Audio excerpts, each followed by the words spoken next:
first of all. We have to establish that thought collectively and individually in our minds. You're like, you're We live. have to I'm be like, honest well, with it I'm because assuming why, myself. Brother Muko? It has to change. The only way shit gonna change is if you're honest with it. That's first thing.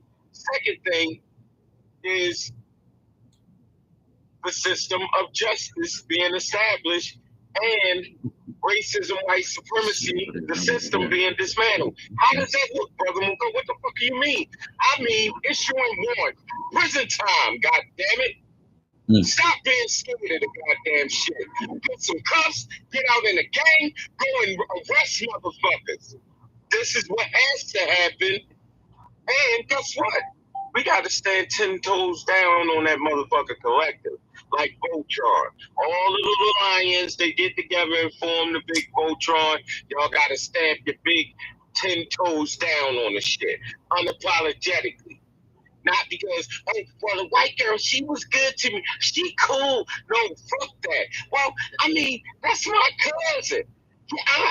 You can't help that he was he was a collaborator. Everybody has their choices now. When we talk about this and when it actually becomes an action, yeah, it's going to have to be chopped up a little bit more decisively because when you're talking about jail time, you first got to start issuing warrants and subpoenas. Yeah, this is going to begin in that process, but when we start issuing the warrants and subpoenas and they step foot into a into a courthouse, it won't be a district courthouse or one of the Supreme Courthouses. No, it'll be the new compensatory courthouse of justice. And this is where the fuck you get tried for your crimes of race classification and practicing racism by way of race classification in all areas of people activity. Now, if we don't do that, we're going to keep having spaces on white platforms. We're going to have a million more black majorities keep screaming and writing more 1,000 more books about a black majority state that everybody is scared to even fucking do because they ain't even honest enough with themselves to say, look, we are in a fucking harm position. Look, we trying to be everything except victims. We are victims of racism, white supremacy. I think everybody is forgetting that we are really now classified as nothing. Nothing.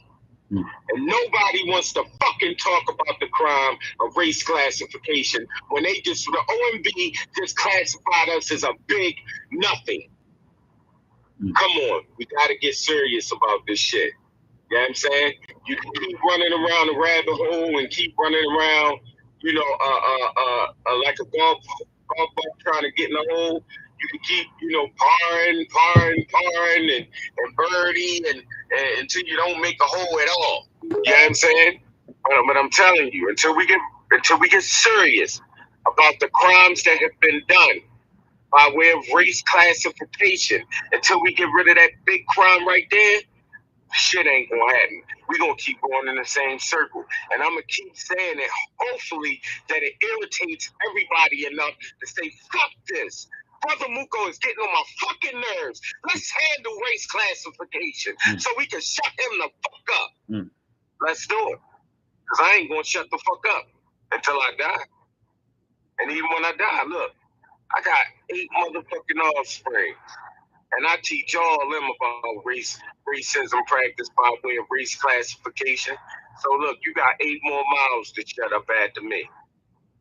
So you can either handle the problem now, or listen to my mouth, listen to my children's mouths, and guess what? My children going to teach my grandchildren. Because if I'm alive when they're alive, I'm going to teach them. I'm going to make sure they teach them. So, hey, we either going to deal with the motherfucking issue now, well, y'all got to deal with my motherfucking children. And y'all seen my youngest son, he's 6'3" in the motherfucking head.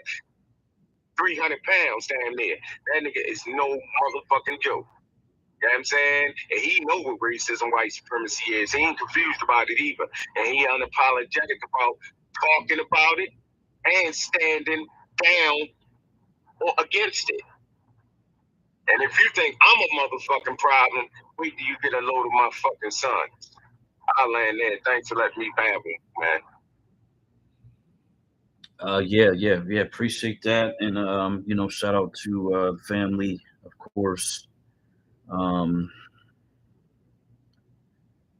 yeah, yeah. And I don't give out people's personal information, but someone did reach out to me, and they said, "Hey, by the way, I moved to Delaware." And that's like the second person who has told me that. Not that they're moving, but they already are there. They're literally there. So shout out to the people who have made that decision, and people who are thinking about making that decision. Um, because I just think it's the right decision. Personally, I really think it's the right decision. Um, I don't think that we'll get bamboozled out of whatever, swindled. I mean, there's always going to be a small percentage of people who, for whatever reason, unfortunately, people get scammed every day, and things happen. But I think it's just the simple fact that we are um, dolphins inside of a shark tank.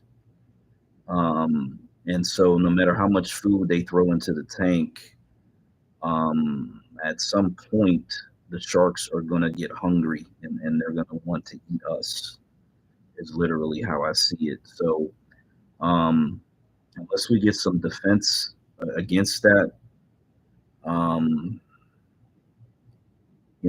I just see it for what it is. And again, I don't I don't like to paint rosy pictures, because along with learning to be patient, is it comes with a level of learning to accept reality for what it is. Just accept it for what it is, not try to change it or necessarily even understand it, but just accept it for what it is. And oftentimes in a lot of these conversations that I just sit back and listen to, it just seems like there's a lot of hope, and hope is great. Hope is awesome. Um, but our ancestors have literally been on the soil hoping for at least 500 years. um, there was another name, so I think it's a Harvard study or a Harvard paper about reparations. They came up with another name of another person who essentially attempted to sue for some type of reparative justice. I believe it's in the 1700s. um, I was introduced to another new name because I knew about two cases and possibly a third, but that gentleman didn't get any justice.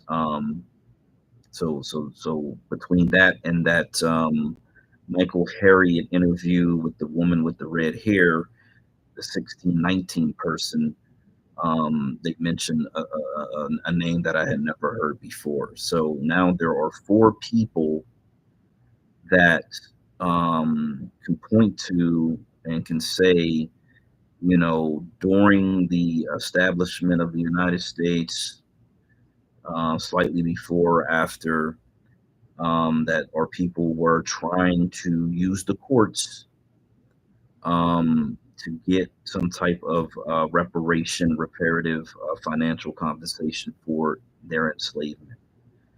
Um, so that debunks the argument that, whatever the argument is. And then there's this whole thing that came out about the 40 acres and the mule, which we all heard about, and the rescinding of it and the taking of the land that happened. So, and this is why this is kind of makes the point that I'm making. If I remember correctly, it was in a very short period of time. And of course, because Andrew Johnson vetoed everything, and essentially took power after Lincoln's assassination. But within a year, maybe a year and a half, the agreement was abolished, And all that takes is the changing of an administration. All it takes is to go from whatever party put it up and got it through to the party that's against it, that ran on being against it, that ran on actually dismantling it. That's what American politics is. And I think it's not intelligent to leave that out of the conversation or the discussion, because that is what America is. Literally what America is. Um, and so I lean on the fact that if we don't control it, and through election and voting and concentration and governing um, these states, or at least one state, that it's really us trusting the people who oppress us to do the right thing. And they never do the right thing because they're not capable. They're literally not capable of doing the right thing. Um, Man, they're just not. Um, we could talk about all the evil they do to their own people and yada yada yada, all that shit, but they just don't have the capacity to do the right thing. They really, really don't. It's very, very clear. They're hyper concerned about their own self preservation, and it is what it is. I was walking through Walmart today and I was imagining, like, if we had got reparations, Black Americans had got reparations, I'll still be shopping at Walmart because I don't, it's not going to change anything in my life. Um, I'll pay off some debt. I'll put some money in retirement, and that's about it. To be quite honest, if I can figure out a way where I don't have to work for someone else, and work for myself, or at least sustain myself, then I'm all up. I'm all up for that. But nothing significant about my lifestyle will change, personally.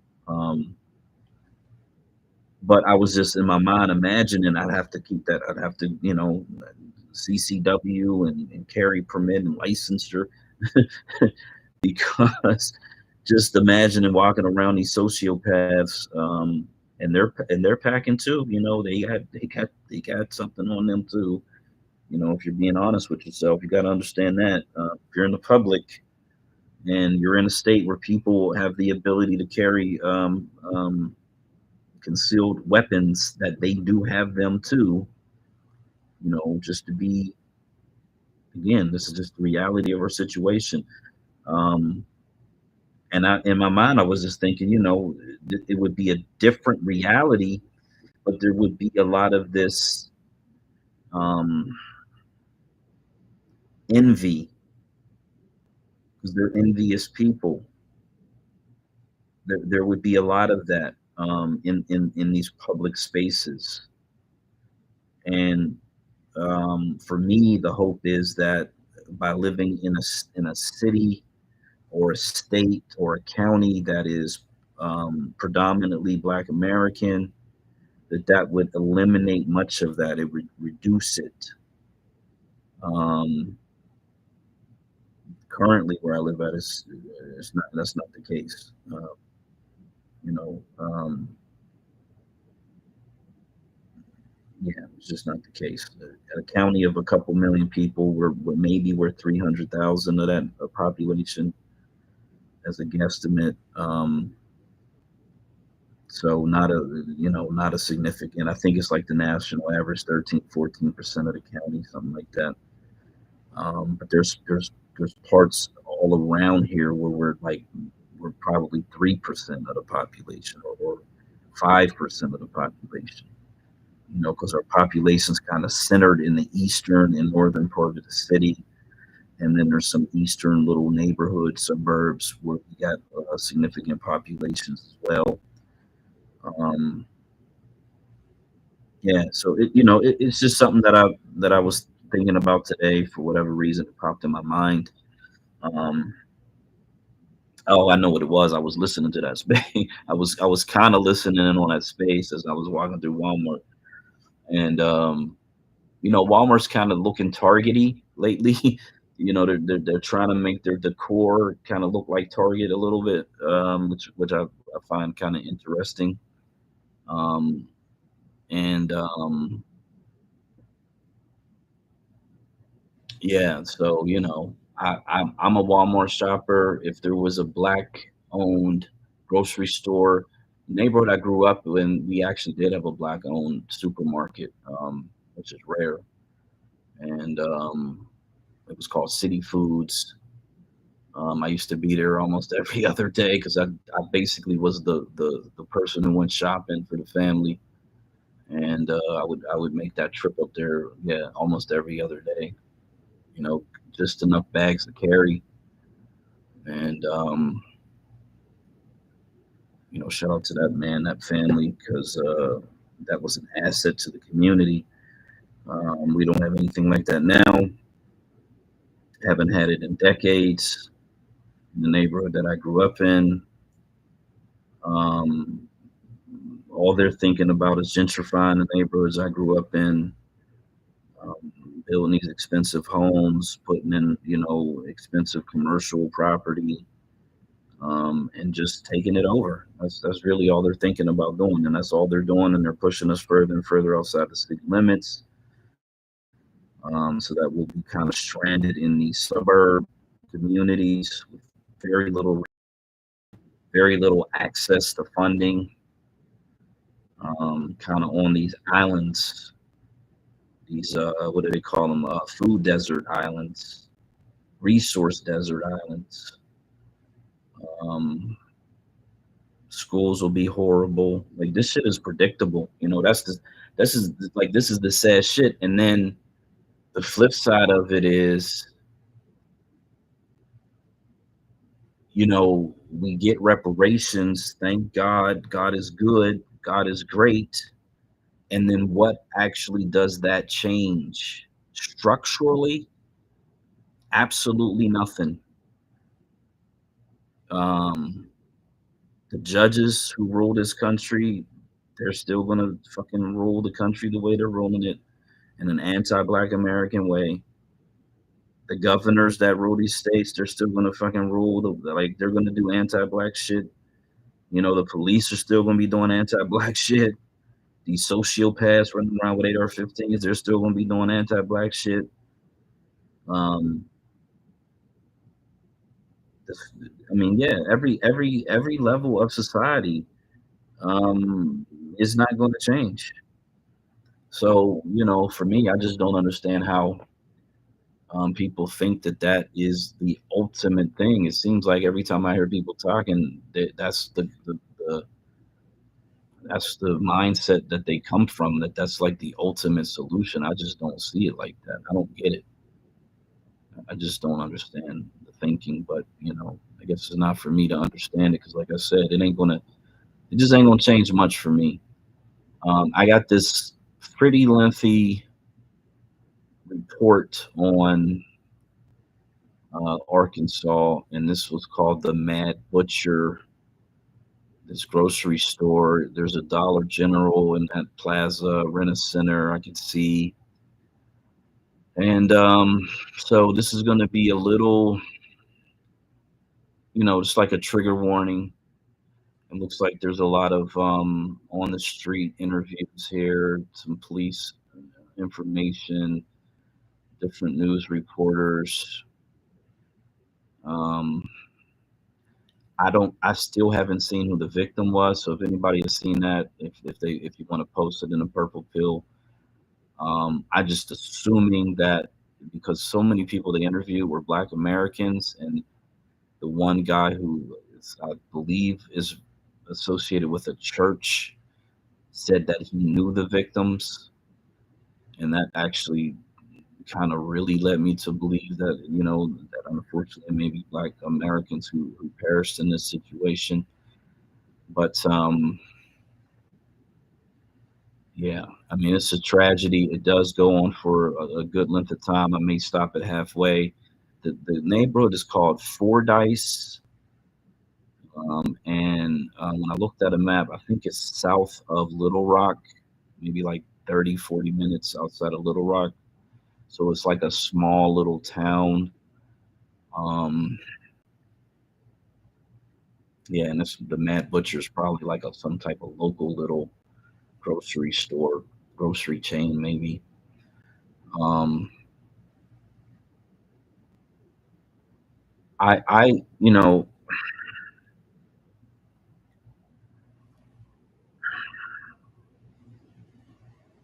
uh, because in my mind I'm thinking the police shot this person, the police, the police killed this person. All within the last week or so, the police killed this person, that person. You look into the immigrants, what they're doing to little children. You get reports that say these violent, like literally satanic Satanists, MS-13 members, and whatever Venezuela trade way, whatever the fuck the name that they came up with for their gang, um, how they are literally Satan worshipers and how they're doing all this shit to little kids in service to Satan, and this fucking piece of shit is just allowing them to walk into the country with no scrutiny at all whatsoever. It's a lot that's going on, and I stay out of the way. I go to work, I come home, I go shopping, I get some food, and I try to get as much rest as I can through all of it. But it's a lot, you know. The guy where I picked up the bar stools from, and again, this used to be a bar. There actually is still a bar. There were two bars. The one shut down. His family got this space. They converted it over to like almost like an antique. What do you call it? A thrift shop.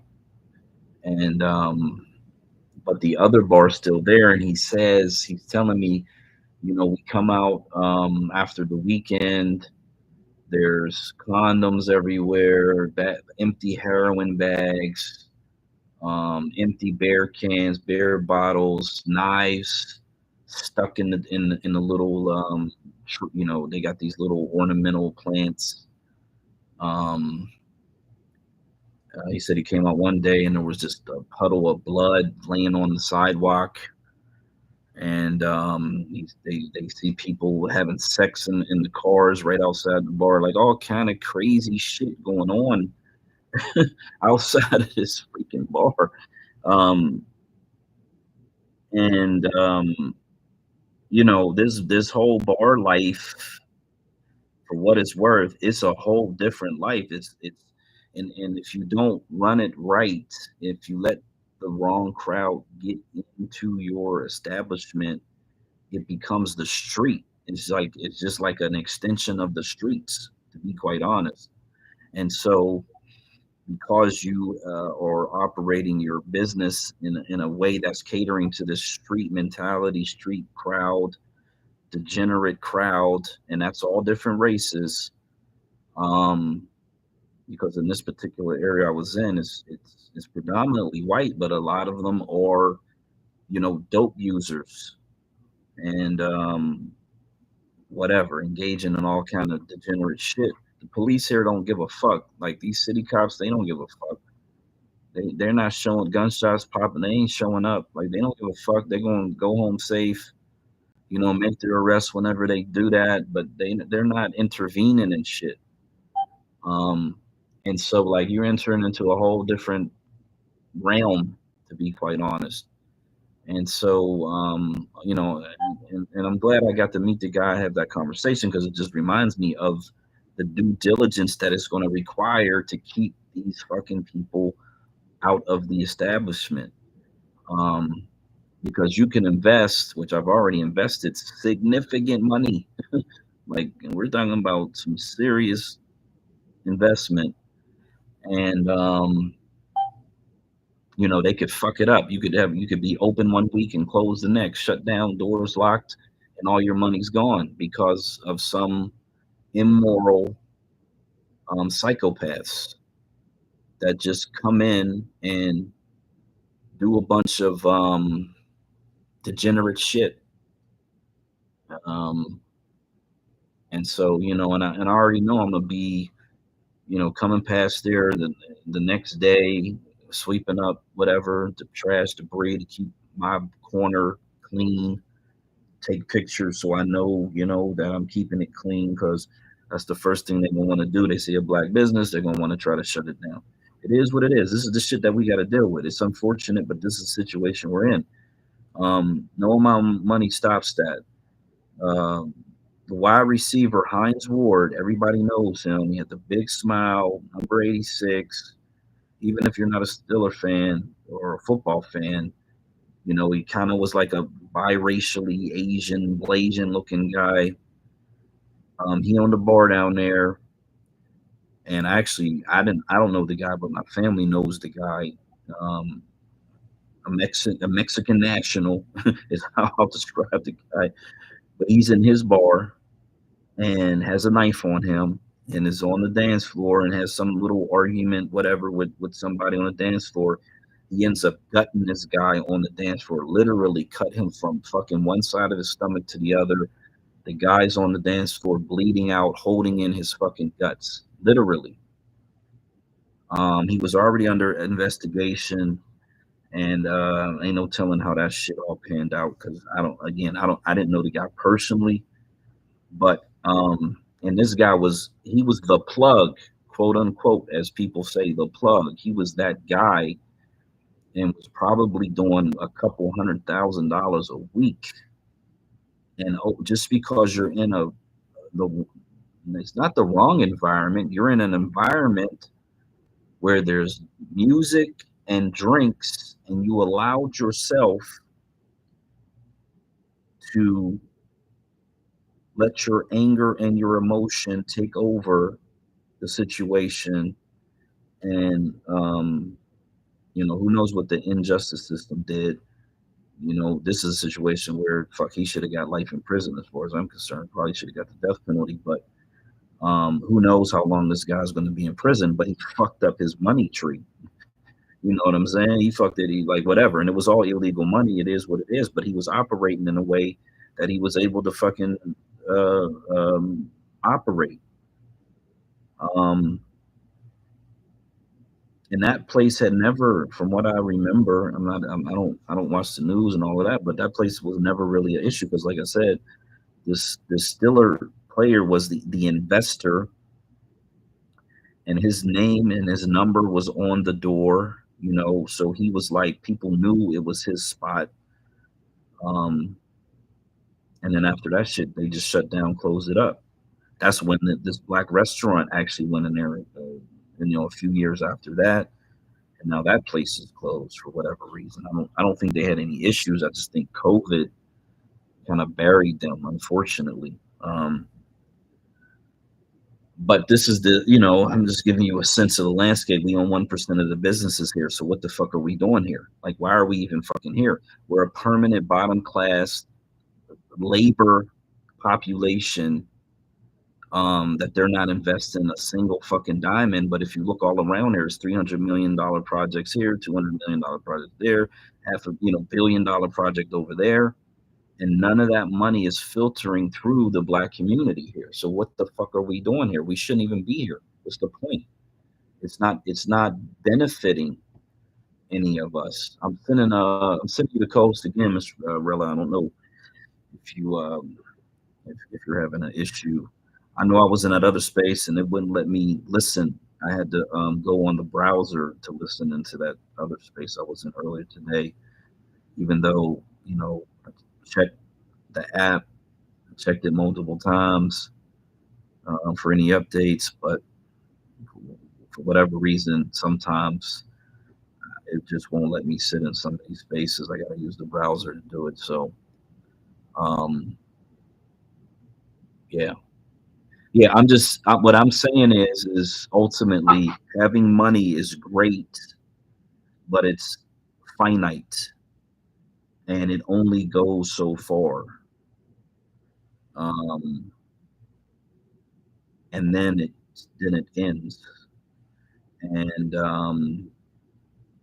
I think people have got to, at the very least, at the very, very, very, very least, understand that part. and try to plan around that part. This is bare minimum. Um, and whatever that ends up being and what it looks like, so be it. God bless everybody who has a plan and figures that part out. But just understand the system, the society, the structure, none of that shit changes um, when that happens, and that is a reality that we all should be preparing for at the very least. So I just wanted to jump in and just kind of definitely agree with you because there's something to the fact of not having the protection, and I think that's where I heard from Brother Muko. There, it's multifaceted. The money has to be you have to be able to move the money in a centrifugal force. I mean, and that's in and out of.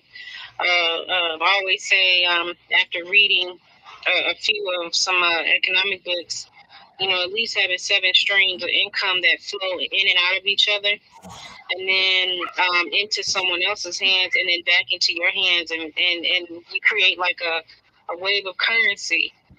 And that's not hard to do, but it's a challenge because if you are working alone or you haven't built up like a significant village or a team around you to even build with, then you're working alone, and that's one of the biggest hurdles that I've noticed from my purview. Even with rebuilding myself, it's not easy. It really, really does take a village, but it also takes some other fortitude and protections. And we have to get real about what that looks like.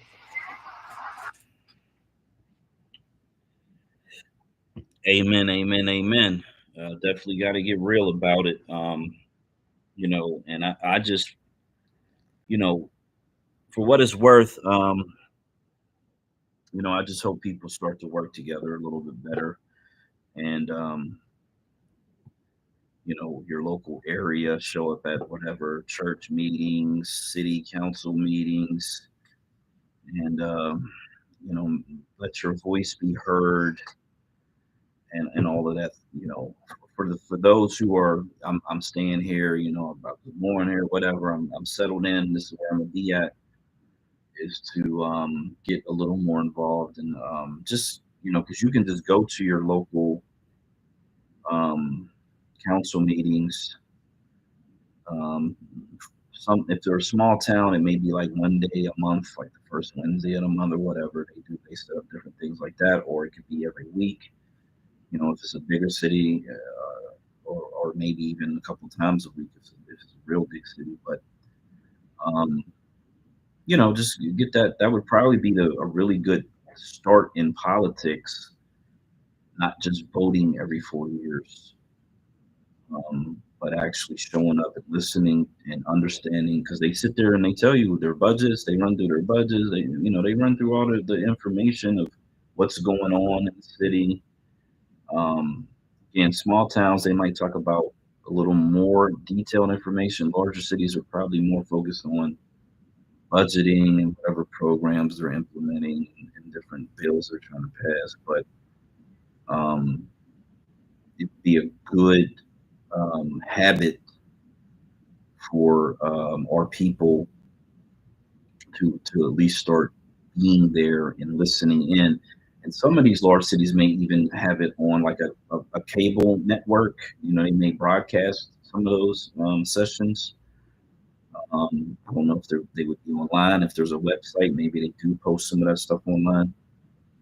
And so if you can't actually be there, you could actually still, listen in and look out for any town halls or whatever, those types of things where they want to get community feedback. Those are probably good starting points. I don't think everybody should run for office. I just, for what it's worth, again, I got to be like just 1,000%.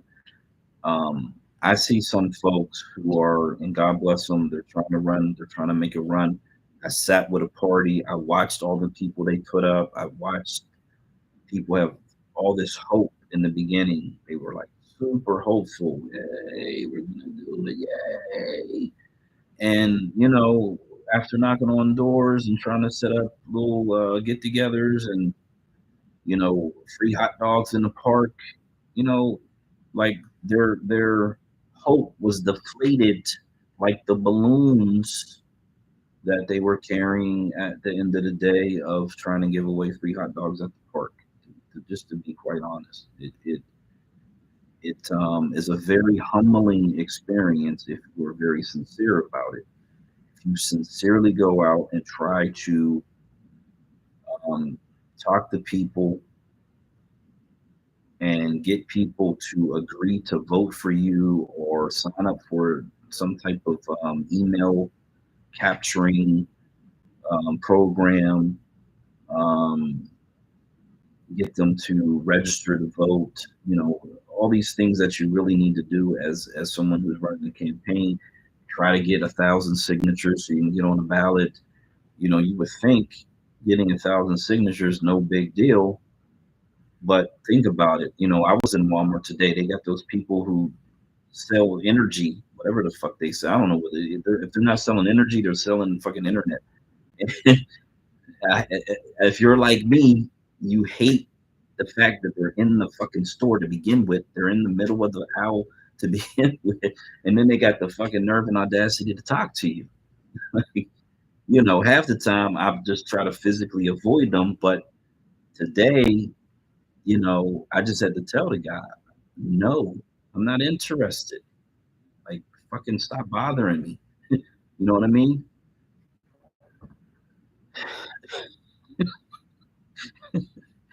Oh, I hate to be like that. She's just a regular person, and she's been in the government trying to make a difference for the community. And I think that's all we ever really want is representation, so that we can govern ourselves and protect ourselves.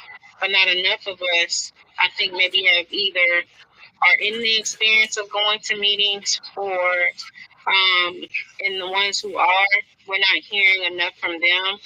And I think we should hear more from people who come out the community and the things that they have done to support the community.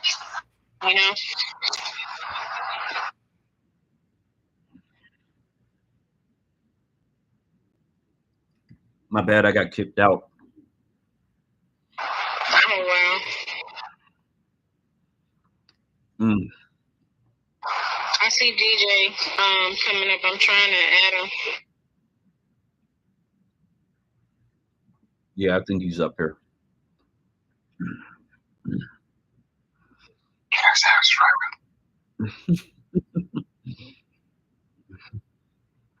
Say that again.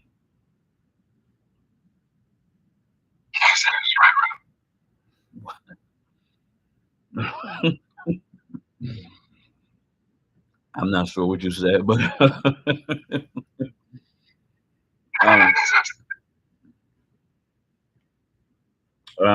oh yeah. So I was kind of, and shout out to what Miss Rella just said. Yeah, just go and sit there. I've gone, not because I was being political. He said Kevin Samuels is right. That's what he keeps saying. Oh, say that. That's what he's saying. If Kevin Samuels was right, y'all would always be rich man. So apparently he couldn't have been too right. I'm waiting on my reparation system. And I'm rich in spirit. Feel me? But nah, how y'all doing tonight? All jokes aside, though. Know what I mean? What's up, family? Shout out to the family. Hey, Professor. How you doing? How you doing, brothers? How you doing, sister? What's up, Sister Rilla? What's up, Black Majority? I see Sister Lai down there, Brother Luco, Trevor. Oh, shit. They go Phoenix Star. That's somebody I haven't seen up in the space in a while, so shout out. I didn't want to blow up the spot. I didn't want her to run out, so I was like, please, I hope she comes up here. But shout out to all of the descendant women in the building. Shout out to all of you. Definitely my sisters down there. Trouble in the building. Shout out to Owens Mel Cruz who's not here. And I see all of my brothers. DL always be holding it down.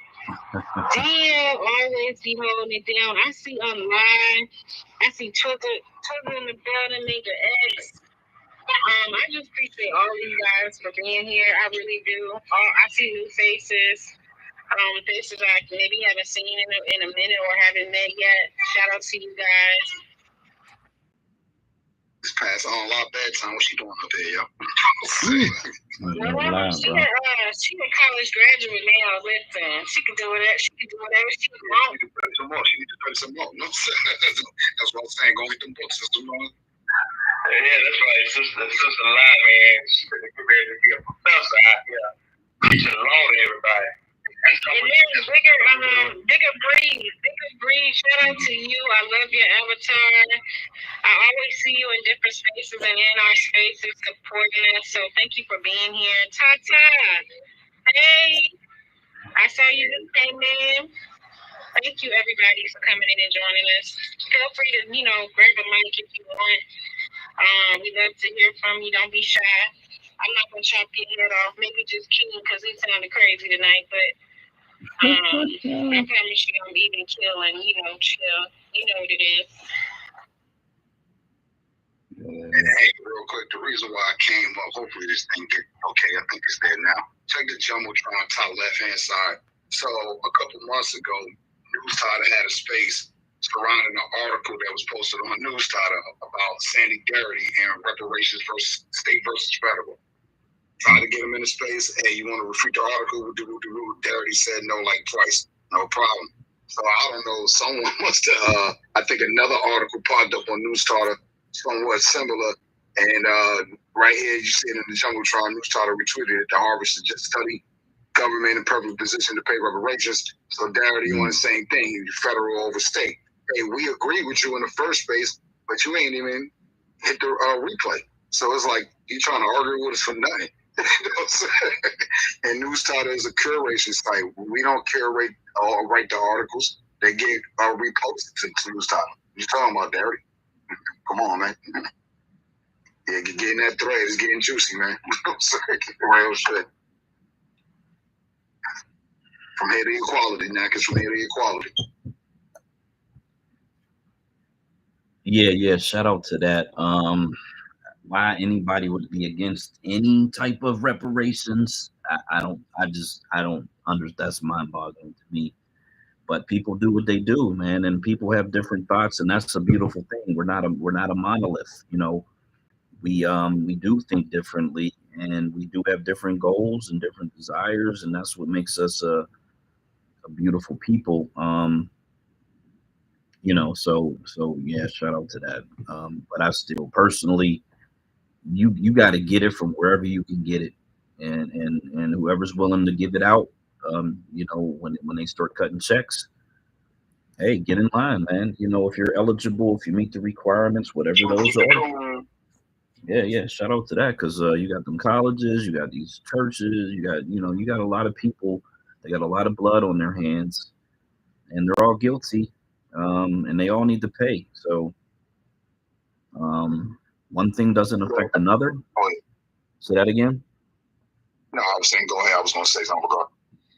Yeah, one check doesn't affect another check at all. It doesn't make you ineligible in any way, and they're actually setting up what could be perceived as some type of blueprint, and they're already gathering up a lot of information. Matter of fact, someone had posted it, I reposted, I put on Fun and Socially, where they were talking about this legacy organization in Chicago that started accumulating a lot of Black historical information when Evanston, and I know a lot of people don't like that, but when Evanston started doing their thing, they actually depended on this organization that had already done a lot of the work, as a resource. So, if you have situations like in California where the DOJ is involved in that just makes it a little bit easier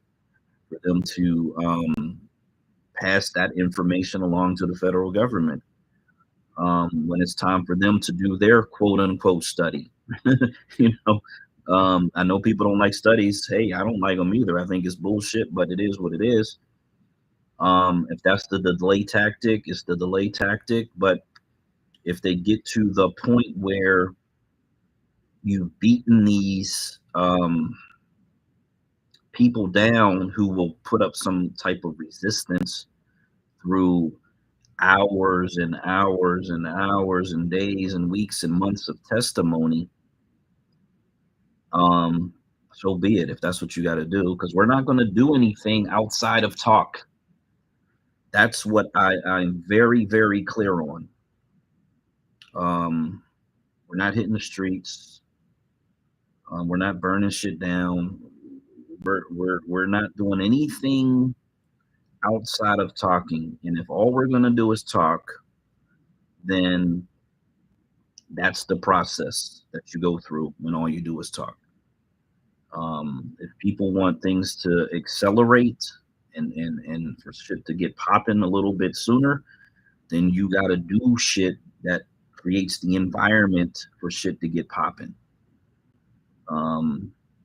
But again, as far as I can tell, it's just going to be a lot of talking. Hey, Phoenix. Hey, family. Oh, my God. It's so nice to pop in, and the conversation has been bomb. And I really been. What you been up to? Okay, let me not go there. Go ahead. No. Please ask me. Okay, because that's why I popped. I was like, Lily, how you been? I've been great. I've been good. I've been working hard. Let me tell you. So, in my absence, I decided to put my name in the race for Nevada State Senate, District 3. Yeah, so I've been working this campaign. Well, okay, let me tell you. Okay, so going to what Greg was saying, like, I've been out getting signatures because I'm running as an independent. So as an independent, you got to go out and get, I got 3 times the signatures because I wanted to make sure that there was no, funny business going on when they start counting and getting certified to be on the ballot. So you can see me on the ballot. I am on Ballotopia for Nevada State Senate, District 3. And I'm running as an independent. I am running against one man who is a Republican, and then another woman who was an appointed incumbent. Now, she's an incumbent now, but she never really ran the campaign. She was appointed. So they just had their primary. She won, so she's the Democratic candidate here in the Las Vegas area. District 3 is one of the districts in Las Vegas. Nice. So it's been a ride, and you were so right about the process. Showing up at city council meetings, going out, doing events, block parties. But you know what? I'll say this. I wouldn't do it any other way, because going out and getting signatures and participating in all of these events really got me to engage with my people and talk to them and see what the issues are in our community. And to be honest, you guys, the same issues in this community for Black people is the same in every community across this nation. So that's what I'm coming up with. So also in that process, I have to start a nonprofit because I want to get our men and our veterans off of the street. So it's been a whole process, and I'll share more later, but I'm gonna take a beat. And so that's what I've been doing, and it's so glad to be back. And I love y'all. And man, I'm happy. My heart is smiling right now. So I'll pause. Well, all of us who know has been around you or have been in this fight with you from the beginning. Our heart is smiling too. We're so proud of you. I definitely got to chop it up with you. So much has happened, but I love the fact that I'm hearing that you're pushing forward, because I can tell you, for outside of reparations and I think the debt that's owed for us, the one thing that is true that you said that I've seen definitely is when it comes to like homelessness, jobs, and people looking for steady sources of income just to support themselves, you do see an influx impact of that hitting different groups. You just see us, like I'm in Virginia, I'm in the DMV area, but I'm on the Virginia side, and you see us in a higher number, but you do see other groups of people. So it's like, if I had to compartmentalize what's happening, I could say we are a higher percentage, but that doesn't mean that other groups of people aren't seeing homelessness and dealing with some of the same stuff. It's just not hitting them as hard, for sure. I agree, Rella, because Vegas is a very diverse, city, and actually we are at a small number, so it's hitting everybody, and it's hitting all Americans. So during this process, I've been able to gain, the trust from everybody, that is American, white, black, whoever, that is seeing what's happening to our country and our communities. And, we're on the West, so it's being overtaken and overrun by these different groups that's coming across the border. Period. And they get, look, all right. It's so much, but we don't have to talk about Black, but I'll just say this. If you guys start seeing random businesses popping up, you got like all these taco shops and different restaurants on every corner. You got all these different tire shops. I'm like, how many tires and extra tires do people need? You know what I mean? You got like, and they're not run by us, right? Because that's happening here. Like, a lot of businesses are closing, but the businesses that are popping up, they're not us. When I say they're not just us Black Americans, they're not even white Americans. Exactly. Wow.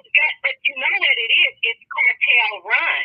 You know what I mean? That's how we're seeing the cartels infiltrate our government, our cities, our towns, our whole existence.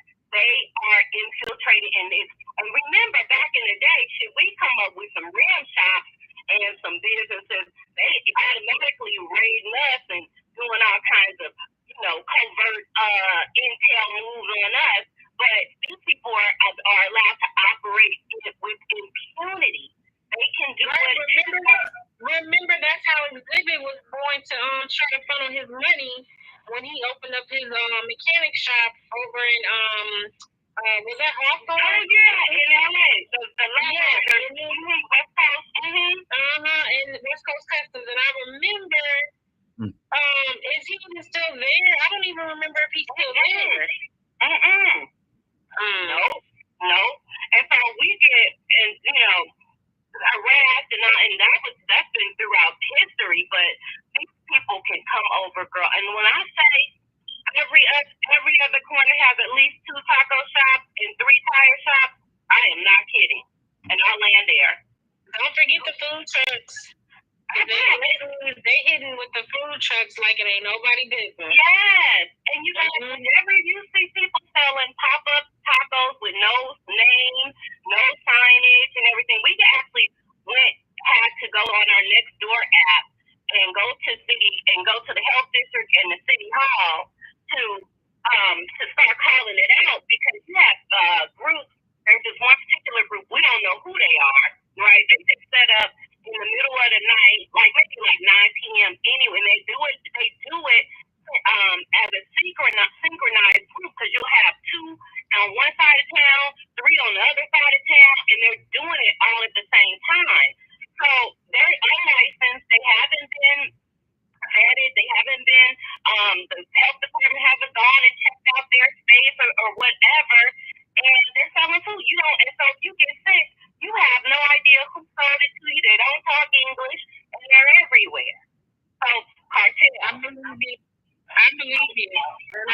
I believe you when you look at how when your only choices for eating out right now is either Chipotle, what's the other one? The Mediterranean Cava, I know is up one over here, but you only see like those type of restaurants.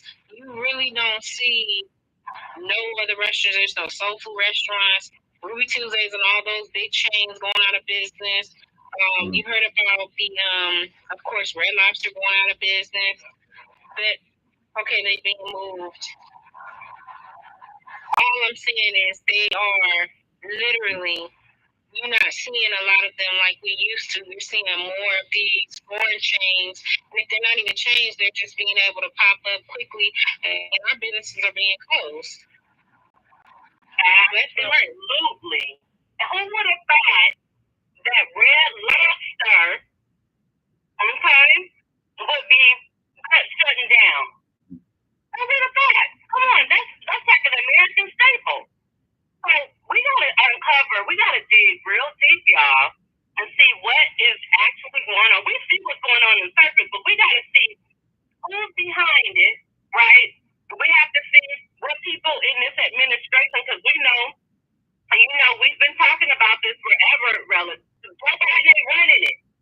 So his cabinet and whoever's in his administration has us on the brink of World War III, and they have us at war in America, being invaded by who knows what, and they're pillaging and stealing all of our money here and abroad in our land.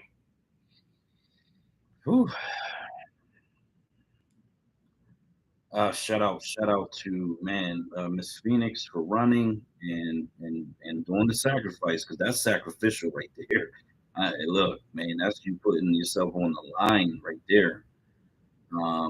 That's if you don't understand it, please at least watch and especially an independent campaign. That's even more brutal. To be quite honest, watch that, get involved in it, understand it, and see how much goes into it. Because likely you're going to work and doing that full-time job, and then your second-time job is your part-time afterward job is to go out and campaign.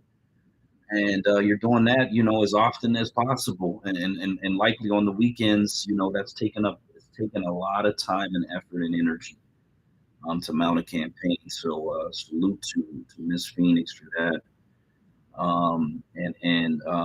If you got a Cash App, or however you got if you got one of those donor box, whatever you got, if you put it in the Jumbotron, put it in the purple pill, I'll repost it on to Fund It Socially. And hopefully we can start get people to try to send some some donations your way, because you got to, I think I was in a space earlier today where if you supporting people's not enough. I disagree with that. I totally disagree with that. The support is what people who are actually doing the work actually need. They need the support. Because one person really shouldn't be doing all this on their own. They should have supporters. I think it's vital. As a matter of fact, I think financial support is vital to anybody who's out there really, really trying to make something happen. Thank you so much for that offer, and I sure will. Thank you. You are so correct, especially when it gets these machines. Luckily, Nevada and Las Vegas is still, kind of small. You know what I mean? Los Angeles, the money is outrageous for small seats out there.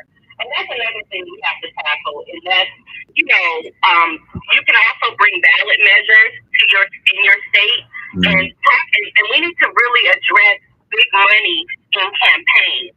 That's when it all changed, right? And I remember back before Clinton, there wasn't this big problem of all these billions of dollars it takes to run a campaign, like for president, of course, I'm talking about, or even in California, $1 million or so to run for a state congressional seat. for the state of California. So we need to address that, because the minute that changed how we're being served as a people by our representatives. And I'll thank you so much again, and I'll put my information. I'll send it to you, and you can put it on it as you wish. Thank you. Hey, Black, how you doing? I'm sorry I'm late, guys. How you doing, Willa and Professor and DJ and everybody? Yeah, I was just busy for a few hours, and but I'm glad to be here. Could have been anywhere else in the world.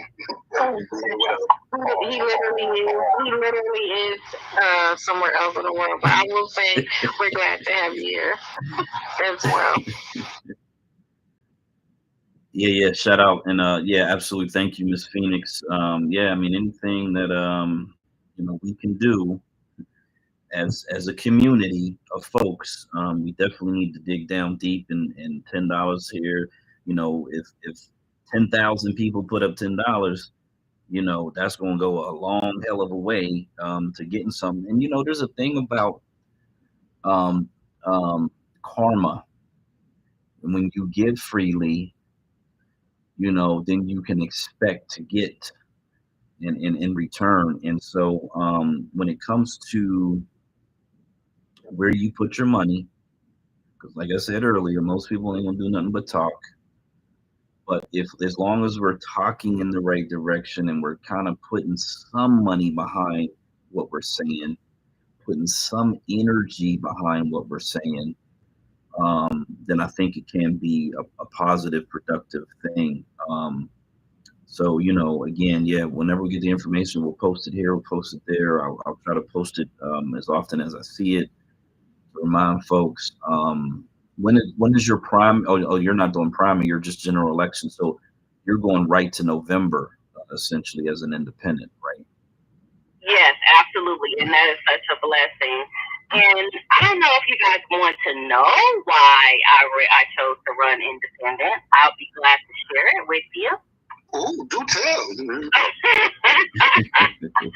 Well, really, get the popcorn on the drink. You know what I'm saying? I got the weed system. Well, actually, I'll keep it short because I don't want to just No, you're fine. No, we're here. Okay, so this is with everything that's going on, right? And knowing that each party, has its flaws, right? So, the Democrats, because I get this question when I'm out, when I was out getting signatures. Well, why aren't you, running Democrat? I got that question from mostly Black people, right? And then I had, some whites that were well, we're strictly Republican. And so we started, to get into conversation. I said, well, you might, my stance on things, because each side is extreme. You got men playing in women's sports on the Democratic side, in addition to the three wars we're in, and then on the other side, you got the crazy, MAGA folks, so I can see more of the conservative side than this wild, roughshod side of the Democrats, but I'm going to leave it there. I feel like with the 15, let's say 11 million, let's just round it up to 15 million illegal aliens that are crossing over, right? That is a clear indication to me that it's always been a war against us, right? It's a clear indication that they are trying to diminish our voting power, right? It's, get down or lay down with those folks. And, on the Republican side, they just haven't, we just haven't really had enough, to me, dialogue and relationship with them enough for me to totally trust them, because I'm just, with our history and those, some of the folks over there that's representing that side, the trust factor for me is just small and low. But anyway, it's all about negotiation. Remember, politics is all about negotiating. So I'll be more than happy to have those conversations with them to see what they're going to do for us. But as a political strategy, I think ultimately we're going to have to go up the middle and to keep our power. And in addition to that, I think when we run up the middle, it's a nice way to keep both sides honest, right? So we don't, we can still hold and leverage our, shifting the democracy. Yes, the shifting of things. So that's why I'm choosing to go independent. And I think this is where I'll remain. And I think that we should start to think about changing the paradigm and then at least try something different in terms of that and keeping our political power so that Democrats don't think that they just got us. And then the Republicans haven't courted us enough that we just automatically jump over there. You know what I mean? So that's just in a nutshell. That's my thinking.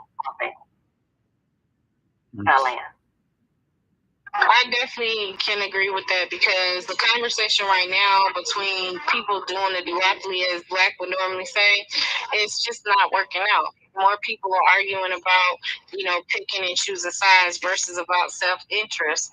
And when you look at the dynamics of a conservative or a liberal in the terms of how people like to use them to label what political party you associate with, that never really gets down to the impact that both parties have actually had on us as citizens in our country, whether it's local, state, or federal. So I think that's great. And I'm not going to force nobody to be independent, but I'm going to say your definitely move should be to center yourself and figure out what your self-interests are, your best interests are in regards to the daily impact, and the people who are in the positions that are in control of how your world is shaping right now. Because as Rat did mention earlier, we don't have any control because we don't have representation and we have no state's authority or majority authority. And again, links. I think that's where I was going.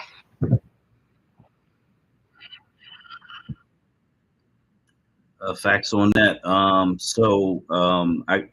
One of my former co-drivers, he's from the Midwest and he lived out in the West Coast and ended up here. And there's this little town that we go to load in, and it was like, he's been around those people, those cartel beneficiaries, if you will. And so he started noticing, and I noticed it too, and we kind of came to the same conclusion. Hold up, there's a lot of these little Mexicans popping up around here that are just opening up businesses, and it seemed like every week, like, okay, there's a restaurant there, and then there's a little another little restaurant that used to be an ice cream little booth thing, and then a gas station, they took over that. And then, the other street, there's a restaurant popping over there. Now there's a grocery store. Oh, now there's another restaurant. And then just recently, as a matter of fact, when I was training yesterday, they were dismantling the roof of an old warehouse. Now, this warehouse sat there with a for sale sign on it for years. And it's like, we know, because again, he's lived around it. I just basically study what I can see online, and they are literally taking over this little town, and on top of it, it's that's the flat part, the main streets, and then it kind of goes up the hill from that point on. But I know when I went up there apartment searching, I guess it's been seven or so months now, there were a bunch of houses up there that I noticed that were for sale, and I saw different people doing renovations on. So I'm thinking they're probably looking at this neighborhood, this community, as a place where they could really get in. They could really, really, really get in, establish themselves, become the dominant population, start running politics, and it all is funneled through these cartel loans. And I can verify that because, being way over here in the middle of nowhere, Pittsburgh, Pennsylvania, there was a little Mexican restaurant, father and son, whatever, family run business. Okay, all right, I'll come back in. Shut a room now, I can shut a room. Damn it, bro. How do I get in the matrix so much? all I do for yous. Oh shit. Okay. He left out. He didn't even give me. I needed the information so I can shout out his. I'm talking about the Black State advertisement. Come up to social, get on news, Tata. Shout out. No. So Muko was just here. I wanted to shout out his company too. ML3 fragrances. Yes, ML3 fragrances right here on X and Instagram. Is he on? Did he hasn't opened up a page on Conde yet? He's over there, Joe. Okay. I keep telling you, we ain't over there, Daryl. See that? See?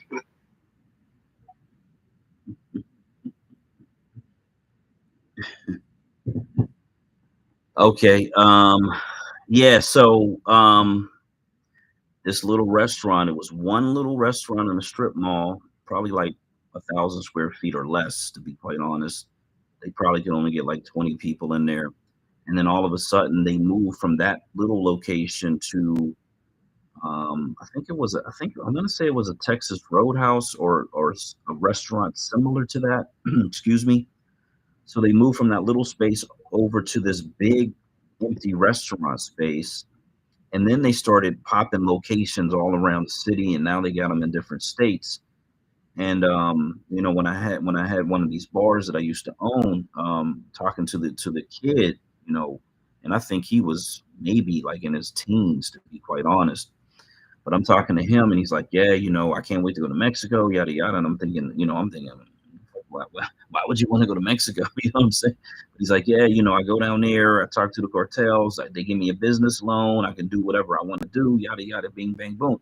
That was we were having those conversations. That was like 2010, 2011. Yeah, so that was at least 10 years, maybe like 14, 15 years ago, we were having a conversation like that. And, it's like at the time I was just like, oh, okay, yeah. Wow, that's crazy. You know what I mean? I could see how, and then I started thinking about restaurants like Emiliano's. I don't know if you guys have those. That's a large Mexican restaurant franchise that kind of just popped up out of nowhere. They got a bunch of locations all over this general area, and I could probably there's probably 10 different franchises of these Mexican restaurants in this tri-state area, where they just open up one, boom, they'll open up another one, open up, they just and you drive past there and half the time it's empty, half the time they don't have a whole lot of business. And so they are essentially money laundering operations, and it's something that it's really unfortunate, because there's so many things going on, because the federal government, there was a report where I want to say it was border agents were saying that they're not allowed to detain these people coming across the border. Like, they literally will be fired if they try to interfere with it. And so the U.S., from the federal perspective, has a really a hands-off policy, and it's likely based on other trade aspects. Now the president down there, and he was kind of pushing for legalization. Vicente Fox pushing for legalization. The last president, who I'm not sure how their transfer of power works. They just had an election, but the previous guy, he was pushing for legalization.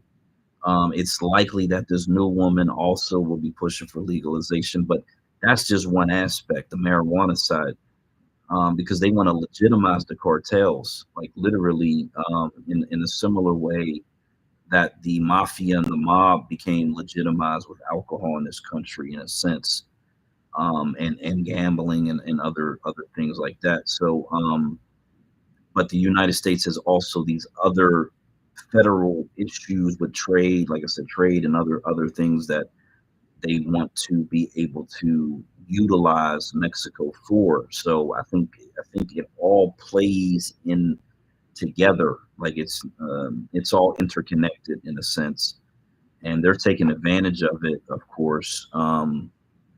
And I don't think it's going to change because, as a matter of fact, I think it's only going to accelerate because you have those Western states where they're becoming majority Mexican states, and the politics in those states is going to start to mirror what the politics in Mexico. To be quite honest, there's going to be assassinations and all kind of shit going on politically in those states, and you know, it's just going to be like this gateway between northern United States, if you will, the Northwest, and the rest of the country, and this border buffer zone of these Mexican states and Mexico. That's kind of what is pretty easy to predict in a sense. And I don't think the Republicans would alter that plan at all. I think these are like national security plans that the people who Trump called the deep state, the swamp, whatever, the people who are not elected but are employed, you know, long-term career people in the federal government that have these plans.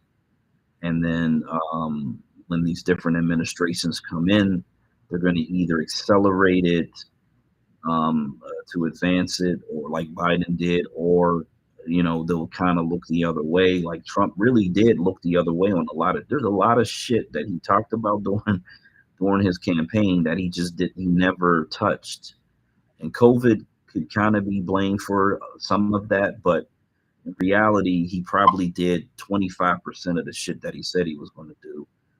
And you know, there's nothing that gives me any signs that it's going to be different this time around. I think he may get elected, but I don't think that he's going to do everything that he says he's going to do, because you know, the president can't do everything through executive order. So some of it depends on Congress, and so you know, Can I jump in and say something about that though? Yeah. Yeah, and you're absolutely right about all of it. But I will say this, that this is where we have to be very diligent about, you know, who we put in office. Like, for example, we have to look at people's voting records. Like, if your congressperson supported, you know, open borders, got to get them out of there. And if you're a senator, got to get them out of there.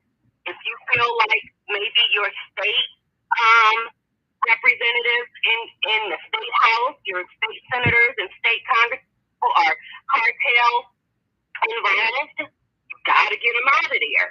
And you have to tell everybody to tell somebody, because people are not really aware. They just see things popping and going on, but they're not really aware. I mean, so much so that you know, we had to actually call it out and start calling the state house and calling the governor and the deputy governor and all of that to let them know, are you aware that the cartel is infiltrating the city? That, you know, the people, they're committing human trafficking by having these people selling flowers on the corner. You know, so whenever you buy a bouquet of flowers on the corner, you're supporting the cartel and human trafficking, right? So, and like you said, most of these restaurants are empty. I mean, how many tacos are we going to eat? It's not that serious. It's not that popular. It is popular, but it ain't that popular where you need 3 to 5 restaurants within a mile and a half, right? So we have to start participating heavily and going meetings, city council meetings, and more importantly, your city planning commission meetings, right? Because that's where people are coming and getting their licenses, getting the go ahead to open this establishment, get a liquor license for that establishment, all of that. And if you start showing up and you let them know, oh, we're aware and we see what's going on and we're going to stop the corruption, because that's all it is just corruption. And I want to also say that it's very important that you guys do this in your city or town throughout the nation, because remember, California is always the pilot program, right? They can set it off in California. Oh, it's ready to be rolled out throughout the nation. And you see how they're infiltrating Chicago, Atlanta now. Janet Yellen was just with the Atlanta DEA, and they cracked down on some cartel enterprise out there in Atlanta, mind you. So they are penetrating the country. So what goes on out here is soon to knock on your door. They're doing Detroit, they're everywhere. So start calling it out. Start calling your governor. Start calling your Congress people. Let them know that you see exactly what's going on, and especially in your Republican states, because we got a lot of good feedback from here. Because really, they call Nevada the Mississippi of the West. It's not something to brag about, but they still have a stronghold talking about the non-Black people. So I just want to land there, but make sure you do enough, because we cannot let the country fall, and more than anything, we can't let our communities fall, and that's who they're targeting. Not to mention they're killing people with this fentanyl. So we're in war, y'all. This is a whole war. All right, I'm a land. Hey, Black. You mentioned about California, Arizona, New Mexico, and Texas coming more, going more like Mexico, the country, right? And do you think Black Americans are ready for political assassination and assassination of judges and bombing and killing police officers within their precincts? I mean, I can see a lot of that happening in the next 5 to 10 years.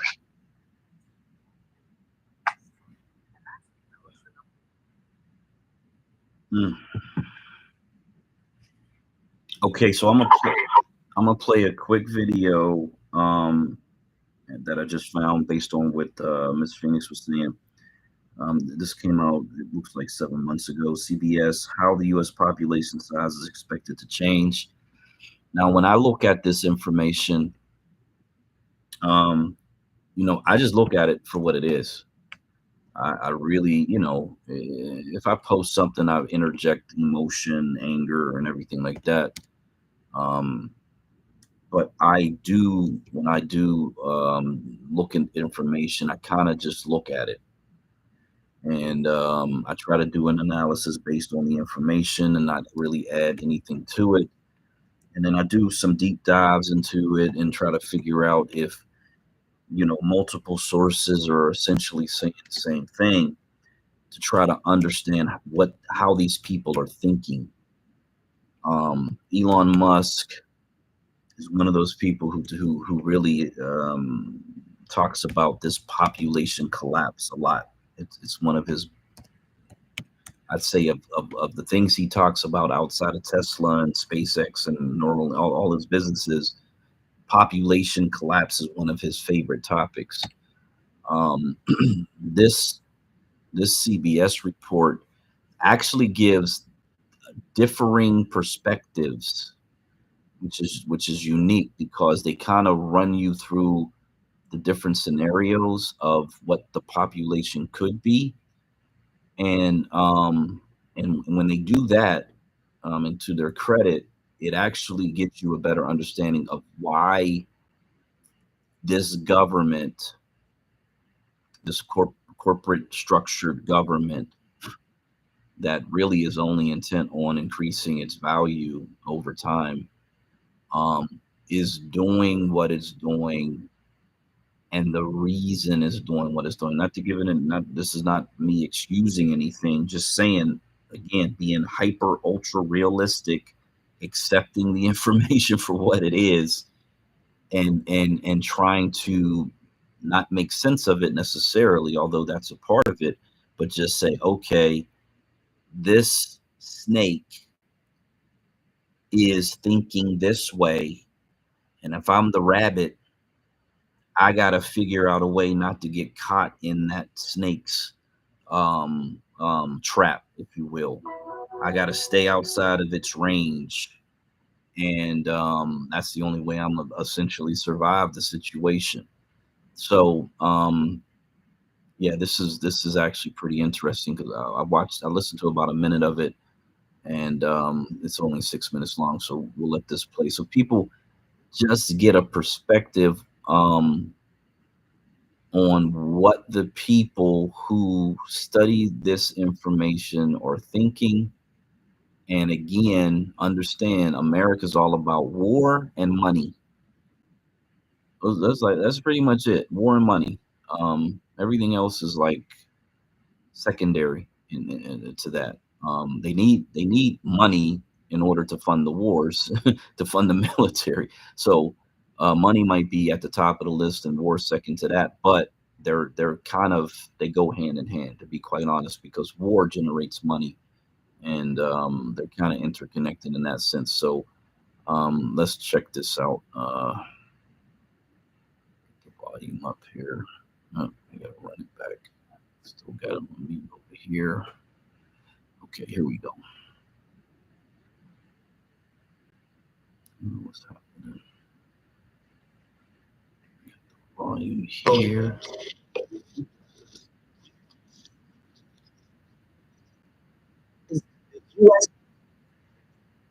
What that is. Something in the background. Probably from oh, there it is. Probably from restarting it. Yeah. Okay. Glad that wasn't nothing crazy. Okay. All right. Let's try this again. You are likely on this board right now, one of these people. This is the US population. At this moment, it's about 335 million people. And whether the population grows or shrinks depends mostly on one thing, and it might surprise you: immigration. You see, in the Census Bureau's most recent estimate, the population will continue to grow about roughly 2080. That's the line you see on this screen, and reach about 370 million. Then it expects a decline to 366 million. This is by 2100. But get this, if there is a large amount of immigration over the next several decades, the population would continue increasing without any decline through 2100, all the way up to 435 million. But there's another scenario here. What if immigration dips?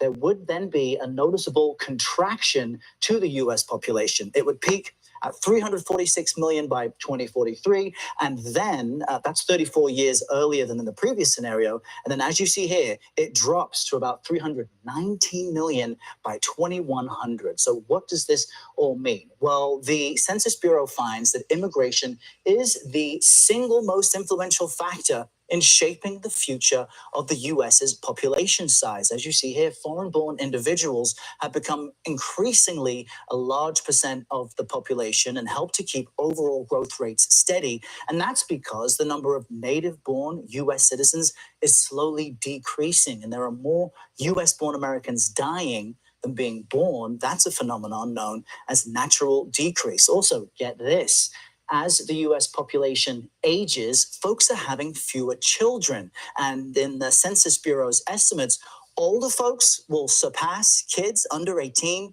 by 2029. That is just around the corner. And this is a key number. This scenario will leave only about 60% of the population at working age. That's 5% less than are currently working, which, as you might imagine, will have significant impacts on tax income and the health of the US economy.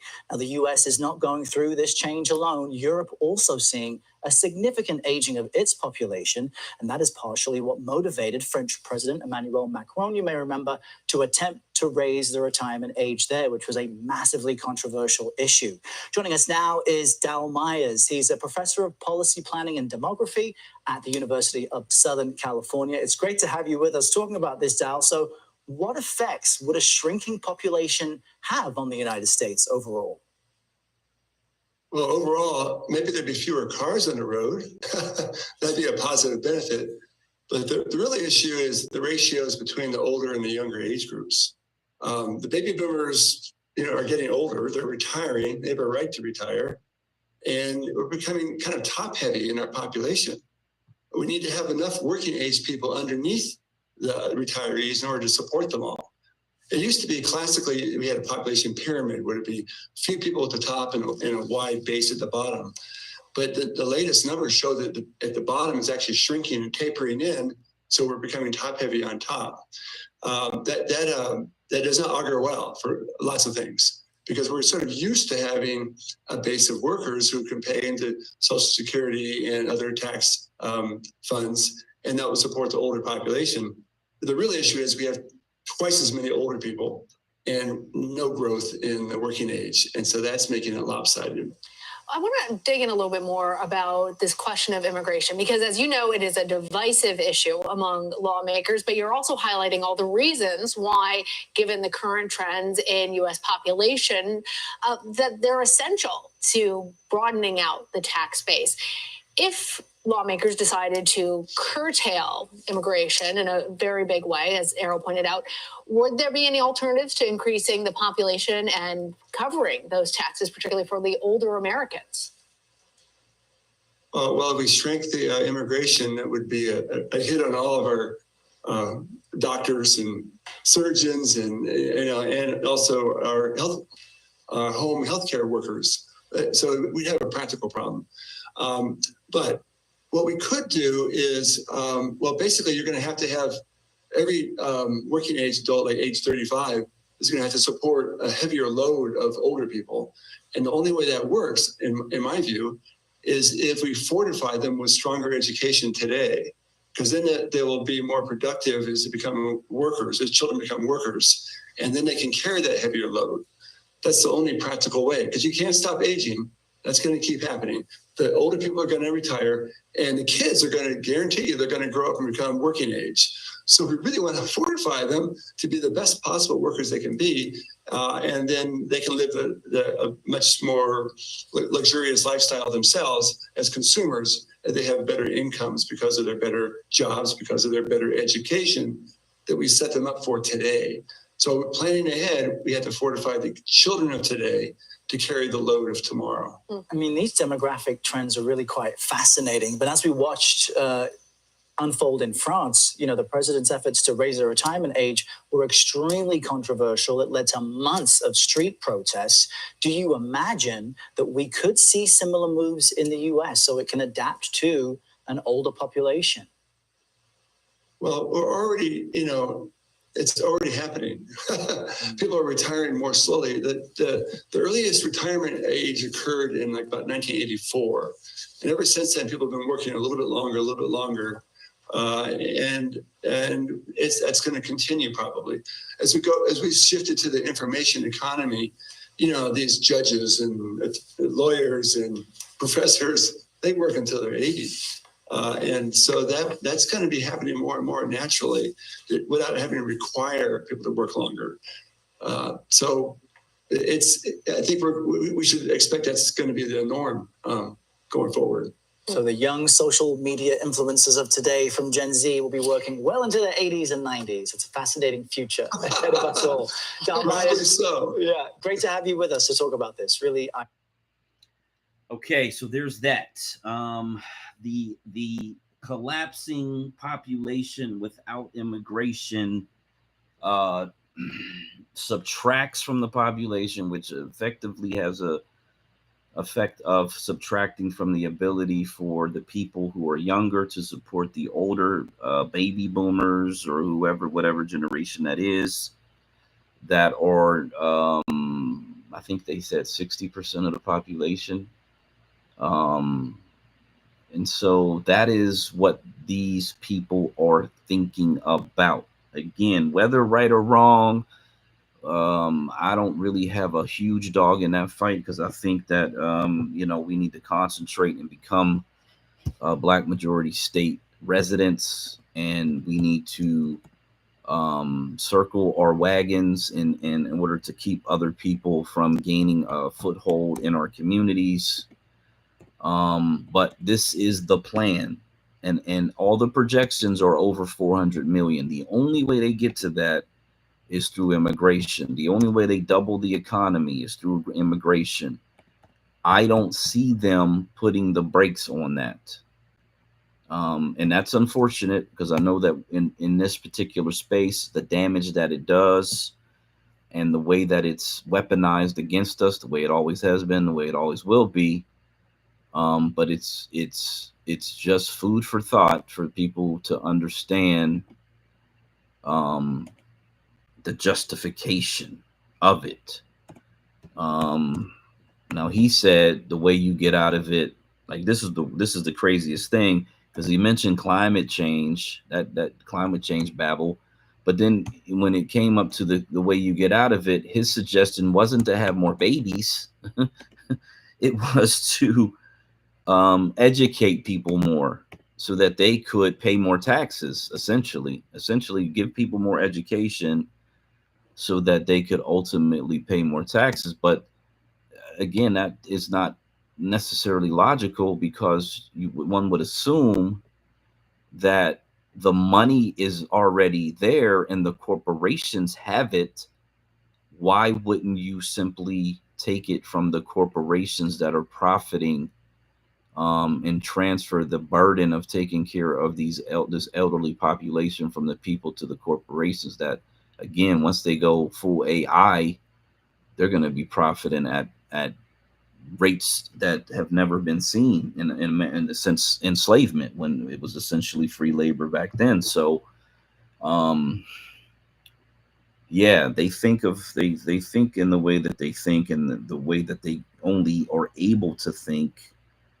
And they don't necessarily always able to think outside of the box. And that's why I believe, again, their capacity is limited, where ours is abundant and full, and we are very creative and innovative in the way that we think and approach issues. And all the more reason that we should be the people governing our people, state, county, local level, with federal authority that leads to global authority. Everybody's favorite politician, who's not a politician, but who is become a politician. Trump is now saying, let's give green cards. In this one, they say particularly to Indians, people from the country of India. This is essentially a immigration program that allows students to get green cards in the U.S. Where this comes from, this is way out of the blue. Who knows why? Like this point in time, he decided to roll this out. It's a little interesting. It's really odd when most of the Black Americans that I see touting Trump, campaigning for Trump, blacks for Trumps, and some derogatory for Trumps that are out there, immigration was like their main talking point. He seems to be kind of chipping away at the idea that he's going to be this deporter in chief, anti-immigration. And as I said, when I have this conversation, I say the Republicans are for immigration. It's just legal immigration. They want to increase legal immigration from what was 1 million a year to nearly 2 million a year. Naturalized citizens every single year going forward. And that's immigrants every single year. becoming U.S. citizens every single year. So I don't know how that helps, but this is the reality of the situation. The Democrats Hey, are, hey, Brian. yeah, Indians seem to have the highest efficiency or production rate of any what do you call those people? Immigrants in the United States. So that's why he might be targeting Indian people. And they're all about the IT situation. So correct. Yeah, he's looking at the quality of immigrants. You know, he's a businessman, so he's going to be thinking in terms of those numbers, like who's going to be most productive and not necessarily fast food workers. And, you know, I'm sorry, I'm black. Yeah, I just jumped in. I'm sorry, but I did want to say that. Feel free. Yeah. You got it. You can, you can keep talking if that's what you want to do. I do have something in response, but because you know where I'm gonna go, at least I hope people know where I'm gonna go at this point. But yeah, no, go ahead and do what you got to do, and then I'll respond. I'm not necessarily agreeing, but I'm just speaking to the point of what the talk, and that is and what you played, the audio. But that is what, the talk is about, every, decreasing population and not having enough babies, and that's black and white. Unfortunately, we bought into the system, into the whole structure of the system, and they need some new folks to buy into it, right? But I think Americans wouldn't feel some kind of way had the system, gave to us what we gave to it, right? If it was reciprocal. Mm-hmm. And it wasn't. The education sucks. Like, the public education sucks. I'm a teacher. And trust me, I do understand why and how it sucks in where I am. I'm not saying it's everywhere. And so, essentially because of greed and capitalism and corruption and a whole lot of stuff that's broken, we haven't been prepared educationally wise to participate in this fast-moving, IT-driven scenario that's being presented to us. There's so much that we need to know and learn, and that these kids need to be on top of right now. To just stay in the game, and even adults, like, we need to definitely be on top of learning some new skills, because if not, we're going to be left behind, and we're going to always be be at the bottom.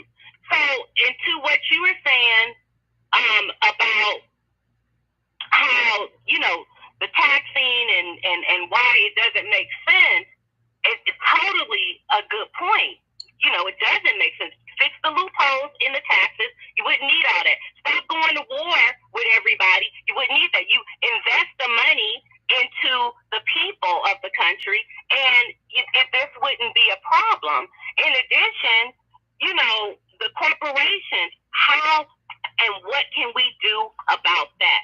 We need to calm that down, because that is the big problem. The black rocks, the black streets, all of these. And there was a conversation that I saw on YouTube with this Asian guy, and he was talking about how BlackRock has taken over everything, and it has, and why it's become this big mega. I have no idea what to call it, because it's almost this machine that it's almost like AI, in a financial sense, right? Universe. Where it's almost unstoppable. Yeah. But in the conversation, we were saying that you could actually demand that your 401k, doesn't participate in certain industries that BlackRock is heavy in. I mean, there's just different things that we must do and be diligent about if we really want to make a change and save ourselves. And I land there. Oh, agreed. Yeah, because when the guys you know, again, instead of talking about having more babies, he talked about more education. And, you know, the first thing in my mind was, well, damn, you know, what happened to the educational system that Black Americans have literally been fighting against, that's designed to weaken our spirits, destroy any, desire within us to reach the highest of heights. It's kind of like you get a dose of education that is really drone based. They want you to be subservient. They want you to essentially be an employee and live under their system perpetually with no real pride in who you are as a person, as a people, as a community. No investment in who you are as a people, person, community. And so you have this really um, this really racially based system that is designed to keep a segment of the population down. All these experts run out and say over the last, 2 decades, the U.S. has lost $16 trillion in revenue because of racism. So, you essentially are seemingly okay with that part, but now when you need to put in support systems for your future economy and these people, these old folks. Not that all Black people make it to retirement age. I think we're the population where we don't necessarily always make it to retirement age. And of course, we all know that's by design. So we're paying into a system that we may never actually benefit from, unfortunately. You got all that going on. And then the solution is to bring in a whole other replacement population. On the one projection, I think it's Pew Research, they have it being 40% of first and second generation immigrants, like 2040, 2050, somewhere in that general time frame. That's almost half of the population. This is the highest it's ever been in the history of the country. So you're actually talking about not really supporting the future of America, because it's not going to be America at some point.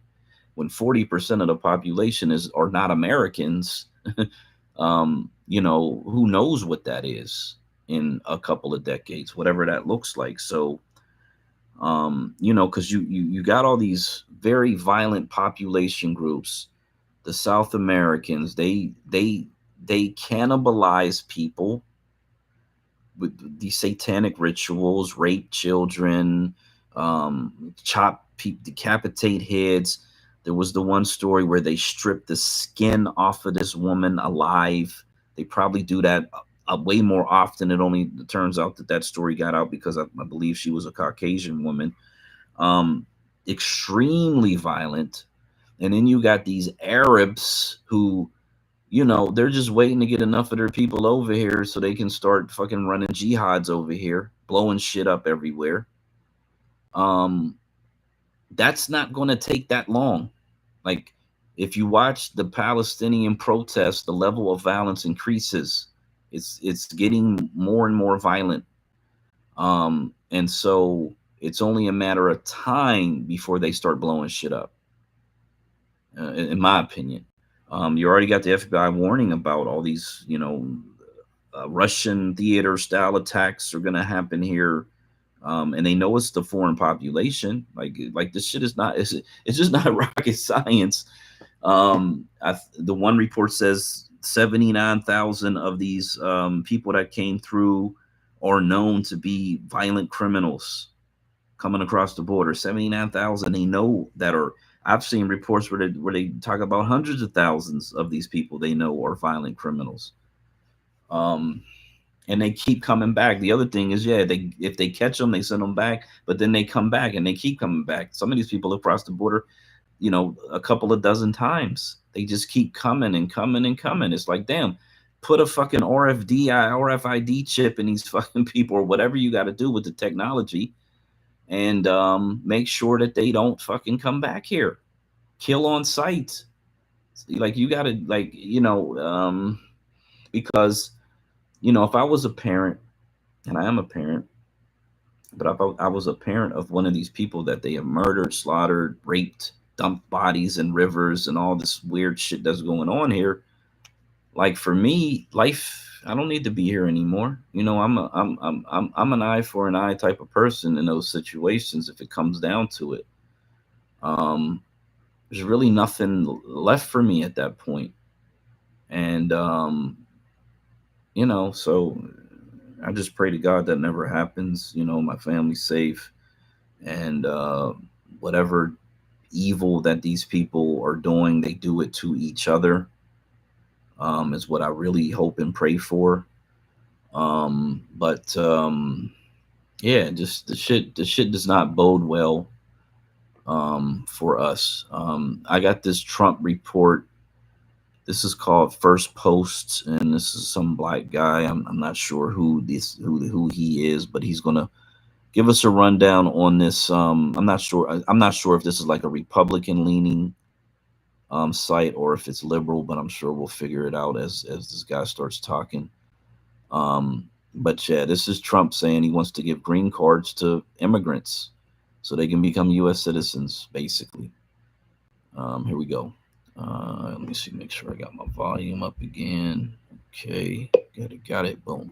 And here in the United States, former President Donald Trump has taken a sharp detour from the anti-immigrant rhetoric that he constantly delivers on the campaign trail. Speaking to the media, the Republican said that he wants to give automatic green cards to foreign students who graduate from American colleges. The ex-president said that if he is reelected in November, he would implement this new policy on day one. Now, when asked why he wanted to give permanent residency to foreign students, the convicted felon said America is losing out on retaining top talent. The presumptive Republican nominee also said that many foreign students from India and China studying in prestigious colleges are forced to return home after not getting work visas after graduation. Trump says that he wants to retain more foreign students, particularly those from India who graduate from American colleges and universities. Now, more than 1 million international students study in colleges across the United States, contributing more than $40 billion to the American economy. Countries like China, India, South Korea, Canada, and Vietnam top the list for sending the most students to the United States. Now, immigration has been a core issue for Donald Trump and his campaign this election cycle. In fact, his recent stance on giving green cards to almost 1 million foreign students comes in stark contrast to his usual take on immigrants. In fact, just this week, the Republican called immigrants criminals and drug dealers and said they were invading the United States. If you take a look at Venezuela, you see what's happening there. 72% down in crime because they've taken their gangs, their drug dealers, also their prisoners. And where have they brought them? To the United States of America. Thank you very much.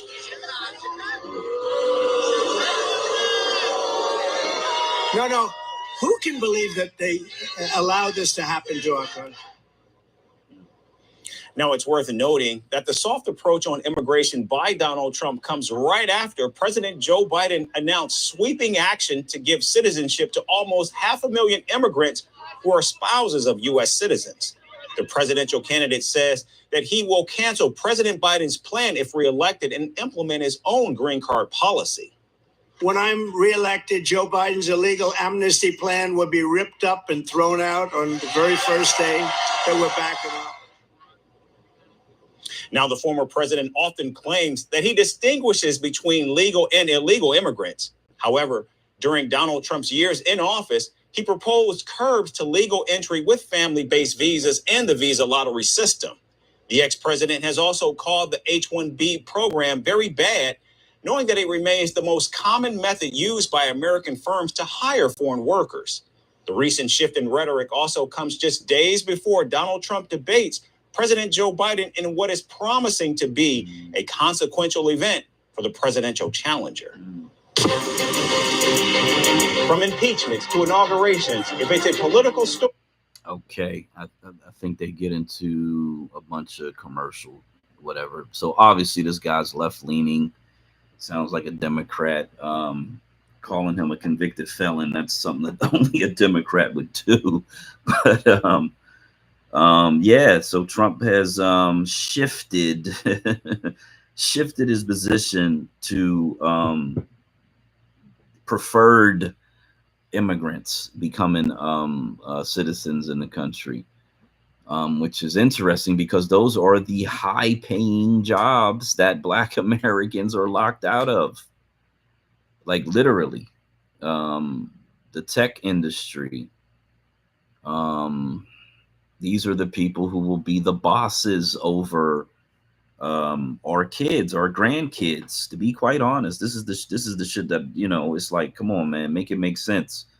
I can't really put on the whole clown suit when it comes to either of these people and the shit that they believe in and what they're talking about, because it's going to be detrimental in one way, shape, form, or another.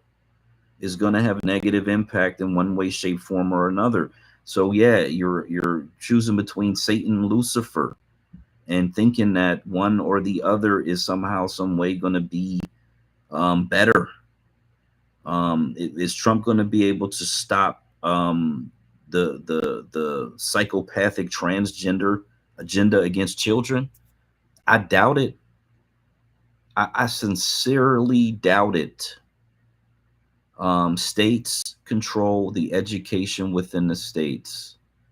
There's going to be very little he can do to reverse the actions of these states that are already creating laws. They got laws on the books that say these children can transition without telling their parents, or they will lock the parents up if they try to interrupt these transitions of these little kids. The federal government is not going to be able to stop that.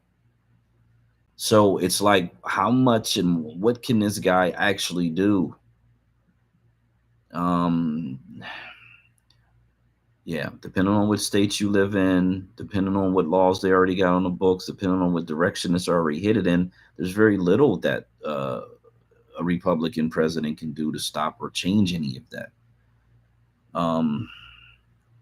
You know, does Biden accelerate a lot of these evils? Absolutely. No question.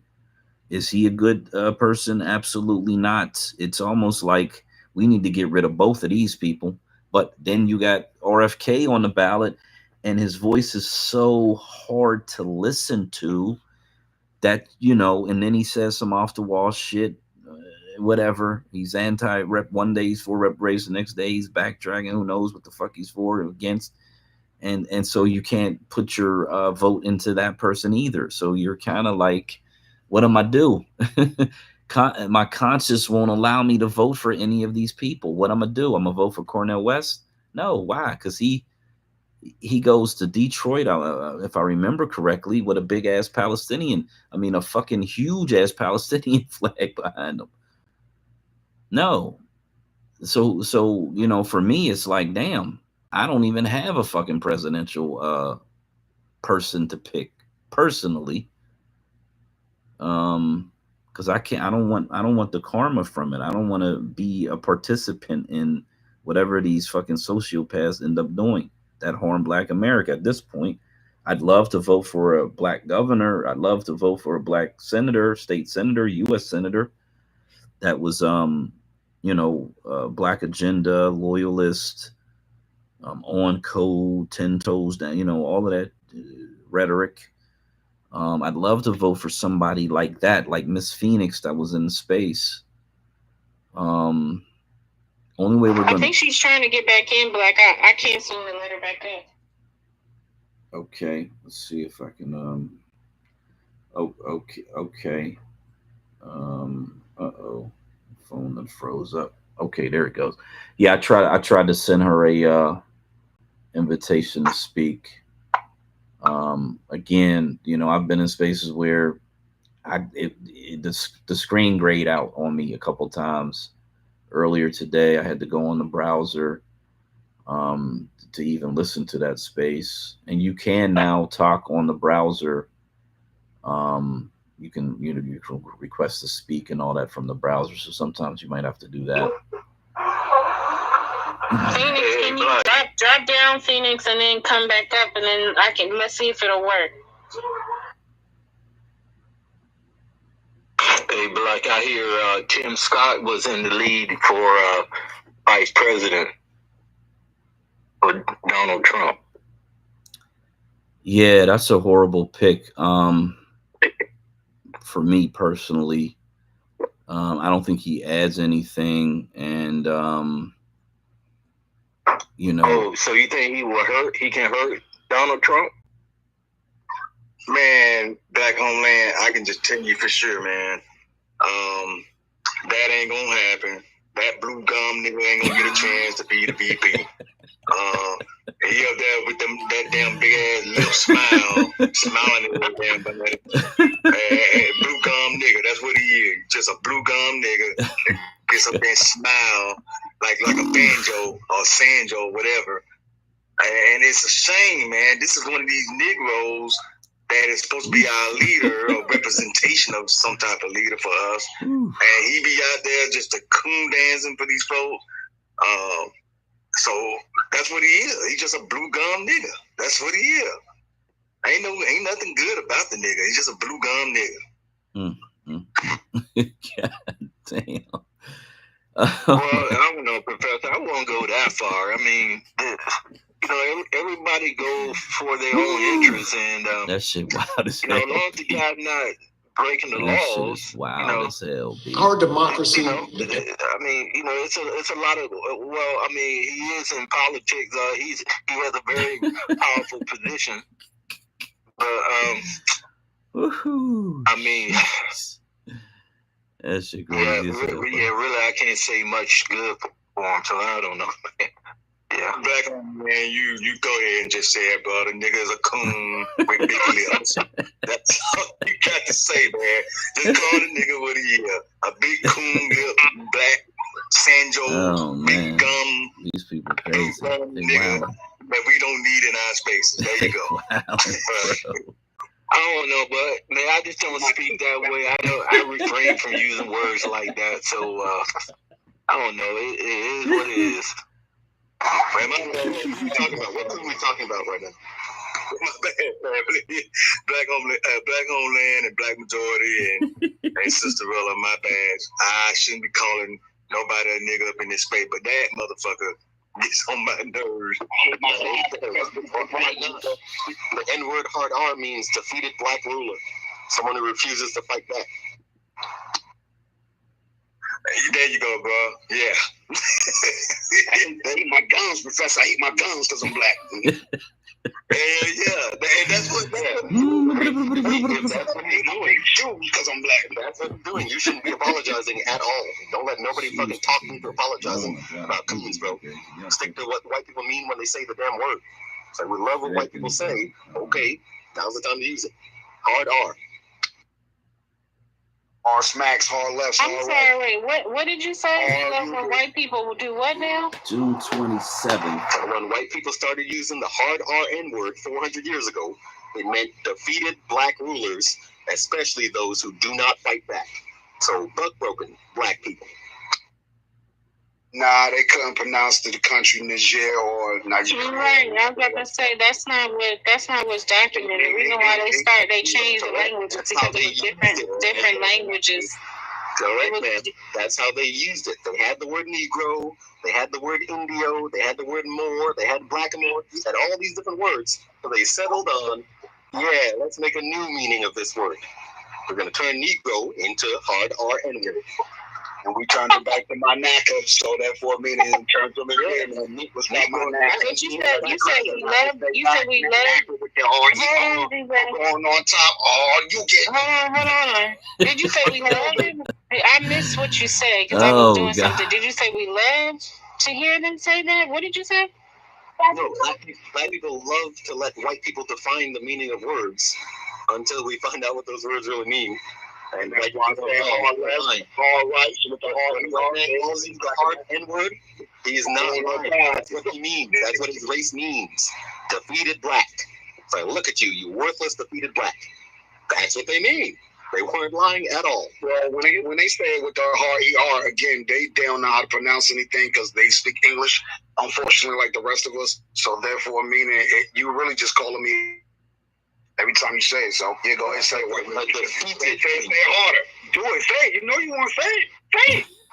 If they want to call you a king, they call you Negro or Negus. They have those words for thousands of years. They know what they mean. They call you a brand new one that they made up. Cool. You got to know what it means. Okay. All right. Okay, so I just want to make sure we're clear up here. Defeated black people is something that you're saying that they were talking about, because nobody in this room understood that that's what people love to hear, white people define words. That's not even a thing. Wait, am I hearing you correctly? I just want to make sure I hear you correctly before I make a decision on what I'm going to do next.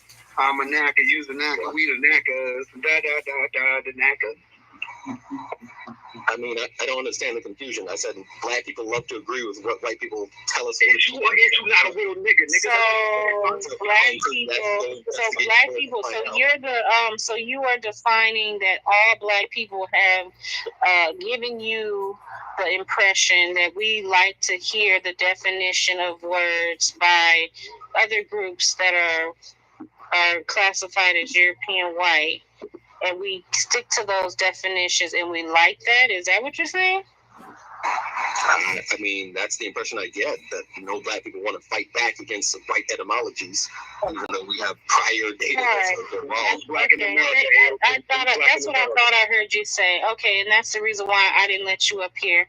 Whoever let him up here, I don't know if y'all want him to stay, but I don't. So don't blame the rest of the chat. What's the disagreement we're having? Like, what was the false thing I stated? You're implying something very strongly right now, and I don't take too kindly to that either. I'm a black supremacist. Send him back to where what's the part where he came, sister? I ain't Lucifer for a reason. Yeah, what's the disagreement? What did I say that was false? You could do it. She's implying in front of the black community, and I'm a black supremacist from the Caribbean. We don't take that shit in our bloodline. We don't take that shit in modern times. We don't take that shit historically. We don't take this shit at all. So I want to know what you're implying right now. You know what? I think I remember you. Vivek Ramaswamy. Is that you? What is your? That is you.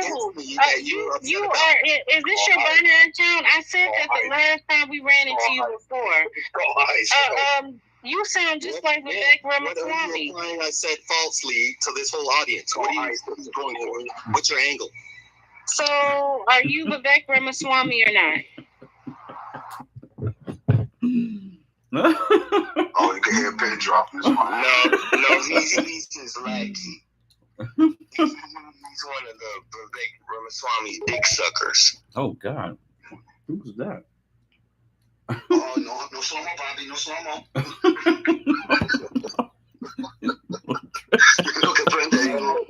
No, this space just went from Black American to Muslimist in a matter of seconds. Straight Muslimist. I knew I recognized the tone in his voice. He uses a different page, and he came in here a long time ago when he was running.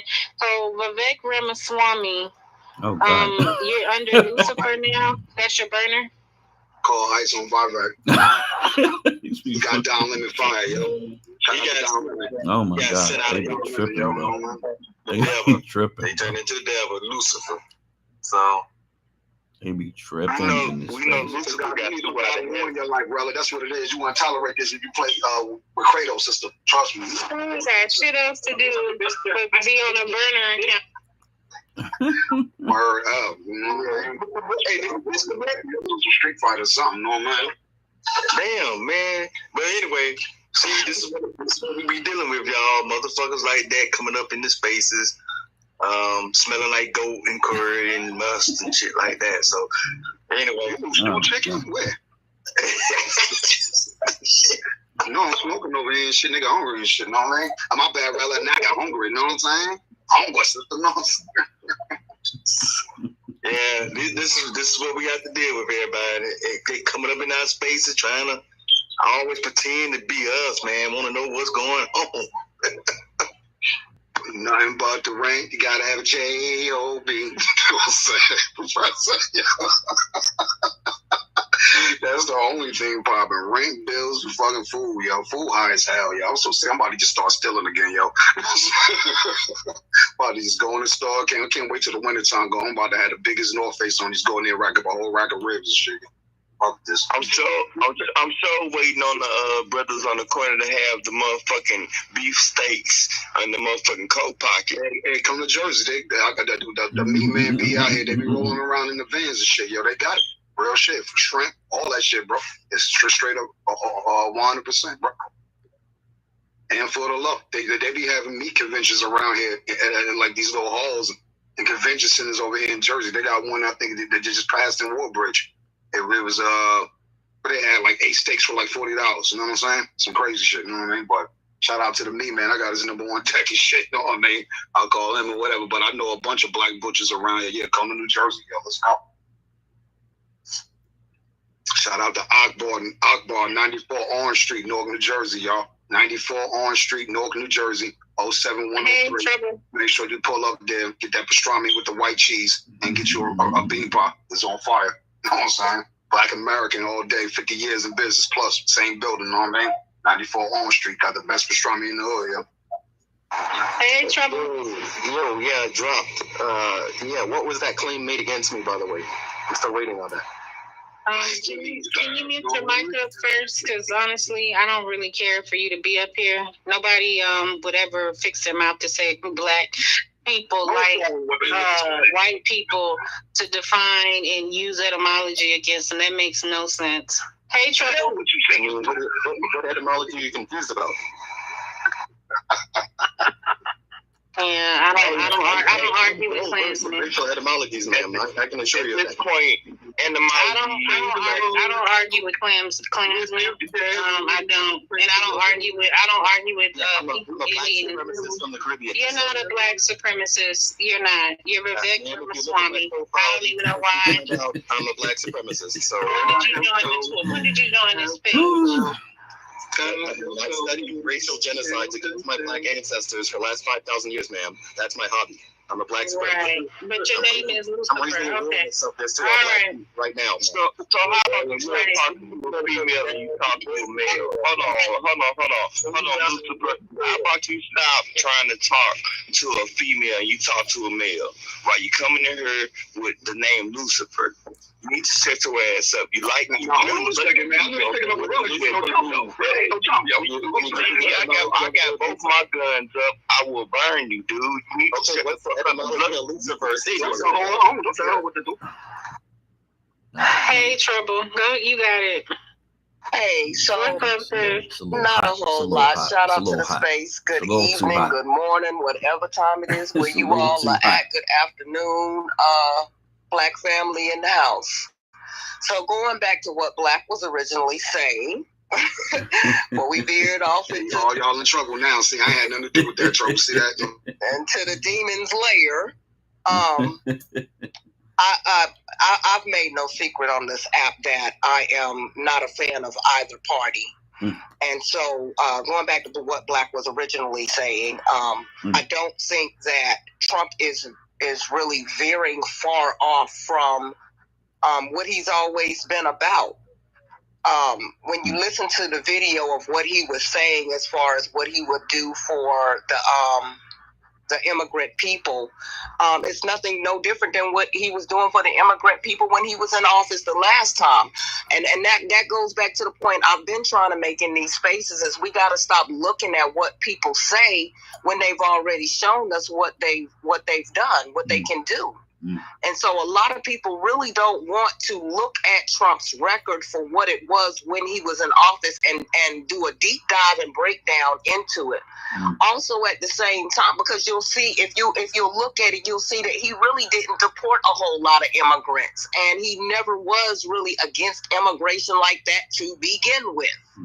We are the ones who are stuck on this immigrant point.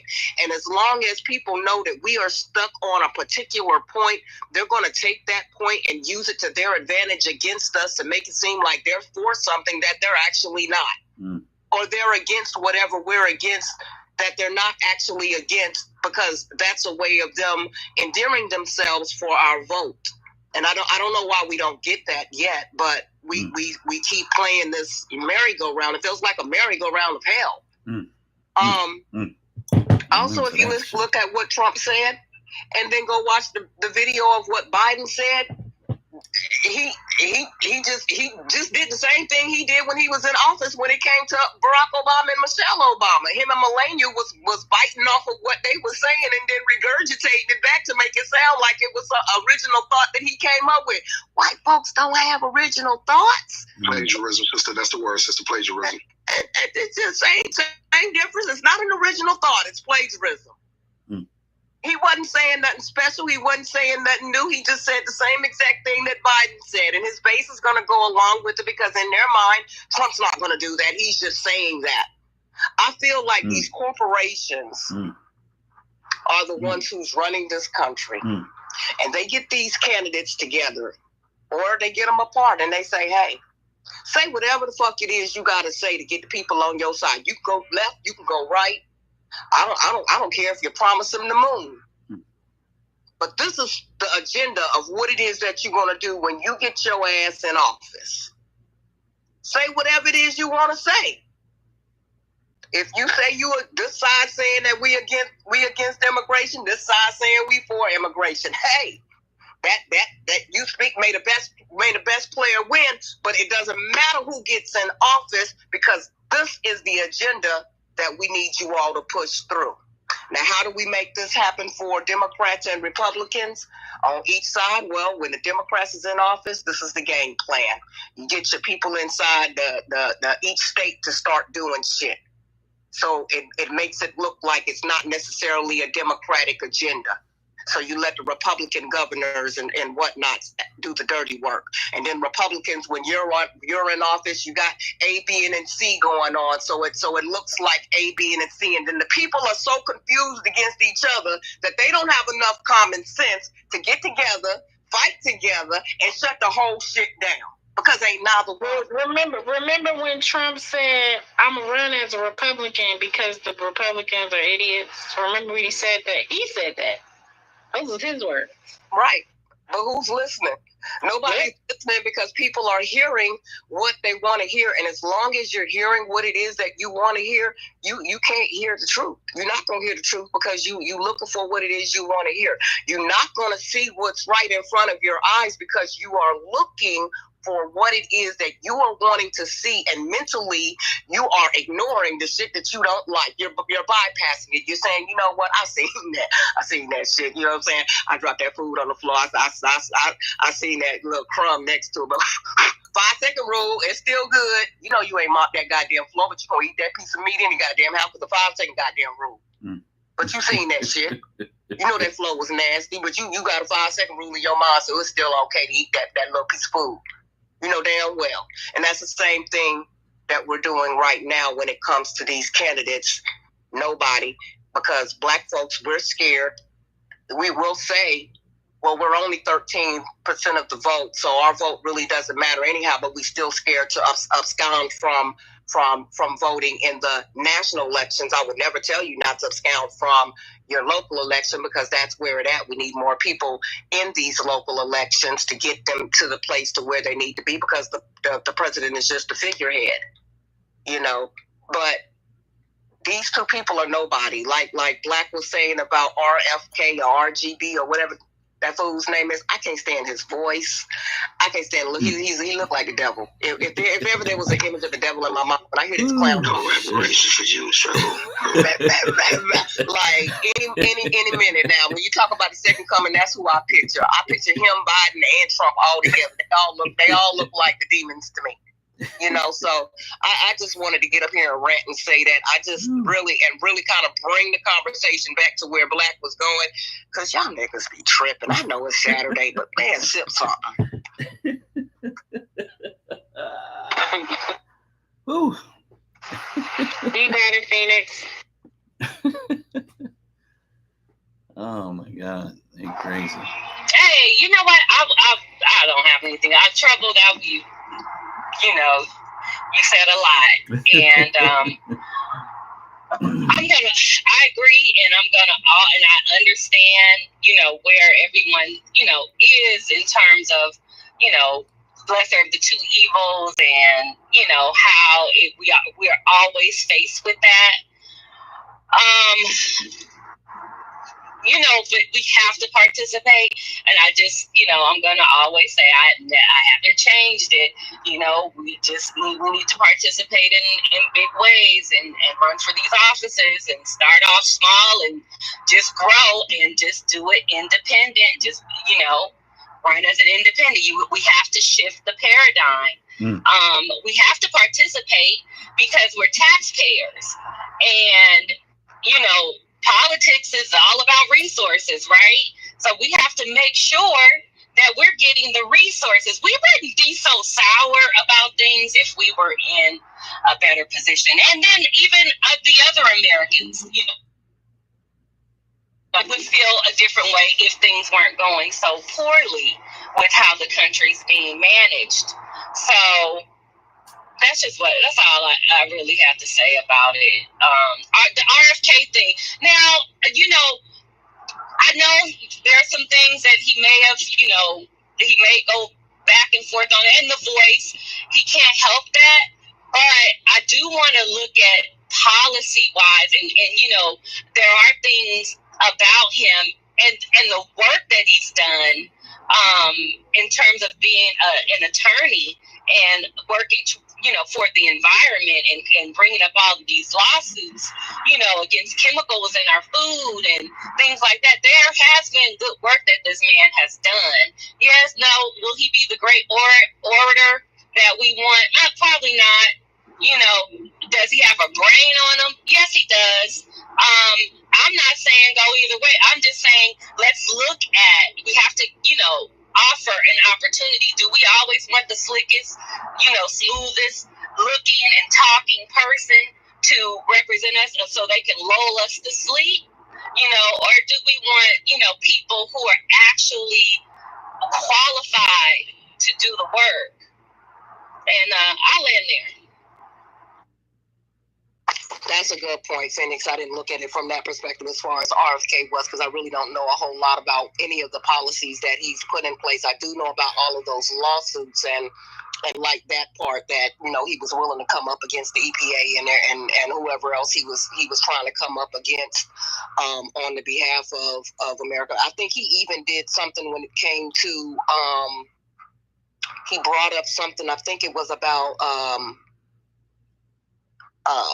the vaccines, and so they it was the mRNA. Yeah, with autism. And he did a deep dive, and he's done some great work. You guys, you should look into the work. Has, but Phoenix. But here's the thing though, with him being an attorney in that career path. Right, and again, I feel like anybody can run as president, even though you'll have people that say, "Oh, the president has to be polished. You know, he shouldn't be imperfect." But all of them have issues. They all were, you know, sexist and all that other craziness. They came from families that were probably slave owners, and they were all imperfect people. None of them have actually put up anything that actually has impacted Black America. And so when I say that, I'm not saying that to be disingenuous. I'm saying it to say, as an attorney, He never challenged at Eric Bloom to stop Eric Bloom for doing what he did. And now you have a black-owned fund, woman fund that can't even operate because they have to change their language, which now we realize language matters. We do know that. But at the same time, no one has ever created any protections around our community. LBJ literally didn't want Fannie Lou Hamer to be broadcast across the network to talk about what happened to her during the bus boycott. So even though the president may be a figurehead, they do hold some powers for its executive order and controlling the military, and also dealing with foreign affairs.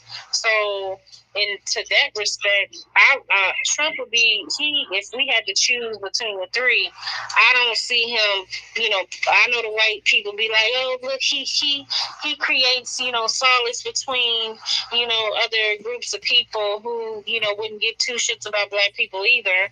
But at the end of the day, he's not really creating solace for us here.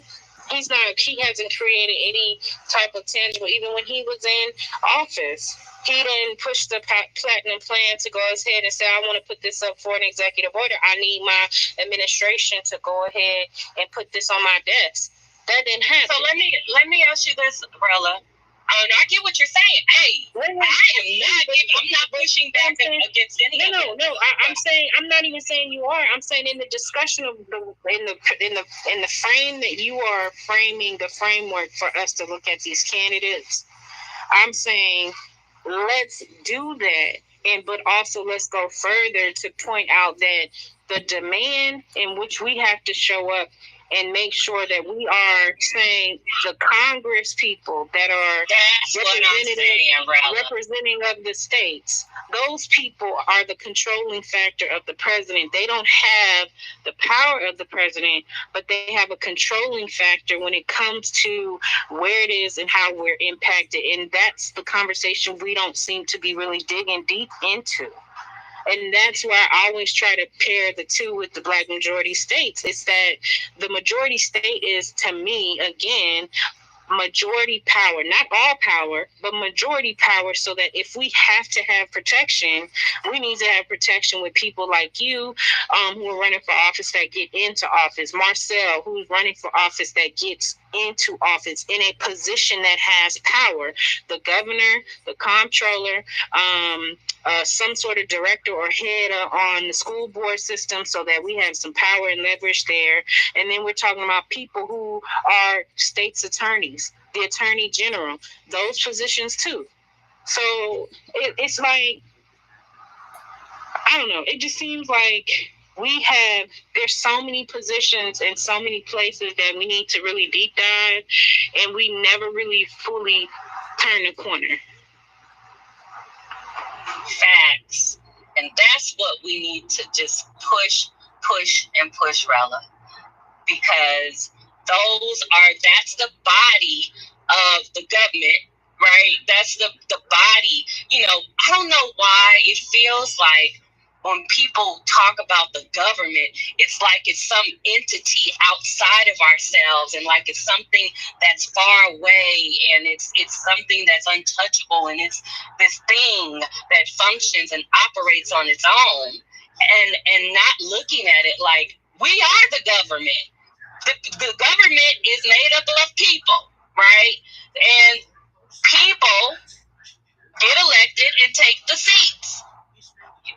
It's just more about getting it done and doing it. We are the government. The government's not out. Just like they say, God is in you. God is not outside of you. Same thing. And I land there.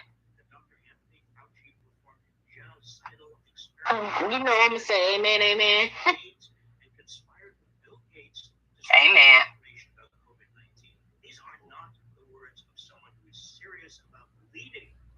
We hold the power, y'all. We can shift any paradigm. We just have to be, know that it needs to be shifted in math, in enough numbers, right? Each one teach one, hold these conversations, because the average person really is not interested, distracted because they're working and taking care of their kids and, this, that, and the third, and trying to enjoy a little piece of their life. We have to get the spirit of the 60s, the 50s and 60s. We went to sleep. And now we have to wake up, and we have to wake up fast, God's speed, because things are just crumbling, and the system and situation that we think we know about is about to disappear. We are in World War III. I mean, I don't know if anybody's really paid attention. And then, you're talking about the dollar, right? There's so many aspects of things that we have to prepare for and look at and prepare for. The economy's, on the brink of collapse. Hope everybody's paying attention to that. So yeah, there's a lot, y'all. I land.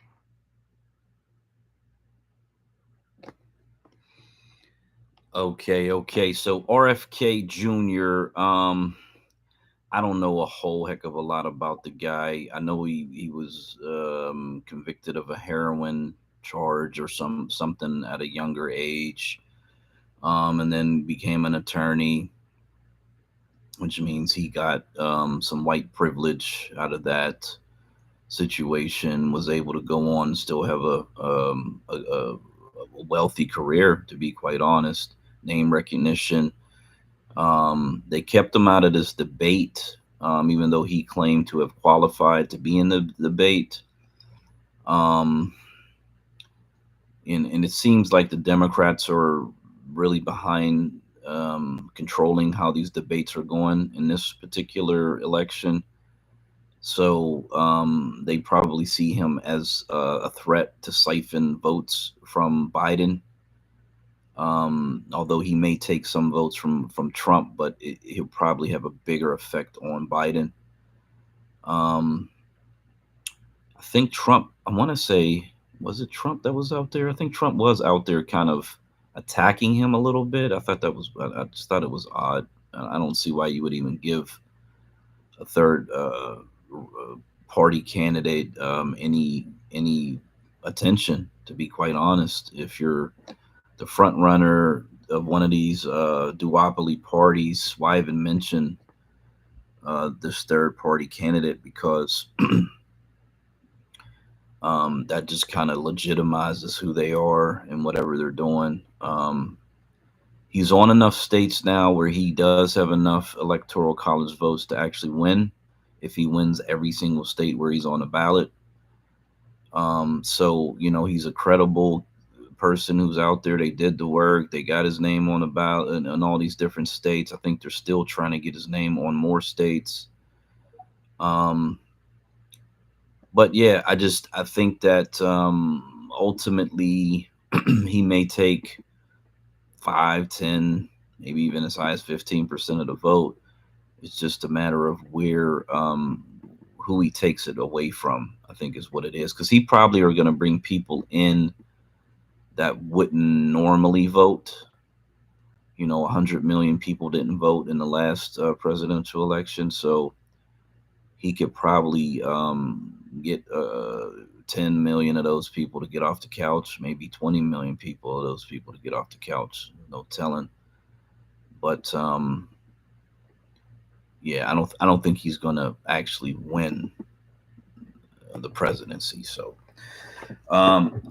we were talking about Trump's VP picks, and so there is a debate. The debate's next Thursday night. I won't be able to watch it because my sleep schedule has flipped. Now I'm working 5 a.m. to 5 p.m., which means I got to really be in bed by 9 p.m. at the latest. So I'm not going to be able to stay up to watch that. I'll have to catch some of the clips the next day and see what they were talking about. But for everybody who's kind of paying attention, Thursday night, 9 p.m., I guess that's East Coast time. There is the presidential debate, and there's a lot of rules on how it's run. I'll try to find a clip about that.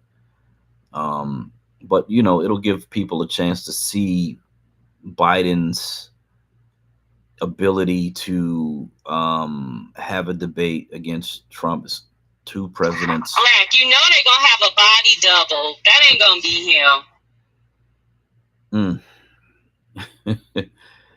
Oh, that's interesting. Yeah, hey, man, that goes down a whole nother rabbit hole. But all things being equal, if he appears to be competent, it kind of, because he's the incumbent, it's hard to unseat an incumbent in politics. Just very difficult.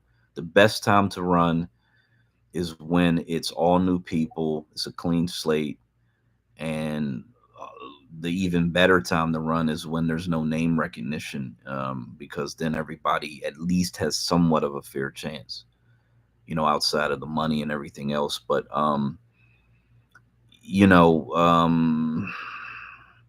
this being Black majority, I have to disagree on 1 second there on one thing you just said that, bro. He shitted away his chances already. So yeah, he gonna probably end up losing anyway. He looks like he doesn't belong up there, man. He looks lost up there. Hell, look what he just did at the D-Day event in France. He was up there on the stage shitting on himself, man. So he shitted away his chances. He ain't no win. Shoot, I mean, I don't see him winning. Yeah, so there's always multiple things and multiple agendas and multiple possibilities, but they manipulate the vote, and this is going to be the christening of the Latino Hispanic vote for the Democrats. I don't care what the outcome is.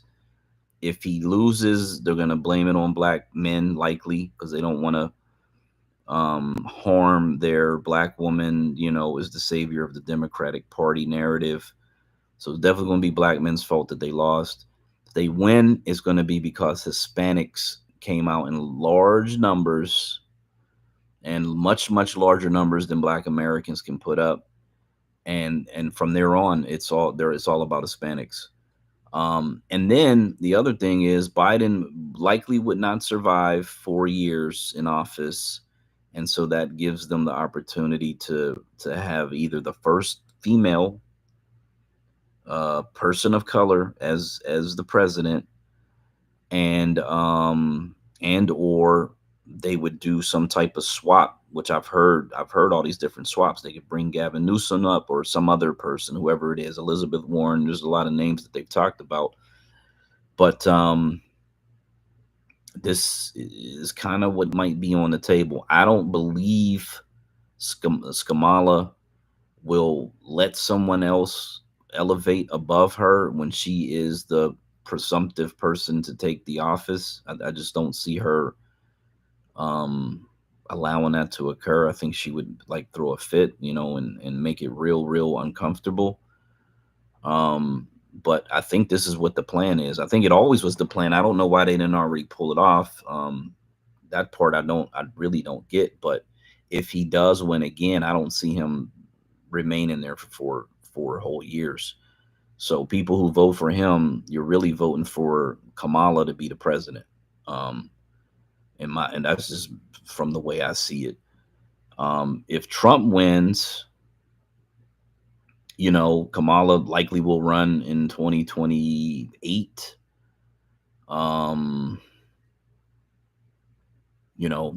saying that she'll win, but she'll likely at least give it a chance. And then Gavin's definitely going to run. He'll no longer be governor. We'll have 2 years to kind of build a campaign for president. I believe he was promised some backing by the Democrat Party, which is why he kind of chilled out on his nationwide exploratory mission that he was kind of on. And I just think I think that's what the future is. If someone else pops up, so be it. But I think they're the two that are the most likely for 2028 out in front, name recognition and all of that. Yeah, but if Trump wins again, I don't think it's going to be sweeping anything. If that Project 2025 is definitely damaging. It'll for people who live in DC and work in DC and working in all that infrastructure and they want to ship half that shit out into the middle of nowhere, it definitely will cause some pain for Black Americans that work in those places. You know, and then usually it takes years for all the other damage to kind of be realized because people are not paying attention at all anyway. So by the time they fucking realize something is kind of off, it's way too late. It's way too late. When you're not paying attention at all and then you notice shit's fucked up, it's over. It's already done. It's in the system. But as far as his VP, I got 2 quick videos. This one talks about who's all the players are, and then the other one outlines who's the front runner based on, I guess, polling, and so that's important. Trump may choose his VP based on polling. He's supposed to announce it at the Republican convention, which I think they said is next month. So yeah, if you do it based on polling, I guess that's the smartest way to do it, because at least, you know, people are willing to come out and vote for the person. Having them on a ticket gives you some extra votes. But here's the first one. As we inch closer to the Republican convention this summer, former President Trump has an important decision to make: who will join him on his ticket as the vice presidential nominee for Republicans. Nearly all of those on Trump's shortlist are elected Republicans. Senator J.D. Vance, Representative Elise Stefanik, Governor Doug Burgum of North Dakota, Senator Marco Rubio, Senator Tim Scott, Senator Tom Cotton, and Representative Byron Donalds, the one exception being former HUD Secretary Ben Carson.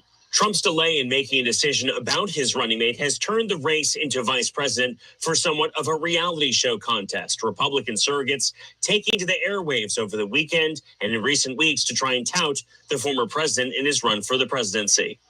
Well, I think if the president asked you to serve in any capacity our great nation, you'd have to consider it. But I also know that there's probably only one person who knows who's on his short list, and I suspect the president will make a decision about his vice president when he's ready. If the president asked me to serve in any capacity, I would, of course, entertain it. But right now, I'm very happy being a senator representing the people of Arkansas and working to elect President Trump and the majority of the Congress. In the race for vice president, however, there's a number of important political calculations. The former president isn't likely to pick anyone who would overshadow him on the ticket. That being said, there is the possibility, given that former President Trump is one of the oldest candidates to ever seek the office of the presidency, the vice president could have to step in. That's something that a number of Republicans are touting their ability to do so. Well, I think if you're going to step into that job, it's obviously the toughest job, the biggest job, not just in our politics, but really, frankly, in the world.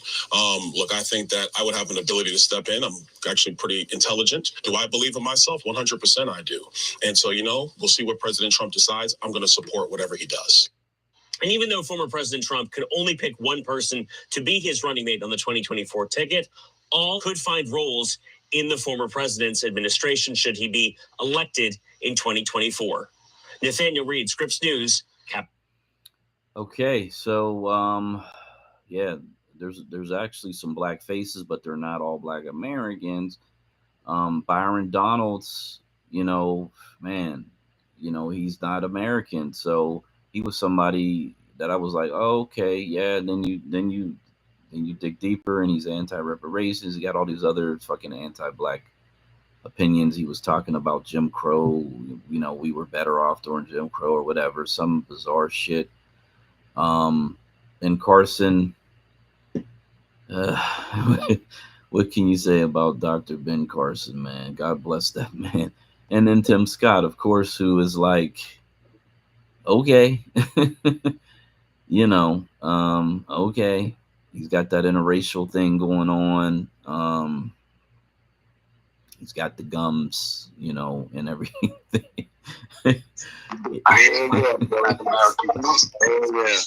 Purple gum lips. That's what he is. Purple gum lips nigga. That's what he is. America's not a racist country because I hate my big nose, nigga. Oh my God. As we inch closer to the Republican convention this summer, former President Trump has an important... I see this joker somewhere, man. Where are white women at?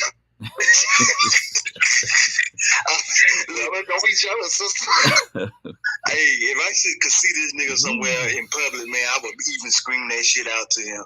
Hey, what are you doing, you blue gum nigga? You blue gum lip nigga. That's what I would say to him. Because I'm telling you, every time you see him, he is smiling up there in front of Trump and them damn white people with them lips big as I don't know what, big as balloons, man. And I can't decide whether they goddamn black or blue or purple. I can't tell sometimes with this nigga, man. But I just know they all. But I just know he be in front of these folks cooning. That's what he do. Hey, yo, speaking of clowning, yo, did y'all hear that? Not even the size track the subject or anything of the space. But did y'all hear that space where Tariq was going back and forth with Myron Tabernacle from Fresh and Fit? And he would tell him, Myron tried to Halo absolutely Tariq, and Tariq was like, hold on a second. I know me and you had problems in the past or whatever, but you know, we cool now or whatever. And yeah, I'll come on your show or whatever, you know what I'm saying? But you know, I just want to give some big ups and some prayers to you on now. And he was like,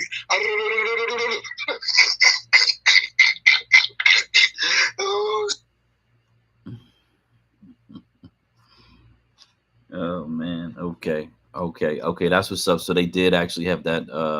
I saw people posting about it. I didn't know whatever if it was going to happen, but that's what's up. So this is a black man who says Wilbur B. Bell. He's 83. He says his father, Cornelius Bell, was born. It says a few months before the 13th Amendment was ratified. So that technically he was born into slavery.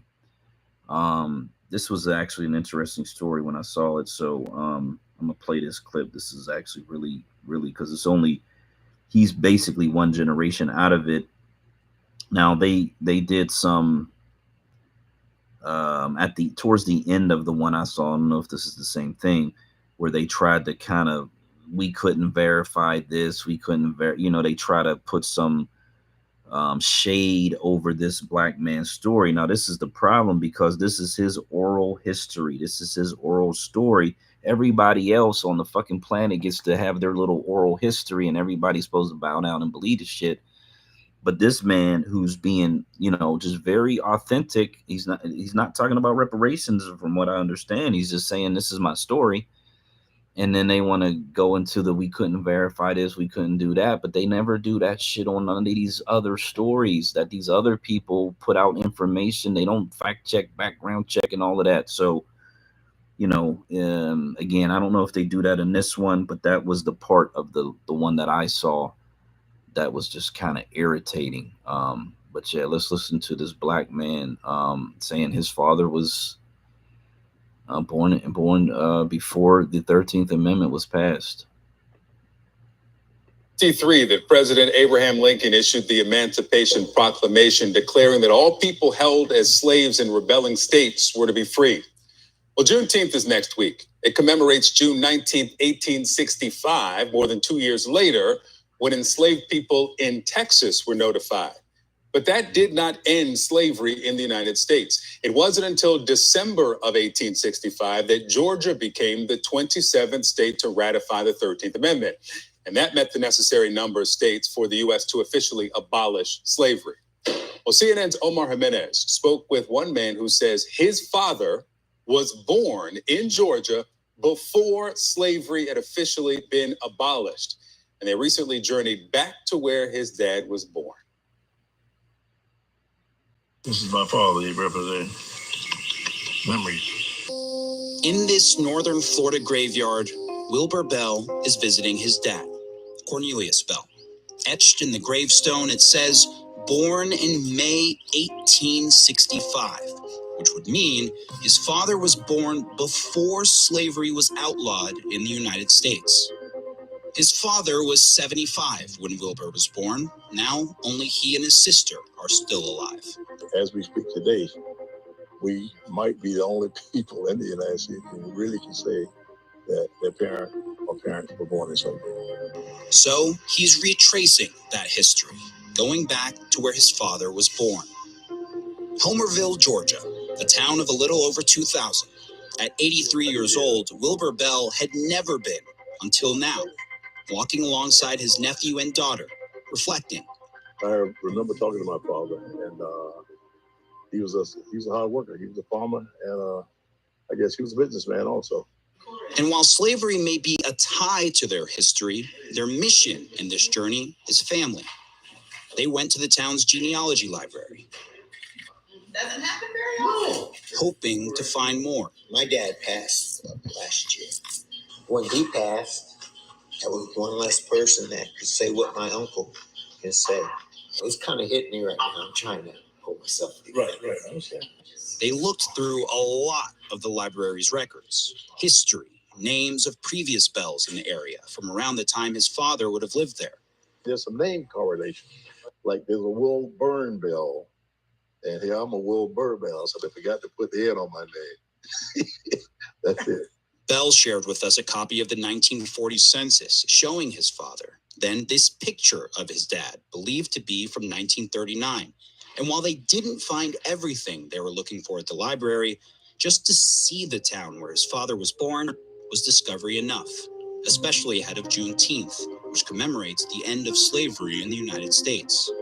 He's happy the country now recognizes the day officially. With the pushback on history and what the country's been going through for the past, I guess, 8 years, Juneteenth was a new day for Black people, a new day for the country, because it brought people closer together. His nephew doesn't just want to commemorate the past, he at times wants freedom from it. I wish we just stopped talking about slavery. We can't do anything about it. It was a horrible thing, and to some extent, perhaps we still feel the effects of that. But we can't grow, we can't move forward if we don't let it go. Wilbur Bell tends to agree. It's about moving forward. But he also needed to honor his past, not just visiting where his dad was born, but in that a direct link to a time many thought was generations in America's past for everyone. I'm one generation out of slavery. I'm two. And getting closer to his dad in the process. My father was Cornelius Bell. He was a survivor. Omar Jimenez, CNN, Homerville, Georgia. Wow. Our thanks to Omar for bringing us that story. Now, a CNN review of census records from 1940 and 1950, along with the gravestone and obituary, support that Bell's father was born in 1865. But census records from 1930 show him as being born after 1865. Now, according to the National Archives, it's part of a challenging record-keeping dynamic when it comes to census records between 1790 and 1940, especially for Black people. Okay. So, great story. I believe it's true, regardless of whatever with the census. That part sounds like they said they kind of did verify some of the documents, which that's good. The only part I'm like, they want to stop talking about slavery, and it's like, well, and I understand that if you were there during Deconstruction and all of the violence that occurred that pushed us out of the South, for the Great Migration, wave 1, wave 2, but if we continue to talk about it throughout the entire time, every single chance that we got, there's a potential that, things would be slightly different. I think you can't stop talking about it at this point. I think it's a requirement to keep talking about it now because they do seem to have this level of guilt, and they, depending on who they are and their personality type, they're going to either respond with anger and more racism, or they're going to be sincerely apologetic. Now, finding those sincerely apologetic people is like finding a needle in a haystack. But they are out there. They do exist.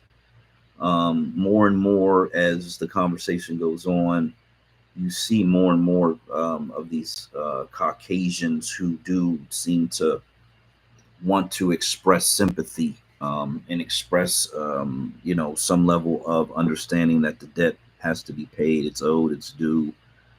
And I say the more you talk about it, the better, because some people are going to be under the attitude that, yeah, I just want you people to stop talking about it. When it gets to that point, things tend to move, to be quite honest. So the squeaky wheel gets the grease and all of that good stuff. So yeah, I think you got to keep talking about it. I think the louder and the more often that we talk about it, the better at this point in time. Because if you're silent, go back into a space of silence, then it's out of sight, out of mind. People forget about it. They forget the history. And then it'll be a whole nother generation that has to go back and rediscover the history and rediscover all the movements and all the attempts that were made, which is essentially what this particular generation or this movement has been doing. And, again, as the immigration percentage of the population increases and they have no connection to it, some of the more anti-reparations people are the immigrants, to be quite honest. And as time goes on and as that population increases, and they get into some positions of authority and power, that's going to make it harder and harder and harder if they're the people who have to sign off on the shit. They got to vote for it. They have some way of slowing down or outright disrupting any attempts. So, yeah, that's something to think about. MF Kush. Hey y'all, peace, power, reparations. Opulent Day Kush. Hey party lady. Hey. Wait, what you be doing? DJ, you like choo choo choo choo? Yeah, okay, that's what y'all Okay. That part. Hey, no, Black Majority. I wanted to make a comment over the debate that you mentioned that's going on Thursday. They've already sat up here and thrown out things that could potentially already, quote unquote, sabotage Trump or help Biden in some kind of way. They've already been throwing out hints. So they're talking about putting stuff on prompters for Biden to read that Trump don't look at, that kind of thing, that kind of situation. And I think that's really interesting that they've already essentially predetermined what obstacles one candidate is going to face over the other. That's all I had to say. Yeah. Okay. That's interesting because, yeah, I know there was negotiations about these debates, and of course, like I said, the Democrats are pretty much in control of it, because he's the incumbent, whatever. I guess that's how that whole situation aligns itself. And so I think they're going to have a vice presidential debate, and then I think there will be another Biden versus Trump debate, and maybe by that time RFK Jr. has enough, whatever. I think it was something like he had to have 15% of the votes or 15% of the state. I don't know what it was, something about 15%. And he said he had reached that threshold. But like Miss Phoenix said, we're in Detroit, that Asian Indian guy who won in Detroit for Congress, he's running again. He's the incumbent, and you got these black people who are in the race. The one guy who was I think he was a former state rep or state senator, he didn't get enough signatures. He got enough, but they were able to, through that vetting process of signatures, they were able to remove enough signatures that they took him off the ballot. And he went to court about it, and it went through the court processes, and he still is not on the ballot. So to Ms. Phoenix's point, you need to get 3 times, 4 times as many signatures. That way when they do this whole, trying to strike off signatures as being invalid, not having the right information, whatever it is, you'll be good. And so I don't know if that's what happened to RFK Jr., whatever that 15, something about 15%. So they could have, because these people are master manipulators, they could have manipulated whatever his qualifications were to ensure that he would not be in the debates. That's very, very likely, because he's kind of adamant that he had qualified for it. Whatever the issue is, whatever, but he may qualify for the second debate, which technically would be the third if the VPs kind of debate each other. That's another interesting thing when guys were talking about Tim Scott, is them going up against Kamala in a debate. That'll be interesting because she one thing, and I didn't watch those debates, but just watching the clips afterwards, she was relatively competent in those debates during the primaries, which is why there's other reasons why she's the VP. She was fucking Beau Biden or whatever, allegedly, but she held her own. So busing was a lie for her though. Busing was a lie for Kamala. She wasn't a part of that era of busing. You know what I mean? So she lied up there on national television, bro. But that's so, and I hear what you're saying, but that's what they do. I mean, Biden, there's a whole. Your mic cut off. What does that mean? Oh no, that's yeah, my bad. Biden has a whole, and we all know, I don't know if we all know, but Biden lies about, he went to this school, he grew up in that neighborhood, he went to this black school, he was, he walked with MLK. Like, he's one of the more consistent liars throughout his whole political career, and it never really affected him. And in these debates, they got fact checkers, all that shit that goes on, but that never seems to affect them as negatively as we might think it should. Especially for people who are just like, they're just already vote blue no matter who. They're just there to hear the rhetoric that they want to hear, that they're used to hearing, and they'll give people a pass on whatever, because people forget. Whatever it could be, if they were to try to pin her down on some shit like that, it could be like, oh, I misspoke, or I must have read it somewhere, because she lied about something about Tupac's lyrics or some shit. I remember that. They all lie. That's kind of what politicians do. So I just don't think that would be like the thing that would get her. I think if you're flustered and you're not able to answer a question, or you have a horrible answer where people start booing and shit. But I think in this one, I don't know if they're gonna have an audience, so they might not even have that, no audience interaction. So that's all. This shit is to Biden's favor. Let me say that. I'm gonna try to find a clip while Miss Phoenix goes. Oh wait, hold on. Black Majority. I'm hosting a space in the morning about black farmers and how salty they are under Biden's administration. So, just going on. Okay, did you post it in the purple pill in the Jumbotron? Yes. Okay, that's what's up. So it's about black farmers under Joe Biden. Got you. I think that one black farmer who's always out there, he posted, he's got something coming up soon. I'm not sure. Yeah, he just did an interview with, is it NBC? Okay. Gotcha. Okay. All right. That makes sense. If they wanted black farmers to have land, to have equipment, to have funding, they would have it. They don't want that to happen. We could talk about how Texas, their 1 million acres have been set on fucking, of course, assholery,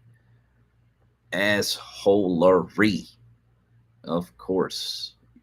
I knew it was close because it was glitchy and it was acting goofy as hell. I FK Jr. pointed something out about the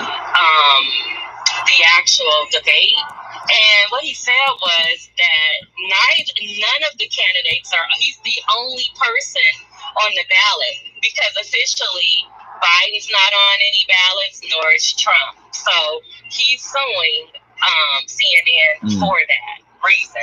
None of them are on the ballot except for him. Hey, he's got a point. He's got a point. Yeah, because they're not selected until they have their conventions. They're the presumed nominee. I guess they would probably just gloss it over with that, but they represent the parties at the very least. And it is what it is. I mean, he could make his little legal situation, but the question becomes, it's a news service. They're a private news service, quote unquote. They're not really controlled by the government. And so they could really determine who they want to be in it or not based on their own private, interest. So if it was more like a government thing, he might have a stronger argument. But I don't know how far that's going to get him. I think his best hope is that Trump does really good. He kind of damages Biden a little bit, and then he's able to get into the final one, which is much closer to the election, where people will actually remember him a lot more, leading right into the election.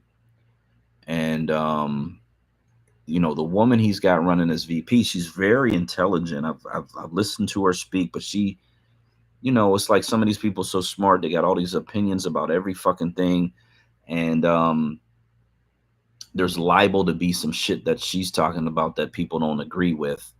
And so sometimes I think you're better off not saying a whole hell of a lot. I think you're better off kind of riding the wave, sticking to a script, and just kind of staying in the pocket a little bit when it comes to politics, if you can, especially if you got this huge audience.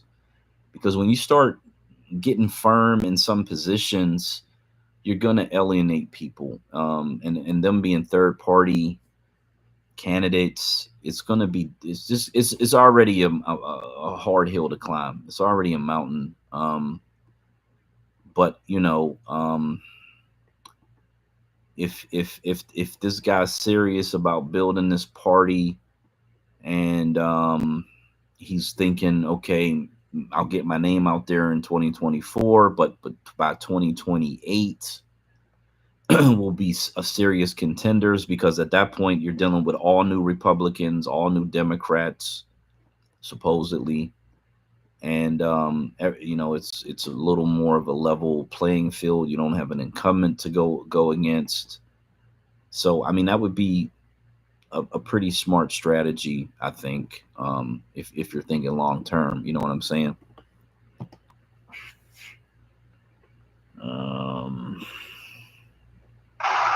Trouble, you got any trouble? No, I'm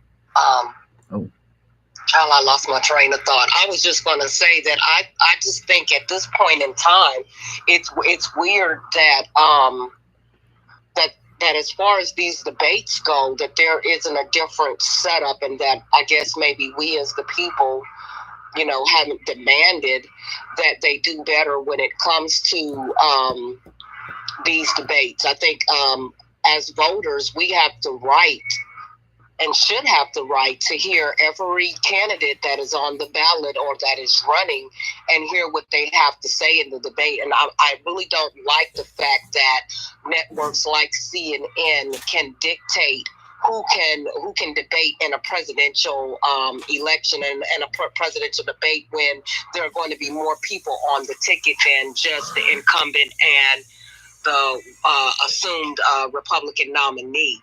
CNN has these freaky rules, and as I'm reading it, it's quite annoying that they're saying that according to our rules, like who elected you all to make these rules and your qualification requirements.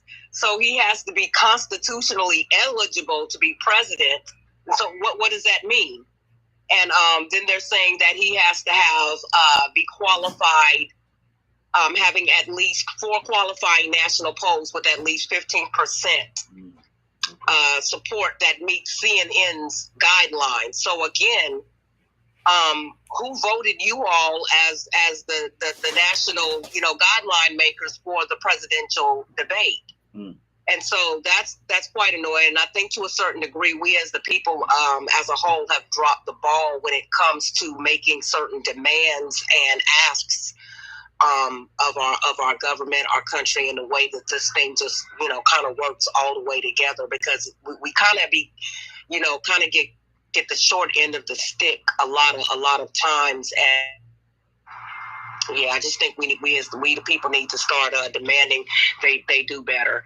Whether RFK is a good candidate or not remains to be seen, but I still think that all of the voices deserve to be heard. Even if his voice will irritate the shit out of me, he still deserved to stutter, his 10 minutes, just give him a couple of extra minutes. That's all. And they could easily do that little thing that they do at the UN where they have an interpreter. All I'm saying is where are these polls being taken? Because you brought up a good point about the polls that CNN has, that the people have to have over 15%. How do we actually know whether these polls, that they keep showing us on in the media, who's taking these surveys? It's kind of interesting. I never ever knew where a lot of these statistical polls that they put up in the state, where you go to vote to know how the population, or what the population in the state is, how they're leaning as far as the votes. And if they're talking about percentages from a electoral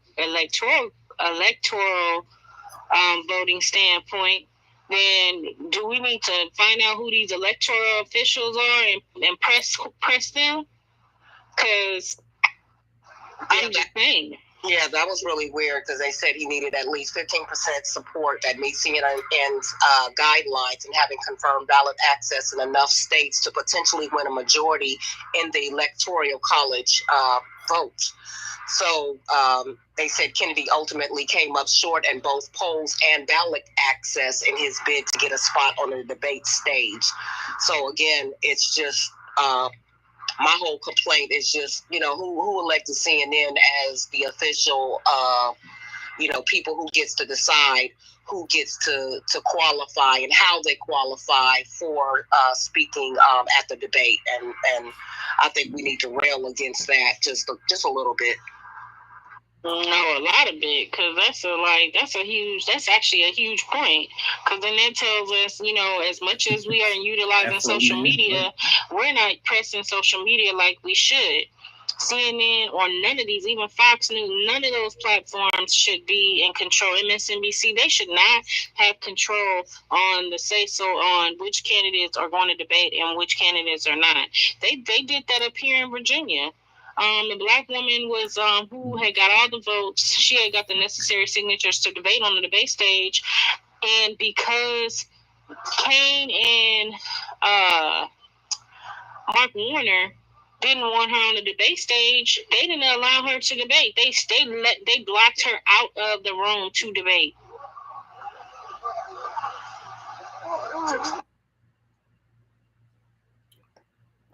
Okay, this will be a good time to run down all who would I can't say qualified, but all the people who are running for president. At least these are the major names that are out here. Libertarian Party, they actually have access to 37 states. They're on the ballots in 37 states. So they actually do have enough electoral votes that they could potentially become president. So the libertarian person should be on that debate stage, technically, I guess. Green Party, they have enough votes in 22 states, electoral college votes of 273, which technically would, they could win the presidency with 273 electoral college votes. So they probably also could and should be on the debate stage. I think that would be the constitutional measure of where you say, can this person legitimately win the presidency? If they win all the states that they're on the ballot, technically yes. Those are the only other two outside of RFK Jr. And then there's a bunch of, and I'm gonna name some of these parties because some of them are kind of weird, but these are the people who don't have 270. So these people, for me, I would say no. They would just be taking up space on the stage. But it's something called the American Solidarity Party, the Constitution Party, the Prohibition Party. That's a weird one. Let me see. What do they want to They want to. So I guess this is an old party that goes back to opposition to the sale or consumption of alcoholic beverages. So it says this is the oldest existing third party in the United States. They got a camel is their logo. Was founded in 1869. That's actually pretty crazy right there. So yeah, the Prohibition Party, Party for Socialism and Liberation, Socialist Party USA, Socialist Equality Party, Socialist Workers Party, and a Transhumanist Party, which is utterly scary, frightening, insane. These people are advocating for transhumanism, human enhancement, human rights, science, life extension, technological progress. Then you got way down here, our buddy Cornell, Dr. Cornell West, is a complete independent. It's not associated with any party at all. I was trying to see what states he was on, because the last time I checked, I think he was like on maybe 8 or 9 states. I don't think he's going to be in a position to where, even if he won every single state, where he could actually become the president. And this is something that we got to be aware of as a people when we're, planning to vote in the presidential election. If you vote for somebody who, or if you want to vote for somebody who doesn't have a chance of actually winning, the question becomes, what's the point in that? What does that do? You're almost better off not voting at all, because if the person can't actually win, again, you're just this person who can't win. It's like voting for Kanye West. He dropped out of this year's race. He actually was, I guess, scheduled to run, but he dropped out. Kanye West is not going to win the presidency, but if you give him your vote, okay, so be it, I guess. But I don't see I just don't. I'd rather not vote than vote like that, personally. Yeah. So I'm looking at something called Commission on Presidential Debates. Maybe they have something to do with this too. It says it's a nonprofit. 2024, the campaigns of the major party presumptive presidential candidates, Democratic incumbent Joe Biden and Republican former President Donald Trump, circumvented the CPD and committed to 2 debates outside the CPD's purview. Okay, so this is what happened. This Commission on Presidential Debates, which had historically organized these general elections since 1988, is what it says. They decided, Trump and Biden came together and agreed that they were not going to go through their process the way that they normally run it, and so they set up their own thing, I guess. Now, if I was them, this is interesting. If I was these people, I would go and get the Libertarian, the Green Party, get RFK. I would get them all together as an alternative to whatever the Republicans and Democrats are doing, and either run it before or after on the same day to try to get some traction for those people. You know what I'm saying? Since they kind of poo-pooed on what you got going on. You know what I'm saying? That's what I would do. Get Fox News or some other network to carry it, and maybe you affect the duopoly in a way. Especially since they kind of pushed you to the side, pushed you out of how they do things. Yeah, but that's pretty much that. So I'd probably be much more interested in watching those three independent candidates or third party candidates discuss issues where I would assume they're going to be a lot more authentic about things, a lot more honest about things, and maybe they got some out of the box thinking versus these people that are essentially going to be sticking to their script and lying, because Biden's going to be lying about how great everything is, how wonderful, how amazing he's been, and the most this in history, the most that in history, the fastest recovery. It's going to be all that BS. And Trump's going to be essentially going negative because that's the only thing he has, to be quite honest, is to go negative. And you can kind of predict it. I don't think anything groundbreaking is going to come out of this debate. I think more than anything, people are wondering if Biden is either going to fall asleep or if he's going to freeze like he's been freezing and shit, just fucking staring to the camera like shit like that. There's probably going to be a couple of those moments, or he just totally forgets what to say, or he's saying a bunch of gobbledygook, which he does that a lot as well. And then Trump probably will get a few gotcha moments and some weird faces and all of that in the whole situation. Let me say this real quick, Buck. If you don't see Biden do any pausing and staring and all of those things, let's just know that he got a body double. If he doesn't do any of those gaffes that he usually does, that's not him. I'm just saying, we'll see it in the movie 20 years later from now. Mm-hmm. Just like we do anything else, that's not going to be him. If he acts regular and normal, that's not Biden. I'm just saying. Nick said, beware of the body snatchers. There's going to be an old man from the cocoon up in the house.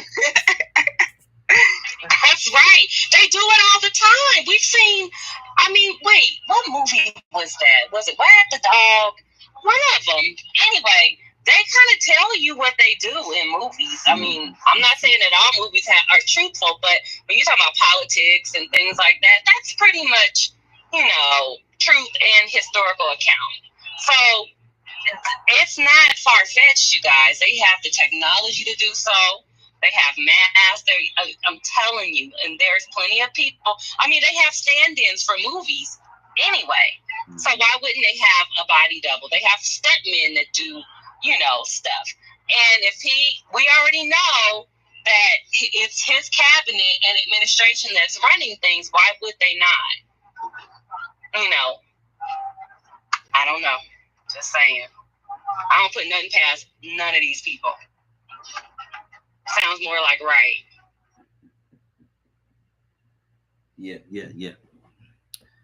Yeah, definitely. There's a lot of reports online and pictures match this up. They said the State of the Union, you could see his neck was kind of rubbery. And they do the little close up of the eyes where it kind of looks like their eyes are kind of sunken in. So yeah, we see the mass. We know that the potential is there. And we had the woman who was like the master makeup person. I think that was, what was that, back in the Bush administration or whatever. So they are experts at that stuff. That's interesting. That, yeah, because at the State of the Union, I was thinking they pumped him full of like whatever, some vitamins, gave him some type of shot, caffeine, whatever, and that got him going. But at the end of it, when they were showing a lot of close-ups of him, they were saying, no, this is not him. So anything is possible. That's the world we live in. They're very confident that they can get away with it, and so I guess until somebody tries to Ronald Reagan the situation, or Abraham Lincoln the situation, you'll never know, because interestingly enough, I believe it was Saddam Hussein who had a bunch of these body doubles in Iraq way back when, and they would always be talking about that, how he's got all these body doubles running around everywhere. But if they were to JFK the current president, and then you see that on TV and whatever, and then he miraculously is still alive or whatever, that would be, that would be real confirmation of some nefarious things going on there. But I got to assume that the Republicans know that this is where you start to get in. So when you start going down these rabbit holes, part of it is they can't get away with it without the other side knowing and being complicit in it. Like a lot of these issues, it even though they frame it, oh, the Democrats did it, oh, the Republicans did that, but you can't. There's some things that you just can't do without the other side being aware of it and participating. So yeah, that's interesting. This video is the debate, I guess the rules or whatever. And so we'll see what they're talking about with that, how they're going to essentially operate it. Now we know that this organization that used to run them is no longer involved with it. And these two, the duopoly, the Union Party, other people say, basically set this shit up on their own. Get the volume up. Boom. Hey, good morning, you guys. We are 1 week to go until that debate. I think that many people, myself included, were questioning what happened earlier this year. And like this presidential election, one word can describe it: unprecedented. This debate, they skirted the Commission on Presidential Debates, instead going with 2 debates, not the scheduled handful that the Presidential Commission was planning to do that wouldn't start either until the fall. Instead, we are having this debate earlier than ever before. In fact, before either of these men are officially their party's nominee. That normally happens during the conventions that occur over the summer. But this will be the first of those 2 debates, and it really is the first opportunity for these 2 men to differentiate themselves side by side. The first time this year and in this presidential election season that they will be in the same room side by side to make their pitch to voters, to try and garner those independents, which will be so key to this election. And adding to the unprecedented nature will be the rules that are accompanying this debate from CNN. Now, unlike previous years, no studio audience, also no opening statements. There will be a 90-minute debate with 2 commercial breaks. Also, muted microphones. That's something we haven't seen in the past. When it's not your turn, that microphone will be going off, which means we're unlikely to see moments like this. People know you're senator.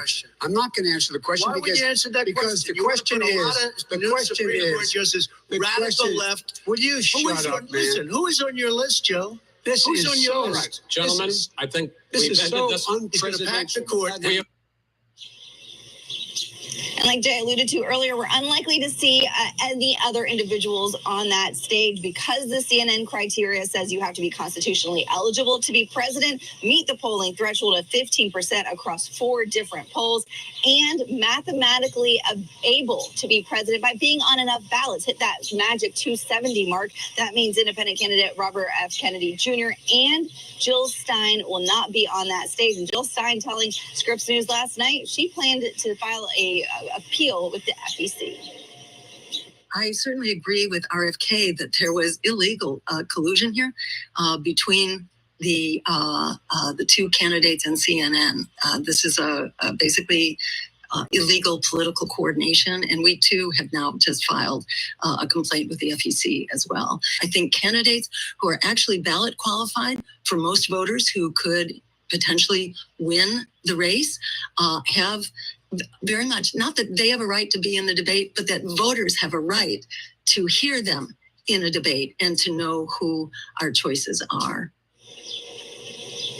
Now, both campaigns are likely undergoing their preps as we speak. We are just a week out, and we know that the Biden campaign has said that because of his day job, he's unlikely to prepare too far in advance. The Trump campaign points to the former president on the campaign trail, saying he gives numerous tough interviews every single week, delivers lengthy rally speeches while standing, demonstrating elite stamina. The Biden campaign says that they want to hold the former president accountable, that they'll be focusing largely on much we've seen from the campaign recently, those commercials, reproductive rights, path to democracy. But you guys, I have to make a plug for ourselves here because we will be coming to the debate in a road trip. We're going to be hitting the road come Monday, Norfolk, Charlotte, North Carolina, and Athens, Georgia. We want to see the voters and hear from them and what they would like to know from these candidates come Thursday. You guys? Come on down to Georgia. Make sure you bring your pocket fan with you. a little warm here. A little warm here. I mean, look, these debates, particularly in the Trump era politics, are wildly unpredictable. And that first debate between Biden, the last debate between Biden and Trump, was widely panned. It was more yelling and talking over each other. People felt like it was just a hot mess, to use the scientific term. So we'll see if this time's any different. But not enough popcorn in the world to get the country through next Thursday night. White House correspondent Sarita Marshall, thank you, and safe travels here to Georgia. Yeah, so Atlanta, Georgia. Atlanta wins again, man. You know how much money that's going to pump into the local economy down there. And Trump did visit Atlanta based on whoever the on-the-ground grassroots folks were that got him down there. So, hey, you know, if people are still, you know, blacks for Trump, and they get another opportunity to stand out there and protest against Biden, hold up their signs. There probably should be some Juneteenth signs down there and some reparation signs, especially reparation signs. Yeah, that probably would be the move for folks in the Georgia region that are reparationists, that they get a chance to be boots on the ground, because here's the thing, you know, there's going to be Palestinians down there. You know, let's kind of yeah, look at that, they gonna be down there. So this would be a great opportunity for the boots on the ground reparations folks to get down there and get their voices heard, get in front of them CNN cameras with their reparations signs, and make it very clear Black America is not voting for Biden unless he passes some type of reparations executive order to get the thing rolling here. That would be awesome, to be quite honest. So hopefully somebody will organize that and try to, you know, get on TV, get in front of a camera, and you know, see if that can help move the needle a little bit.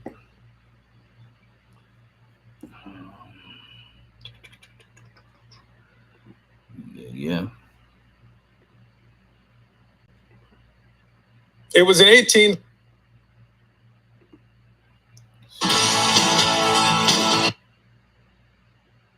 As we go in a little bit on this one. Let's get the only male cruise. The only male cruise coming up. Yeah, because I got some jumbotron stuff. I'll try to go through it real quick. DJ talked about that Harvard reparations, which I haven't had a chance to really look into it in any depth. But the guy, I think his name is Cornell, for some reason. Cornell William Brooks. I believe he's on Twitter, or X rather. And the name that they mentioned in this report, because it's him and Linda Bounds. The name they mentioned is in 1793. Formerly enslaved Belinda Royale petitioned the Massachusetts General Court for a pension from her enslaver.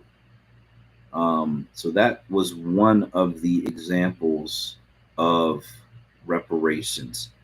That story sounds familiar. I got to look and make sure that that's not a name that I actually do know already, because that name might have been in that list of all the different reparations that have happened in the country.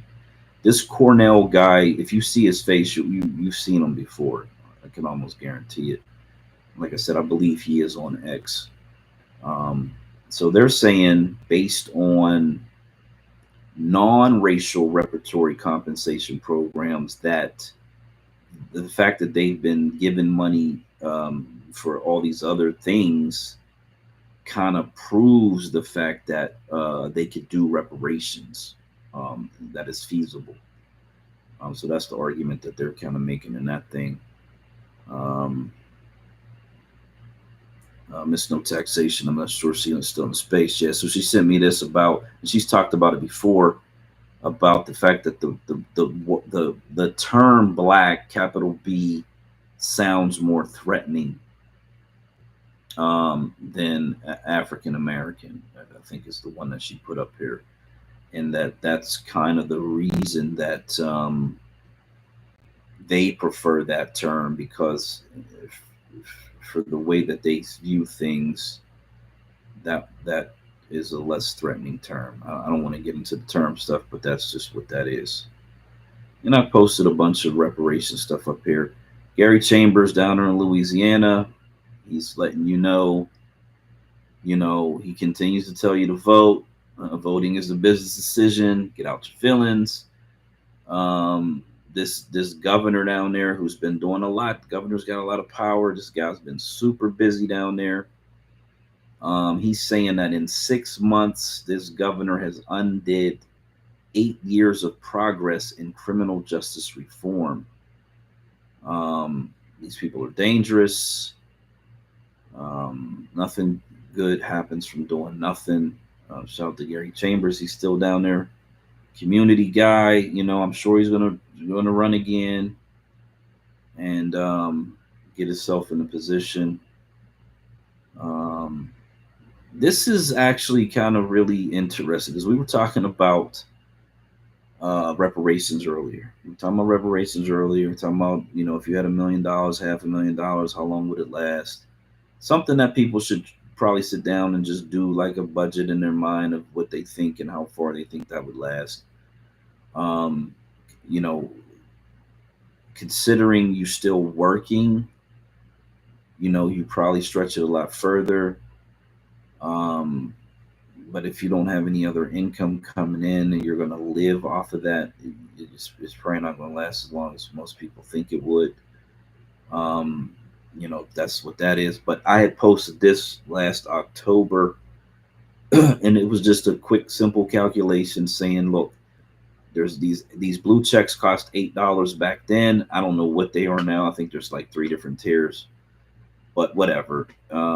If 100,000 of us got blue checks, I don't know what the number is. I'm sure he's not going to break it down by race. Sure, he's not going to let people know how much money they're making. But if it was 100,000 and they were $8 a pop, in a year, this platform would generate just under $10 million from just 100,000 Black Americans who pay for that blue check. $10 million annually. Now, a lot of people do this, you know, if we did this, if we did this, if we do that, and we did this, and we did that, and we ain't got no money, we broke as hell, we can't afford fucking air to breathe, we can't afford ground to walk on. I think 100,000 is probably a good estimate of how many people probably pay for that. And salute and shout out to the folks that pay for it. But guess what? This is another resource of collective wealth that we are giving away to this platform instead of harnessing that wealth into one pot of wealth collectively. This would be $10 million a year for the fight of reparations, of running candidates, of doing all this political activity that people want to do. So it's just really shifting your mindset on what you want to accomplish. If it's not 100,000 and it's 10,000, then that's still almost $1 million. You know, you just take a zero off. So you're still talking, even if it was only 10,000, it'd still be $1 million a year. And you can invest that in a good growth mutual fund and do things with the interest, create a trust. So the principal remains there and you just work off the interest. I mean, there's a lot of different ways that, and that's just $8 a month that people could come together and try to make something happen. Set up a board of directors, yada. I mean, you know, all these different ways to satisfy all these different ego, whatever centric things. But it could happen if people wanted that happen. And then it wouldn't be so much about I don't know. I don't want to say complaining, but it would be more of a structure of an organization. And then you could start trying to pull in revenue from other different sources is just, you know, what I want to put out there again. Yeah, I think that was News Twitter putting up that whole story about Harvard again. This is a black man killing or Kylan Lewis. Excuse me. They have the body camera footage of his assassination. He is a father in this GoFundMe. You know, it's broad daylight. They just essentially shoot this man in his back. And he has a cell phone in his hand. No reason to murder this man, even though whatever his warrant was for attempted homicide or something. I don't know whatever. He was clearly not violent. He clearly wasn't resisting. They just executed this guy. So, you know, I'll try to find that clip and maybe we can listen to that. It's a really, really sad situation.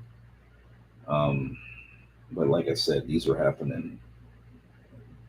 I think it's averages of 200 plus Black Americans that are killed by police. So that's pretty much every other day-ish, maybe every third day. Yeah, something like that, where you're going to have one of these things happen on a just a regular basis, unfortunately. I'll let Miss Mel Cruz go. I'll try to look for that clip and then I'll go through the rest of it. Hey, thanks, Black. Shout out to everybody in the room. What's up, Trouble? And hello, everybody. Hey, so you know, I saw this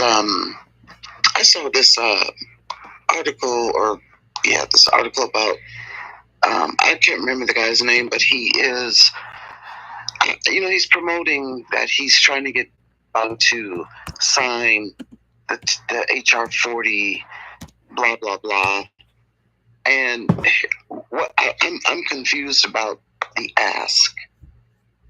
Why are we?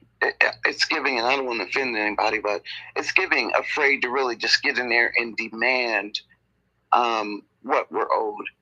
So why at this stage are we trying to get Biden to agree to a commission and a study and a this and a that, why aren't we in there saying, get the executive order, give us the money? All of these other groups, if you will, that have gotten some form of literal reparations, why aren't we compiling all that data to make our case and ask, just go straight for the jugular, give us the money? And I don't know if anybody else sees what this guy is asking for as far as like, let's put a commission together and, you know, you do that and you can get our vote. I don't know if everybody sees that as a good thing, and maybe I'm looking at it wrong, or should we for too long, you know, pussyfooting around and just come on and ask for the money? So I don't know if anybody's got a view on that, but I'd be interested to know. And then also, I think Twitter's check mark, I believe that price has increased from that $8. So it's even more money that you calculated, Black. And I don't think, I wonder if we've been looking at it from that perspective as well. So that's all I wanted to ask about. Let me see. It'll let me speak. Okay. I do believe there's like I think there's 3 tiers. And again, it could have changed since that little graphic that I saw recently. So yeah, that part on that. And in terms of the executive order, so there is a limit into how much a president can fund through an executive order. I don't know what the limit is. I think when I did do that before, I think there was something where, and I don't remember if it was Biden or someone else, but it was like $1.5 trillion for something. And again, I don't remember what it was specifically, but that was like one of the highest executive orders in the history of the country. So you would be limited if you're running the numbers at 14 trillion or 20 trillion or whatever the number ends up being. You would be limited in what the president can do alone. However, it would be a significant start to, here's what I can do, executive order as a down payment on the future reparations, and we're the commissions together. We're moving forward with that part. We already put some money out there, so we're committed to this, and go from there. That's probably the best case scenario. Yeah, he could probably do that with the signing of a pen, pen stroke. But again, I don't know the exact limits, and I don't know if there's some type of limit over the course of an administration. So people who want to do a deep dive into that and figure that out probably would be bringing a lot of valuable information to the table. But yeah, that's a great idea, great suggestion. Art, you got it. Addressing your title, we either lack patience or too patient, or we mental patients. I kind of like to play on words there. I don't know. I do think that the people who are more liberators are too patient. I will say that. I think that, I don't know if any of us lack patience after 150 years. So I don't know if that thing. And then I do think, don't take this the wrong way, I think if you're still waiting on Joe Biden, who I posted in the Jumbotron, who basically said, why are we waiting for studies? Out of his words, not mine.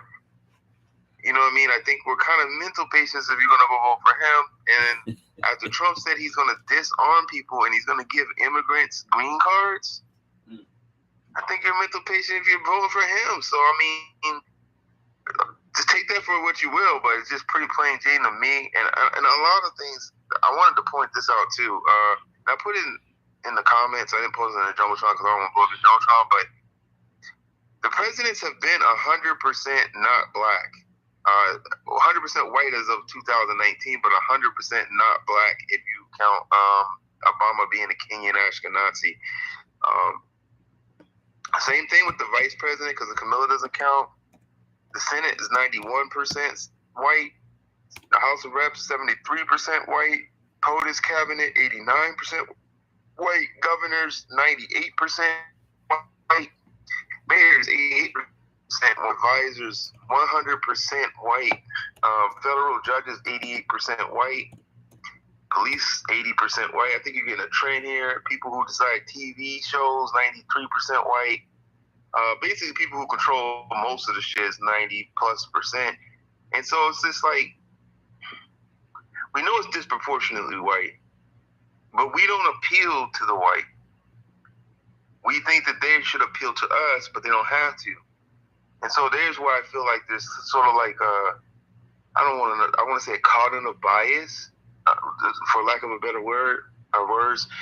I think that we should be more real with ourselves. If we're not going to, and this is where I think you should, it's like, if we're going to be real about the conversation, even though I'm not a fan of Booker T, when he gave people the advice that you should be submissive to the white people, I don't like that advice, would never go for that advice, but I think that was the right advice if you want a solution. And in the same boat, somebody like, say, who was living around the time? Lucy Parsons, who said, if you think that, don't be fooled in thinking that voting, that they'll ever give up their wealth via voting. You know what I'm saying? I think that's equally good advice, because if you're not going to appeal to white persons, as Booker T would say, then you want to go to Lucy Parsons and sort of gain some kind of leverage outside of the system. And I think that people keep trying to play this middle ground, and I think we're the only people that do that. And I think we never have a position on either side, I'll say. Like, there's never a Lucy Parsons that can cross over to a Booker T solution, and there's never a Booker T solution that'll cross over to a Lucy Parsons. It's just like we pick a side and then we split ourselves, and there's really no middle ground, right? Like, we either have a liberator or you have a participator, and that's it. And then we split, and then that's kind of the end of the story there. And I think that's going to be, we've constantly been into that, so there's no unity in that regard. And I can't blame the liberators at this point for growing in numbers, because 150 years is a long time to get nothing, and I do mean nothing, compared to any other group, and ask liberators to change their position. So my thing is, why are the participators after 150 years still on that same position, or the Booker T position sort of thing? Because it's not working, clearly. And you know what I mean? So that's my thing. So to sum up the question here, I think that while I do agree liberators lack patience, I think that on the people who are on a participator end, either have too much patience or mental patience. Because 150 years, no other group, and I do mean no other group, has ever waited 150 years for their liberation. That has never happened in the world. We are the most patient group ever in history. So I'm just trying to figure out why. What is the gain that we're getting for this patience? And so that's what I'm ultimately trying to get at, because it doesn't make sense to me. And I'm usually a very rational person, so I can see both sides, which is one of the reasons why I get on this app. I could be in an echo chamber and go talk to anarchists all day, but I get bored with that. And I'll land it. Oh, shout out to that. The brother Atman had the perfect response earlier in the space. And it was just like boom, boom, boom, boom, boom to that question of the patience and everything, and why we do what we do, and the conditioning involved in that. But you said earlier about Trump taking guns, so I tried to look into it, because I saw the supposed clip of that. Now, that was during his presidency, and it's from 6 years ago. Recently, he said he's saying something slightly different. So I'm gonna play that clip from 6 years ago. That's kind of making the rounds again. I think they want to, muddy it up for him on this particular topic, and to try to, get his base a little riled up. But let me play this, and then I'm gonna play his more recent interview, which is just like a couple days ago on the same topic. And this probably gives us some insight as to who he may end up picking, because another clip says he's already made up his decision on who he's picking. I didn't get to play the one where they go through which of the vice presidential candidates will help him in the polls, but it's all the same person. So let me play this one first. We'll hear what he was saying about taking guns. Mike?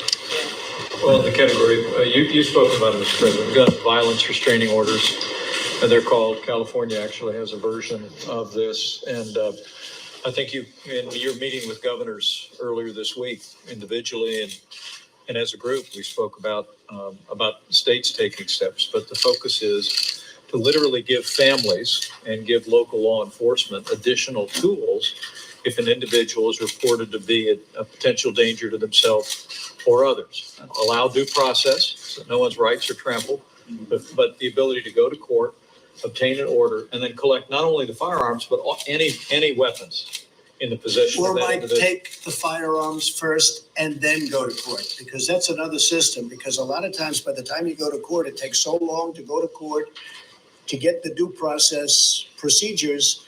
I like taking the guns early, like in this crazy man's case that just took place in Florida. He had a lot of firearms. They saw everything. To go to court would have taken a long time. So you could do exactly what you're saying, but take the guns first, go through due process second. Yeah, so there he wants to violate the Constitution, I guess. So he's the Constitution itself, and I pointed this out, it is also a very strong talking point for anybody that's liberty-minded, is due process is a problem to begin with in its very conception, because it's like they can't take your rights without due process, which means due process has to happen, right? But due process takes your rights. So imminently, taking your rights it has to happen, because due process literally takes your rights. That's the catch-22 of due process. There's no due process. That shit. It's almost a talking point, because how do you do it without taking my rights? See what I'm saying? So basically, they're saying they're gonna take your rights. Yeah, but to take someone's firearm now, I think those are those red flag laws or something of that nature, where either you got a domestic, you got some domestic paperwork, violent paperwork on you, or people in the community, family, household are saying that, you have these guns and you're kind of acting erratic, and they can intervene before something happens. That is kind of common sense. It makes a lot of sense, but you're probably going to have to alter U.S. law. You're probably going to have to alter U.S. law to make that happen. Or yeah, but who decides what's erratic? For one, is like, and for two, like police are erratic, right? Like every police officer I've ever met has been erratic, in my opinion. Mm-hmm. So what does that even mean? Like, you know what I mean? Like, should we take the police guns in? Because they always act erratic. Let's be real. I can show you video after video after video. They kill citizens at a 10-to-1 ratio. That's pretty erratic to me. So why are we taking their guns? You see what I'm saying? Like, it's not universally applied. And that's kind of the problem. Agreed. Now, obviously, police have authority and they have discernment, so they're not civilians with guns, but I understand the point that you're making. This is where they say, and this is from 6 hours ago, so I don't know if he identifies who the running mate is, but this is where they say he's decided on who his running mate's going to be. As debate night approaches, a contrast in preparation. Former President Trump campaigning tonight in Philadelphia. I think this is prepping. These people know better than anybody what they want. and on the stump. Nobody's going to be watching the debate on Thursday night, right? Nobody? Will anybody be watching? Sources tell NBC News campaigning is his debate prep, along with some informal policy sessions with advisors and members of Congress, focusing on inflation and immigration. How is debate prep going? Well, President Biden is hunkered down at Camp David for intensive prep sessions led by former Chief of Staff Ron Klain that will include mock debates. Playing the part of Mr. Trump is former White House counsel Bob Bauer, who took on the same role back in 2020. The president looking to focus Thursday night's debate on abortion rights and what his campaign says is Trump's record of undermining democracy. Tonight, Trump saying his yet-to-be-named running mate will be at the debate and that he's made his choice but hasn't told anyone who it will be. Have you decided who your vice president is? In my mind, yeah. Sources tell NBC News the focus has been on 3 top contenders, each with a history of being critical of Trump. Florida Senator. Okay, I didn't know they were going to say them. So none of these are black, just so you know. It's 3 white guys. Marco Rubio ran against Trump in 2016. What we are dealing with here, my friends, is a con artist. He is a con artist. Before entering politics, Ohio Senator J.D. Vance adamantly opposed Trump. I'm a never Trump guy. I never liked him. And North Dakota Governor Doug Burgum briefly ran against Trump for this year's nomination. Would you ever do business with Donald Trump? I don't think so. Why? I just think that it's important that you're judged by the company you keep, and You just wouldn't do business with him? No, I wouldn't. All 3 VP contenders are now loyal allies of the former president. Sources say the campaign wants a candidate who won't overshadow Mr. Trump, but also someone who could be the future of the Republican Party. Dasha joins us now from a Trump rally in Philadelphia. Dasha, what have we learned about when Mr. Trump may announce his running mate? Jose, the campaign is still deciding whether to announce before or after sentencing for his conviction last month. Sentencing is set for July 11th, just days before the Republican National Convention. Jose? Thanks for watching. Stay updated about. Okay, so yeah, he's got the Mexican or the Cuban, whatever, the white guy from Ohio, which honestly is the future of the party if that's the direction they want to go in, and then some old guy from North Dakota. I'm just to Mike Black. Okay. Yeah, your audio's a little messed up. All right, I'll go in and come back out. Damn it. Dang it. Bang it. Bang it. Sing it. Sting it.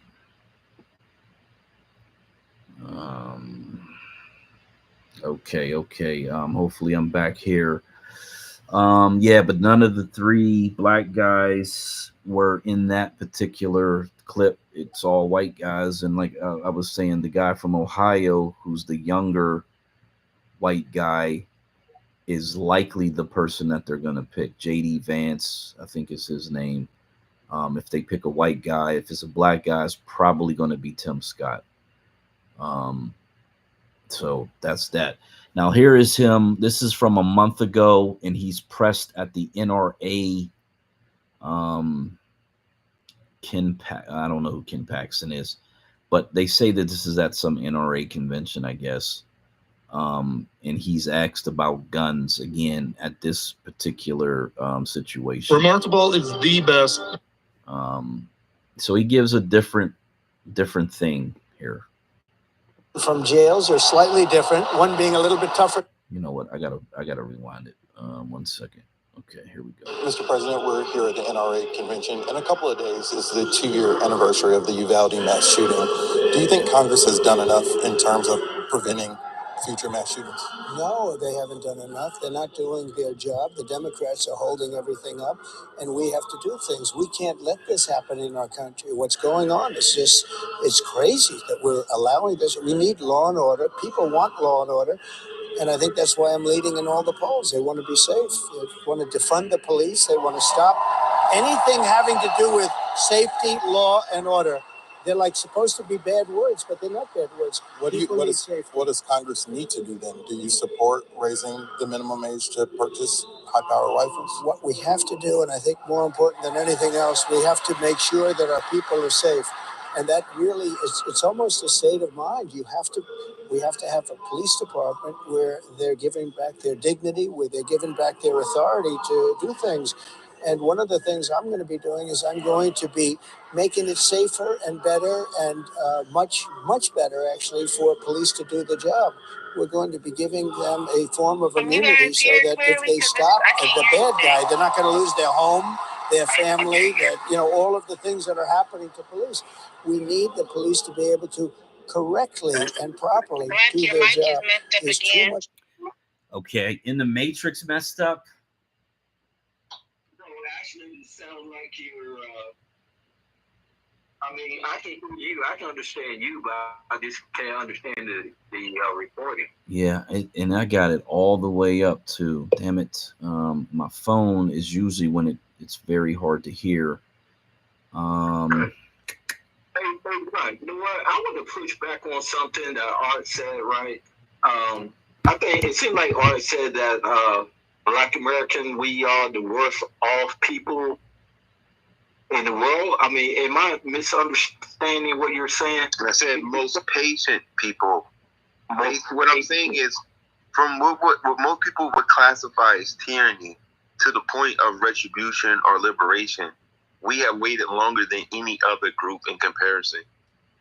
I don't think so, man. Name that person. I've been to a lot of countries, right? And people that, especially third world countries, going to these countries, right? If I had to choose, do I rather be American, a Black American, or live in anywhere in the third world country? No. Wait, I said, what point? First of all, that's a moot talking point, because if you compare us to a third world, then we are a third world. Otherwise, why would you compare us to a third world? And then next point would be, I said time. The time it took from oppression to liberation or retribution, 150 years is unheard of. Like, name another group that waited that long. So now, okay, I'm trying to, okay, all right. Okay, you also have, minorities in other countries, right? Like, let's say the Aborigines, right? In Australia, right? Australia's a first world country. Believe me, I would not want to be a Aborigine. But I think the numbers are skewed there, because they're not a majority. No matter how you divide the numbers, we're the second biggest ethnic group in this country. Right. So if I was to go with just Go ahead. If I was to go with just Germanic people, or AKA the colonizer group, we're right on their heels for a thing. The only reason why they kind of gotten a little bit of power is because we still embrace this race shit. The minute we get rid of race, then we're the second biggest ethnic group in the country. Right. And look, our solution is very, very simple, right? There's 50 states, right? You got the federal government, that's one entity, and then you have the 50 states, right? That's another entity, right? So if we can take a state, that is the solution for us, because we are one of the largest minorities. We are the largest minority. So if we can take supermajority of a state, that's the solution for us. Yeah, the only reason why I push back so hard on that particular situation and not in disbelief is contrary to popular belief, because it's not just Black Wall Street. If it was just Black Wall Street, I would probably be like, okay, maybe we could just pull this off again. But they literally told white folks to fuck off too during the Civil War. They would not let these people be their own group and do what the fuck they wanted to do. So not only did they smack black people doing Black Wall Street, they smacked the people that wanted slavery still. And I know you are glad that happened, but yet it still happened, which means there's circumstances in which this union won't let you do what you want to do, regardless of, you know what I mean? But I'm not saying, you're saying I want to secede from the union. I don't want to secede from the union. No. I want to stay. Okay, I want to be a majority Black state, right? Okay, but see, if you don't want to secede, this is what I'm saying. If this is the problem, this is the catch-22. If you don't want to secede, that's why I don't know if you heard when I read that white people are 90% this, 90% that, 90% this, 90% that, right? They control shit. And so even if you have a state, the surrounding states say they don't want you to be a state. Like that one guy that got elected in Alabama, and then other people from other areas came in and literally locked him out of his own shit. I know you remember that. It was like in Alabama or some shit. And so what happens when surrounding states say, no, you can't be a state? What are you going to do? But the states are already in place. Only thing I'm saying, let's say we get Georgia for the sake of our conversation, and Georgia, we take it over. Boom. What percentage do we have? Let's say every black person, hold on, let's say every black person crams into Georgia. And then Tennessee says, nah, fuck that. South Carolina says, nah, fuck that. North Carolina says, nah, fuck that. Texas says, nah, fuck that. What are you going to do? You can't, look, another state doesn't have any say what another state does. Okay, listen, this is what I keep trying to tell people. There's the way things possibly should be, and then there's a way things are going to get enforced. Like, for example, the Native Americans own this country, in my mind, still to this day. Go tell the white people that. They don't give a fuck about that. That's not how they got the country. No, they don't have power in this country because their number is so small. They're like 2% or less. They can't defend their property or their... And I get you. So, but you're forgetting that even if you defend Georgia, you got surrounding states, and then they have allies in Europe, Germany, all these other countries, these Nazis that they're funding in Ukraine, who have groups in America, I might remind people, and that they literally just funded like not even a week ago. And so, like, the reality is, I'm fully aware that if you can protect it, you own it stance. But who's our allies that's going to fight? Like the allies, like they had allies to fight to get this country in the first place. Okay, the 50 states, right, are independent sovereign entities, right? Not necessarily. No state can invade or claim war on another state, right? A state can't fight another state. No, but see, listen, you keep saying their laws. And see, we think that, that's what I'm saying, there's two sets of laws here, and that's what I'm trying to get to. When there was the enforcement acts, they didn't enforce laws that were literally called the Enforcement Act. It's Enforcement Act, but they didn't enforce it. In contrast, Donald Trump and Biden wrote executive orders to give Asians shit. And Asians are like the least voter turnout. They literally, you can go look this up. I can put it in the Jumbotron. They're the least voter turnout, but back-to-back two presidencies, they got two executive orders. We haven't even got one. We couldn't even get one during the George Floyd. They got some shit during George Floyd. After a fucking worldwide movement. Oh, okay. Now, all right, what you're doing is you are differentiating between a state and Black Americans, right? Okay, guess what? A state will have more rights than power than Black Americans, right? So the power and the rights of a state is enshrined in the U.S. Constitution. Only thing we have to do is take over a state, and then we can exercise the right and powers of the state. Wait, hold on. Listen. People, this is what, and I told Dion the same thing because he was like, "Yeah, I'm going to become president, and I'm just going to do what this paper says, and I want to." But they don't listen to this paper. Our representation ratio, according to that paper, is not supposed to be greater than 1 in 30K. Yet we still have the same representation ratio as 1929. And if you think that they can't even get representation right, but they're going to get something else right, then I have a bridge to sell you. If I go by the same rules for everything. If you can protect it, you own it. That's it. There's no complication there. There's no it's just plain Jane. It's the rule of the true law of the land.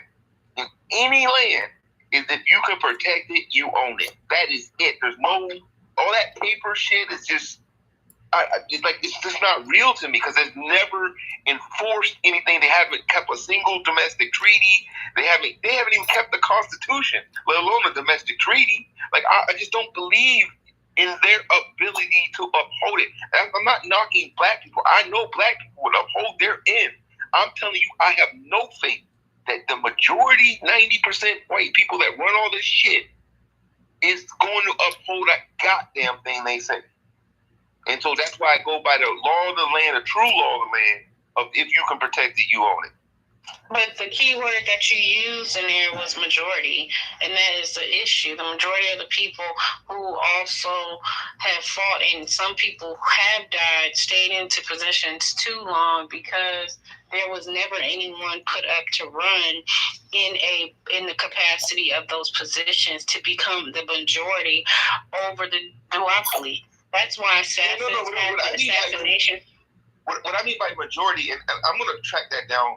Where this guy got okay, let me finish my thought, and then I know that you'll probably elaborate in the discussion, but I'm saying literally we've never had representation to fully actually be the majority party or the majority people to, like you said, uphold and even push the laws that need to be upheld to protect ourselves. That means governing police stations, U.S. Marshals. We're talking about the whole entire system. We're not just talking about political parties.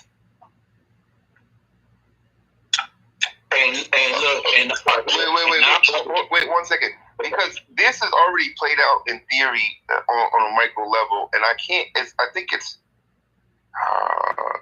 But with white groups, with white control, it's not played out in theory with us because the original 33 that tried, not with us. No, it hasn't. Yes, it has. No, it has not. Okay. Because the original 33 only occupied North Carolina, and we've only had a few quote-unquote Supreme Court justices. They were not the majority. Then we can't even count Obama. Kennedy was assassinated, and he still didn't even fully believe in our full protection to the capacity that we discussed it today. Okay, here we go, right here. This is what I'm talking about. This is Patrick Braxton. He was an elected mayor of Newborn. Legit, Newborn was majority black, and even though it was majority black, he was the first black person elected. And here comes the white people from surrounding towns, basically, and locked him out of his own office as mayor. That was a duly elected mayor. Now, if you scale that to state, I promise you, 48. No matter where you pick their state, the other 48 states, some percentage of them ain't gonna like that shit. And they're going to do it because at the end of the day, they're the majority. And the same thing that happened with Black Wall Street, the same thing that literally happened to the Confederates, whether you like it or not, is when the majority decides something's going to happen, it's going to happen whether you like it or not. You're saying that, but aren't we saying the same thing? You're just choosing to paint the picture of the opposite being the majority. We're talking about us being the majority. No, because again, when I say the majority, I mean of this landmass. I don't mean. What other mass are we discussing? We're only talking about this landmass. We're talking about our country, the states in our country. Okay, again, when I say landmass, I only mean the country because these invisible lines that they play games and that they do gerrymandering and drawing new lines up for different counties. I'm not about to do all that. The majority of the people in this country are white. And what they say, unless we can have some kind of threat or leverage, it's going to go. Where have you been the last few years and months that we've been having spaces on Saturday in the discussions about taking over states in the country? Like, we're not saying taking over the entire United States. We're talking about leveraging and having control in particular states that would give us a leverage of power in the United States. I showed you an example of how this plays out in the Jumbotron. I want you to show me an example of the opposite, where they just allow the shit to happen. Can I jump in real quick and just say this? Yeah. So we have to, be optimistic, and I'm talking to Mr. Art. And you see how it's playing out in the Western states with the Latins, correct? So it's not about getting on a bullhorn and stating what you're doing. It's just simply doing it. And I think the times are different. There's technology that's different. There are things that are different that, Rosewood and Wall Street didn't have. So we have a couple. 2020, that was my latest example in the Jumbotron. I don't know if you heard Patrick Braxton, but when they kicked his ass out of mayor, that happened in 2020. Just to put that out there. Okay, but of course, hold on, Phoenix. Hold on, but of course that would happen, Art, because he was one person. There weren't other people that were in the majority black town. Oh my. That doesn't mean anything. We're not talking about. Listen. No, slow down. We're talking about the power in politics and representation, not the population of people. Where does that power come from? Oh my God. Tell me where that power comes from. So are you saying that if we were to do this, they will come and attack us? Do you have any history where it didn't happen that way? But look what you just said. Just give me the history where it didn't happen. That's all. So you're saying being docile and joining their shit is better? No, what I'm saying is stop playing their game. Ain't no game. This social contract in which was you in the military, right? Wait, hold on. Hold on. You ought to be conformed then, bro. Hold on. Listen. This is just as simple. I refuse to believe that if I remove my consent, that they can just impede on it. In which case, I'm fine with that. But we're gonna call it what it is. It's tyranny, and that's the word we should start using. So either we have freedom or it's tyranny. It's just that simple. Hey, bro, I'm about to get my page blocked again, but this is my 5th page. But listen, bro, I'm gonna be like this, bro. I'm gonna be like this. We are a crack generation. I don't care what you say. We the dope fiend generation. We supposed to be the Black Power generation, but they brought all them dope here. We were all soldiers, but they turned us into criminals and dope dealers, and we still locked out lawyers and everything, blah blah blah. But listen, bro, you're gonna have to bear arms with these people. You're gonna have to. I'm telling you now. Just for the fact that everything that we're doing, we are slaves to these motherfuckers' gang. You know what I'm saying? We're gonna have to bear. We got to go against the military. We're gonna have to go against your military. We're gonna have to go against these militias and every motherfucking body else. Yeah, I get the sentiment, but what I'm saying is, and listen, bro, death is way better than this bullshit. Okay, if Martin Luther King wouldn't have gotten in the way of them black folks, because them black folks, bro, you just talking. Them black folks in the 40s and 50s and 60s were about to fucking kill these white people. That's why they hired Martin Luther King. Okay, listen. I'm telling you now, bro. You just talking. Bro. Black folks back then were going to kill. They were going to go at these white folks, bro. Okay, bro. The future today would have been changed, but they brought Martin Luther King in and all these motherfucking church motherfuckers to calm these damn black folks down back then. Okay, listen, bro. I'm not even agreeing or disagreeing with what you're saying. What I will say is Malcolm X wasn't like. What I will say is Black Panthers wasn't like. What I will say is 90% of every black anarchist that's ever went down in history and done anything, including the one that led the labor movement, wasn't liked by the majority. So we don't like our liberators. We're the only group who do not like our liberators for some weird reason. We love our coons. hate our liberators. So you agreeing with me that it's going to have to be bloodshed? No, let me get these reparations, and you drive to the store, and you gonna see a white pickup truck with guns at you. What you gonna do? Hold on, bro. I'm an anarchist, okay? So you teach. You can be an anarchist all day, but I'm being real with you, bro. In the real world. Hold on, bro. I'm in the real world, bro. Okay, bro. You live in the real world as an anarchist is the real world, bro. You have no world government. Nothing stops the United States from going to bomb shit. They're bombing the shit out of Gaza. What you gonna do? So fucking good. Okay, again, my point is, it's already anarchy. That's all good. Okay, so I never. I'm so what? That's your attitude, bro. Only difference between me and you is I've already realized the world we live in. You're the one in the fairy tale land. Are people who believe in the state are living in the fairy tale land? Fuck these white people, bro. What you talking about? I live where? Fuck these white people. Bro, all I said is this is what I said. I'm gonna say it very slowly. If you can protect it, you own it. It's just that simple. That's the all right. Come on, man. Bro, King, I'm trying to have a conversation. I'll just leave, bro, because I wouldn't even get in a conversation. So look, I go by the rules of the genre. Black Renaissance, CIA is listening. The guy is nuts. Where you gonna get votes from? Will be sanctioned. Will ship stores to fight total. All right. You're talking. Okay. Is your shit protected? Holy fuck! My family meet yours. Complicated. This one. I mean, that's not. It's not complicated. Bullshit, bro. No, you know what I mean. Is your family protected? I mean, can we meet up? Can we have a dialogue and there's no dialogue. That's the I'm talking about in real person. I'm talking about in real person and real body. I'm talking about in real person and real body. Other than that, art, man, people speak what's going on the ground. Like, you know what I'm saying?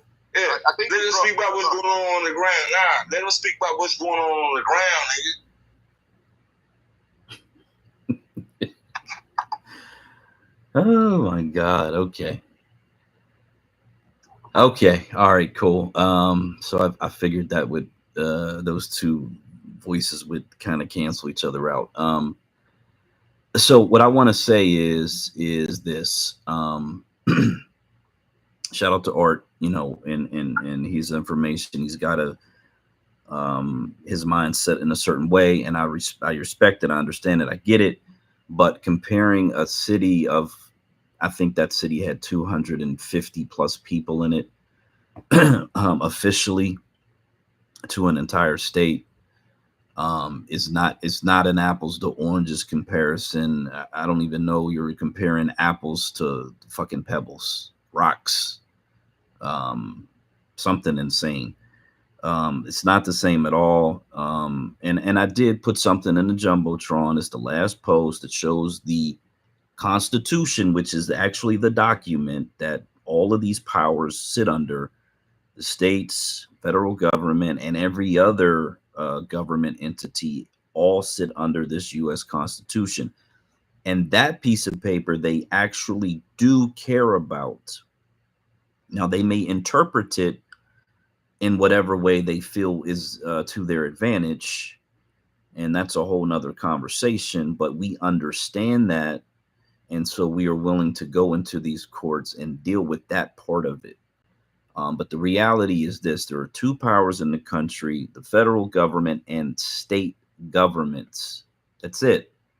As Black American Homeland stated, states cannot attack other states. States have no authority over other states. In your scenario where South Carolina is a Black majority state and the surroundings, or Georgia is a Black majority state and the surrounding states decide to do what? There's very limited things that they could do that would not trigger a day in court, trigger some political ramifications through the courts, because that's how everything is decided in this country. The judges run the country, but the Constitution is the document that we all must abide by. And we have the intellectual capacity to fully understand and comprehend the U.S. Constitution to our advantage. in a way that we would not allow ourselves to be put in a disadvantaged situation. So in the scenario where Georgia is a black majority state, with our two senators and how many ever U.S. reps they have, or state GDP, or federal funds, or state funds, county and local municipality funds, we could operate effectively as a independent political state. Effectively, the governor controls the state defense forces, has shared control over National Guard units. National Guard units, in the event of some potential harm to the citizens of the state of Georgia, would have to make a decision on whether they are going to defend their friends and family in the state of Georgia, or if they're going to defend the United States, or what the federal government may want them to do. That'll be a very personal decision for people to make. I believe they'll choose to defend the citizens of the state of Georgia over the federal government attempting to co-opt those troops and their weaponry against the state of Georgia. That's just the way I see it. Now, in that, this is Section 4, or Article 4, Section 4 of the United States Constitution. Is called the Guarantee Clause. This is what protects states. This is why you don't want to secede from the United States, because if you do secede, you become a foreign entity, and all the tools of the federal branch, the President of the United States, and all of its military power is available for them to inflict massive harm and pain against any foreign entity that they declare to be an enemy state.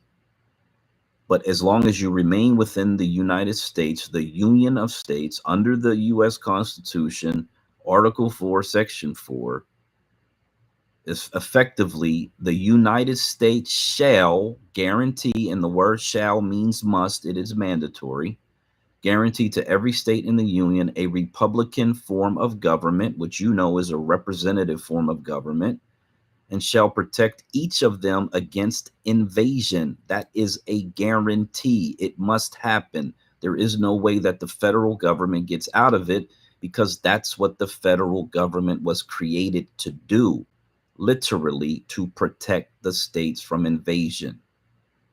And on application of the legislature or of the executive, the governor, when the legislature cannot be convened against domestic violence, meaning an insurrection of some type, meaning another state would attempt to attack another state, meaning some rogue elements of some psychopathic, insane militia decides to try to attack a state. The federal government needs to come to the aid of the state, because the state and the federal government are the only two powers recognized in the Constitution.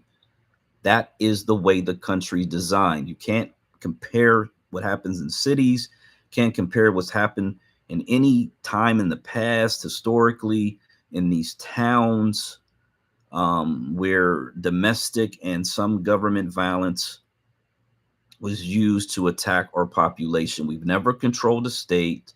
They've ensured that we never controlled the state, even though we've made multiple opportunities and multiple attempts to, in fact, control an entire state. They know the power of these states. That's why they don't want us to have the power of the state. This is very, very, very important to understand. The three guarantees to the states set forth in Section 4 to preserve for them a Republican form of government, protect against invasion, and protect against domestic violence are linked by the word "and" that is placed between each of them. Together, this guarantee forms what is known in the canons of interpretation and construction as a conjunctive list structured as a polysyndeton. It's a very interesting word. So effectively, and I hope everybody in the space understands it. There is no fantasy world where the states attack one state. There's no fantasy world where the federal government attacks one of its states. This is a violation of the Constitution, which is a violation of the contract, which makes it null and void, which means the state has every right to defend itself from enemies, both foreign and domestic. Again, most of these battles will be done in court. These are paperwork battles, and there will be many of those, and they're likely to persist into perpetuity. To be quite honest, that's why our children need to be educated and understand the rules of engagement, understand the Constitution, understand the powers, understand how to defend their state from whoever is in control of the federal government. Because over time, if they continue to flood this country with immigrants, it's not going to be the same Europeans that are here today. To be quite honest, it's likely to be some South Americans, Asians of whatever part of Asia they come from, or Arabs at some point in the future, not too distant future. We need to protect ourselves. We need to focus on getting in position to empower ourselves, to have the authority to prosper ourselves. The only way we can do that effectively is by having governance over states. At least one state, but multiple would be better. And outside of that, I'm gonna let the conversation go on, but I need everybody to understand the reality, the actual Constitution, what is real versus whatever people kind of get in their fears about. And, we can move the conversation forward. Thank you. All right. So what I wanted to add to that is, and people can Google this. There's a social contract theory. Okay, and so in reality, I didn't sign shit. At least of all some contract that some slave owners wrote 200-something years ago. Isn't that the? Did your parents? Can't you just wait, bro? No, nigga, because you saying shit, but you ain't saying shit. You signed a social contract, sir. I told you, we don't sign contracts. A social contract. Can you answer? You worried about me? I asked you a question while you were speaking about yourself. You won't even let me finish. No, because you're speaking about. But because guess what, nigga, you're not about to broad stroke this. No, you're not about to broad stroke this on your daddy shit, nigga. Did you sign one? Man, watch out, Art. Did you sign a social contract, sir? Okay, that's what I'm getting at. So anyway, like I was saying, social contract theory is the presumed of consent. I didn't consent to shit. And so if you tell me it doesn't matter that I didn't consent to shit, then I'm going to tell you that's tyranny, and I'm allowed to say that because I didn't consent to shit. And so that's my problem. It's like, okay, but guess what? Did your parents consent to shit? Let me get my point off, bro. Like what the fuck, bro? Are you drunk, bro? Did your parents consent?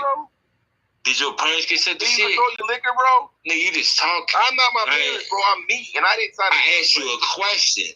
Bro, fuck with you, son, nigga. You asked me a question. I gave you an answer. Fuck with you, son. Right. Fuck with you, son. You got your answer. Okay, so can you get past with your parents, son? I don't give a fuck with my parents. I'm not my parents. Right. So get right. I'm not my parents. Listen to him. Are you your parents? He's triggered. Are you still getting care about your parents? Or you poor? Yeah, you triggered. But go ahead with I'm not triggered. You talking? Go ahead with what you were saying. You a little ass boy to me. My parents, bro. You a little boy, nigga. Watch out. You know the difference between my parents, bro. That's what I'm saying, bro. Like I'm talking about me as a grown ass man, and you sitting here talking about my parents, bro. Like that don't make no sense. I said me as a grown man. Anybody say shit about your parents, nigga? Fuck you talking about? I say shit about your parents, bitch ass, nigga. Nothing. No, bitch, you playing. Nobody say shit about your parents, bitch ass. The space is recorded. Can you guys stop arguing and have a conversation? Yes or no? I'm gonna put my hand up and hold on, because you can't. You said to my hold on. You said I said somebody drunk. I'm gonna let him go. But somebody drunk. Fuck you talking about? Hey, be drinking, nigga. Anybody drunk, bitch ass nigga. You playing? Fuck you talking about? Hey, let's refrain from calling names, right? The Art has not called anyone names, right? So let's let Art finish what he has to say, and then we can push back, but let's do it in a peaceful, organized, peaceful way. Let's do it. Go ahead, Art. What do you have to say? Go ahead. Look, to me, freedom is the ability to dissent. Like if I can't say no, if a woman gets raped and can't say no, for example, right? The minute you can't dissent, the minute you can't say no, to me that's tyranny. It will always be the case where that's tyranny. Leave the country. And so this social contract is an unusual form of tyranny because it was a contract made by slave owners. And I'm supposed to adhere to some contract that I never signed, written by slave owners nonetheless. And then who has a history have never keeping their goddamn contracts in the first place. That's true. Just ask any Indian about these treaties. That's true. Just ask any we're not doing no treaties, though. We're not Indians, and we're not doing treaties. They don't keep their word. Another example. We're not Indians. We're not 40 doing treaties. acres and a mule. Special field order number 15. They don't keep their word. They don't have to keep their word. Man, what you doing? Take it hard. Listen, man. Listen, nah. That's what I'm saying. Hold on, man. Sit Art down. Sit Art down. Sit Art down. Yeah. I can't even get words. Sit Art down. Nah. Fuck you talking about. Sit Art down. All right. Nigga, guess what? You talking about shit that's lineal time, right? So all of these people that's claiming they standing on their lineages, right? Oh God. All of these people is going to do what their lineage had been doing, right? Okay, so nigga, for real, you come in here worried about the wrong shit for real, and you're not moving the conversation forward with this data because it's not new data, nigga. You know what I mean? This shit be going on, right? Right? So whatever lineage you is, right? Oh God. That's where the fuck you standing in this situation, nigga, and it's been like that. You niggas trying to make this shit new because you niggas just coming into some new information. Right? So, but guess what? Like, this shit been going on. Our women know it, right? Our men know it, right? And the ones that standing where the fuck they need to be standing at, they standing there. Ain't no changing, ain't no wavering. And the ones that's on the opposite side or the other side or wavering, guess what? They at the fuck where the fuck they at. Lineally. It's in their bloodline. It's in their DNA. They can't change. Right? So shit's gonna go how it go, nigga. And you, I mean, you dead in the opposite. Okay. I don't know what that had to do with what I said. Notice I can find the part of the U.S. Constitution that said that the power of the majority or the popular vote over the minority. He mentioned consent, like him as an individual, right? If one person having consent, right?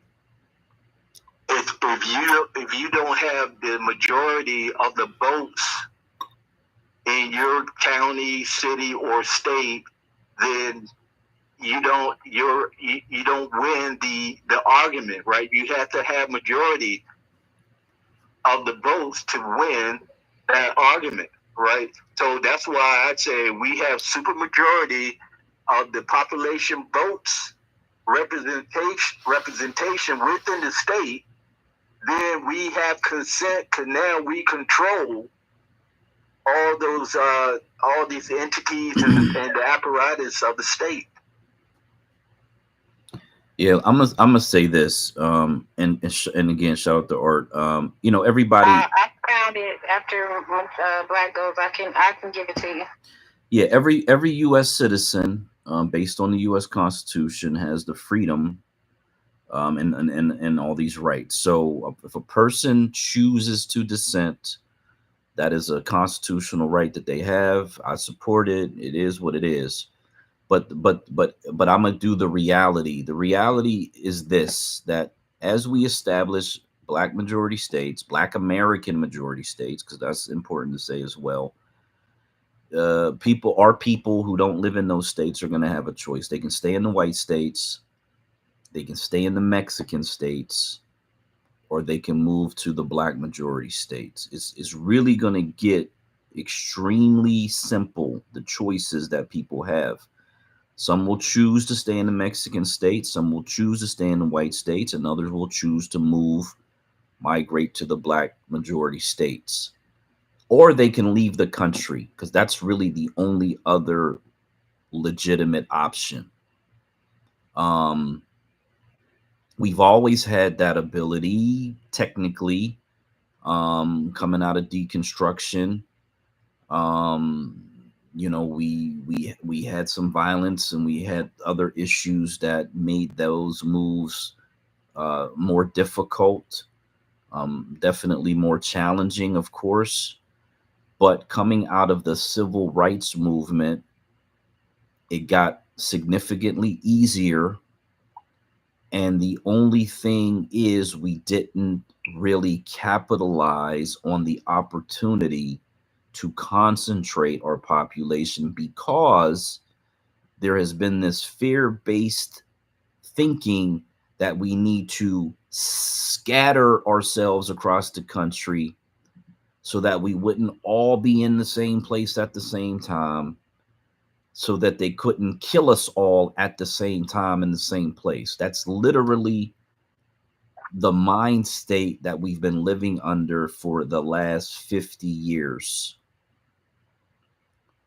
We have to get back to a different mind state that says we will be better off if we concentrate and get all of the power of the state in our hands. And then we can defend ourselves, and then we can prosper ourselves, then we can empower ourselves, we can educate our children. Instead of saying they are going to do this, they do that, they did this, it'll be us. It'll be what we do, not them. It'll be us. We'll be the people making the decisions inside of the state, at least, and to some extent at the federal government with our federal representatives. It'll be us. It won't be them. It won't be they. It'll be us. That's the position that we need to be in, where it's us. We write the laws. We make the decisions. Yeah, that's it. So you got it, Miss Rella. Thank you. We're not natives. We're not Indians. We don't got treaties. Okay, I'm sorry. So it says majority rule and majority rule and minority rights. This person writes. Let me see who this is from. This is from Annenberg Public Policy Center.org, Civics Renewal Network.org. So this is copyrighted 2024. I put it down on the bottom. It was published by John Patrick, Understanding Democracy, a Hip Pocket Guide, Oxford University Press. That's where this comes from. It says majority rule and minority rights. The essence of democracy is majority rule, the making of binding decisions by a vote of more than one half of all persons who participate in an election. However, constitutional democracy in our time requires majority rule and minority rights. Thomas Jefferson, third president of the United States, expressed this concept of democracy in 1801 in his first inaugural address. He said, "All will bear in mind this sacred principle that though the will of the majority is in all cases to prevail, that the will to be rightful must be reasonable, that the minority possesses their equal rights, which equal law must protect, and to violate would be oppression. In every genuine democracy today, majority rule is both endorsed and limited by the supreme law of the Constitution, which protects the rights of individuals. Tyranny by minority over the majority is barred, but so is tyranny of the majority against the minorities. This fundamental principle of the constitutional democracy, majority rule, coupled with the protection of minority rights, is embedded in the Constitution of all genuine democracies today. The 1992 Constitution of the Czech Republic, for example, recognizes the concepts of majority rule and minority rights. Article, I want to say it's the 7. When the V is in front of the I, is that 6 or 7? No, that must be 6. It might be Article 6. Says political decisions shall stem from the will of the majority expressed by means of a free vote. So remember Article 6. Hopefully I said it right. I'm going to post this down below and y'all can see it. The majority decisions must heed the protection of the minorities. So that's one. Make sure I post this so y'all have that. And also, this is on their archives.gov. It says that there's no constitution provisions or federal law that requires electors to vote according to the results of the popular vote in their states. Some states, however, require electors to cast their votes according to the popular vote. So this is something that we probably should definitely look into, because even if a state has the popular vote, the determination is probably coming from the electoral college or the people who have the say so. I don't know is it the governor or is it the senator? Once all the votes are cast, senators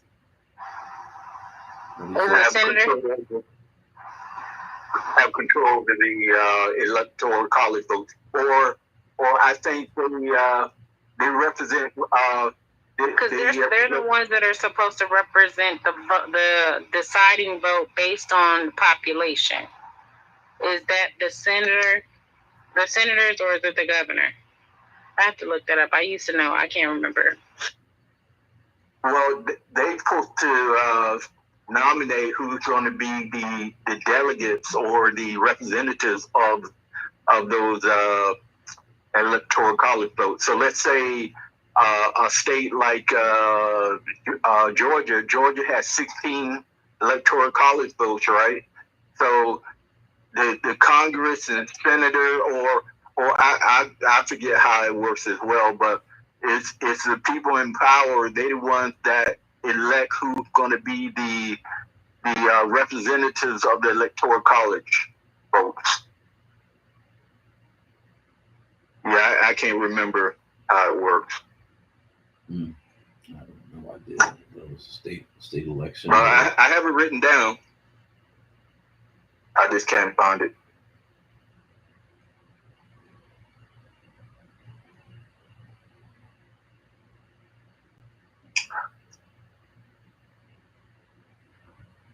Hey, Rella, can you hear me? Yes, I can hear you. Okay, yeah. I was just reading. I'm sorry. I'm trying to pull it up now. And this is the thing, right? I'm trying to look up some things, right? See, like in my papers, right? I got over like 2 million words, right? And it's hard for me to try to go through my work and find the specific details I need, because the Constitution is so specific, right? Very detailed, right? And you just have to know all those little things, those little details, right, of the Constitution. And I can't remember it all, but I have it all written down.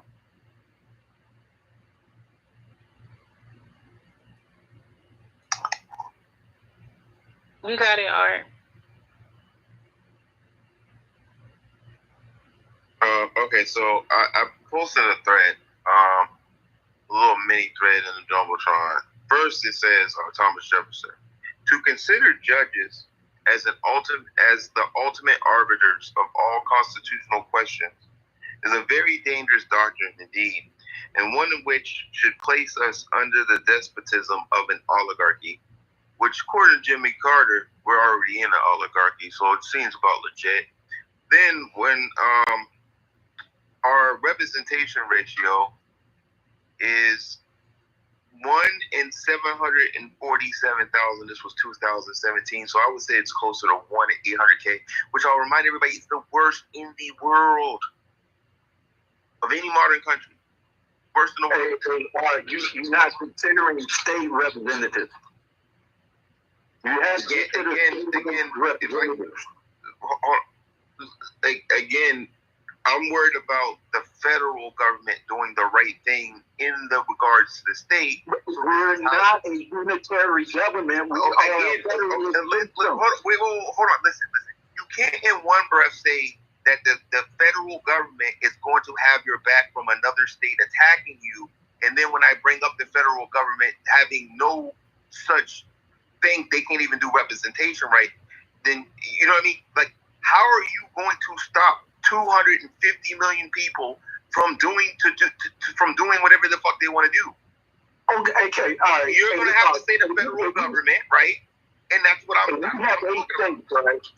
Why would Montana, Wyoming, Idaho, Wisconsin, why would they want to attack 8 southern states that are supermajority black? Hold on, wait. First of all, the northern states, is particularly Oregon, I think is one of the worst. Is worse than the southern states. If you want to go historically, like this is historically a fact. And so, Oregon is a liberal state. Oregon's a liberal state. Hold on. And I feel, going back to the title, that people are way too trusting of a government institution that has not yet proven itself. What I'm trying to figure out is at what level of asinine bullshit can they do repeatedly? Because I can literally post a whole thread of just constitutional jibber jabber that they didn't uphold, like constant, like boom, boom, boom, boom, boom, boom. And I'm thinking, what number? Is it 100? Is it 300? Is it 400? Like, what number would it need to hit before you say, yup, this shit's a wrap? Because it doesn't matter what that number is, you're going to believe in this religion. All right, look, this is where I see it, right? What? Wait a minute. The federal government, okay, go ahead. The federal government is the least of your worries, right? You have to worry about your county and your city, right? There are 3,034 counties. There's over 15,000 cities, right? Those sub-government units also have power over you.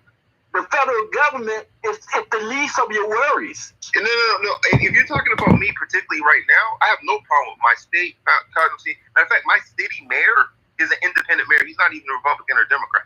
So I have no problems with my middle. That's why when I get on this app, I told people that if the federal government disappeared tomorrow, I would have the perfect situation.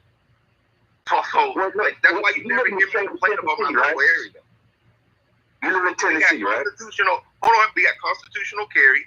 We removed slavery from the 13th Amendment when even blue states haven't done that. And they did not remove slavery from the 13th Amendment. The slavery is still listed under the 13th Amendment. Not on our state constitution. Again, one breath y'all want to talk about states, the next one you want to talk about Fed. I'm sorry, I was reading. I didn't know what I thought you guys were talking about federal. So you're talking about states right now? What I said, because he brought up local, and I said I don't have a problem with struggling. Yeah, so I'm saying I don't have a problem with my local. When I have an independent mayor, when I have constitutional carry, when we have no state income taxes, like our property taxes is like some of the lowest in the country. Like I could point to 1,000 things. My problem is not my state or local. I promise you, it is the federal. Because if the federal disappeared tomorrow, I would have next to no taxes outside of sales tax and a mediocre property tax. Well, that's the same in Nevada, Florida, Texas. They all have no income taxes. Yeah, but again, the difference between those states is this is what I'm saying. Tennessee is the only state. This is why I give it props. It's the only state to have an income tax and actively remove it. Every other state either never had one or never removed it. Well, that's great, man. I mean, then Tennessee will be a good state to move to because I don't like state income taxes. It's not just you know what our issue is. We need to really get rid of the electoral college too. As I'm reading this, I don't like that. See, the thing is, we don't want to change the rules now, right? Wherever the rules are now, and we understand the rules, right? Then we're going to go by the old rules. And then if they but this is what I'm saying. This is what I was trying to get to, and I never really finished. So it's like fun because I was reading for two things because I didn't even get to our very first right. See, the Constitution, Article 1, Section 2, I want to say subsection 3. It says the number of representatives shall not exceed 1 every 30,000. And yet we have 1 and approaching 800,000, and your grandkids will have 1 in 1 million. Yeah, but then you have to go to Article 2, and I don't know which amendment you're reading. If you're reading the same, are you reading the same? Article 1, Section 2, subsection 3. You can cite another. Okay, so you gotta go. No. I'm saying it seems so contradictory because if you're reading Article 1, when I'm reading Article 2, Article 2 says that the states are allotted a number of electors equal to their congressional delegation. That's contradictory to Article 1. No. This is 2, subsection 3. So the number of representatives shall not exceed 1 every 30K. And so you have to understand that that's a ratio that's on a metric. So that's why I said your grandkids will have 1 in 1 million when ours is only 1 in 8K because it's movable. It's a ratio, right? And it moves. And it's designed to do that, which is not necessarily a bad thing. And if you read the Federalist Papers, it says, however small the republic may be, the representatives must be raised to a certain number in order to guard against the cabals of the few. And we haven't done that. And however large it may be, they must be divided by a certain number in order to guard against the confusion of the multitude. So with the second part, we've had that hands down since 1929. The problem is the first part where it says that we're supposed to increase the number in order to guard against the cabals of the few. Because logically, just from a mathematical, simple standpoint, there's no way in fuck that 400 people should be sitting there dictating what's going on with 300 million. Right, because then that speaks to what I read earlier. Literally, the Constitution is being violated on the state level because the Constitution specifically says that the majority it cannot rule over the minority rights. Because it's supposed to be holding up the minority rights. And if it does, that is tyranny and it leads to oppression, which is what's happening now. Okay, but what I'm saying is, not only, so just keep this in mind. I said the first part, which was Jefferson said, to consider judges as the ultimate arbiters of all constitutional questions is a very dangerous doctrine indeed, and one of which is placed under the disposition of an oligarchy. That's strike 1. Strike 2, the number of representatives shall not exceed 1 for every 30,000. And see, this is what I'm saying. I haven't even really left the first section of the Constitution. And then the Declaration of Independence, aka the first right that was ever given a citizen, it says, to whenever the form of government becomes destructive to this ends, which I would say representation ratio being damn near 30 times what it's supposed to be is already at that scenario, and destructive to these ends, it is the right of the people to alter or abolish it. It didn't say the privilege, it said the right. So my point is, if you do not have the right to do that, you don't have any rights. Because if you don't have your very right. Hold on 1 second. If you don't have your very first right it gave you, under the terms that representation is 30 times what it should be. That's what I'm saying. At what point do you draw the line? Because I'm not even done yet. I'll tell you, but pause. Hold on, Black American Homeland. But I'm trying to explain to you the Constitution protects the rights of the minority as well as the majority, and I just read it. Hold on.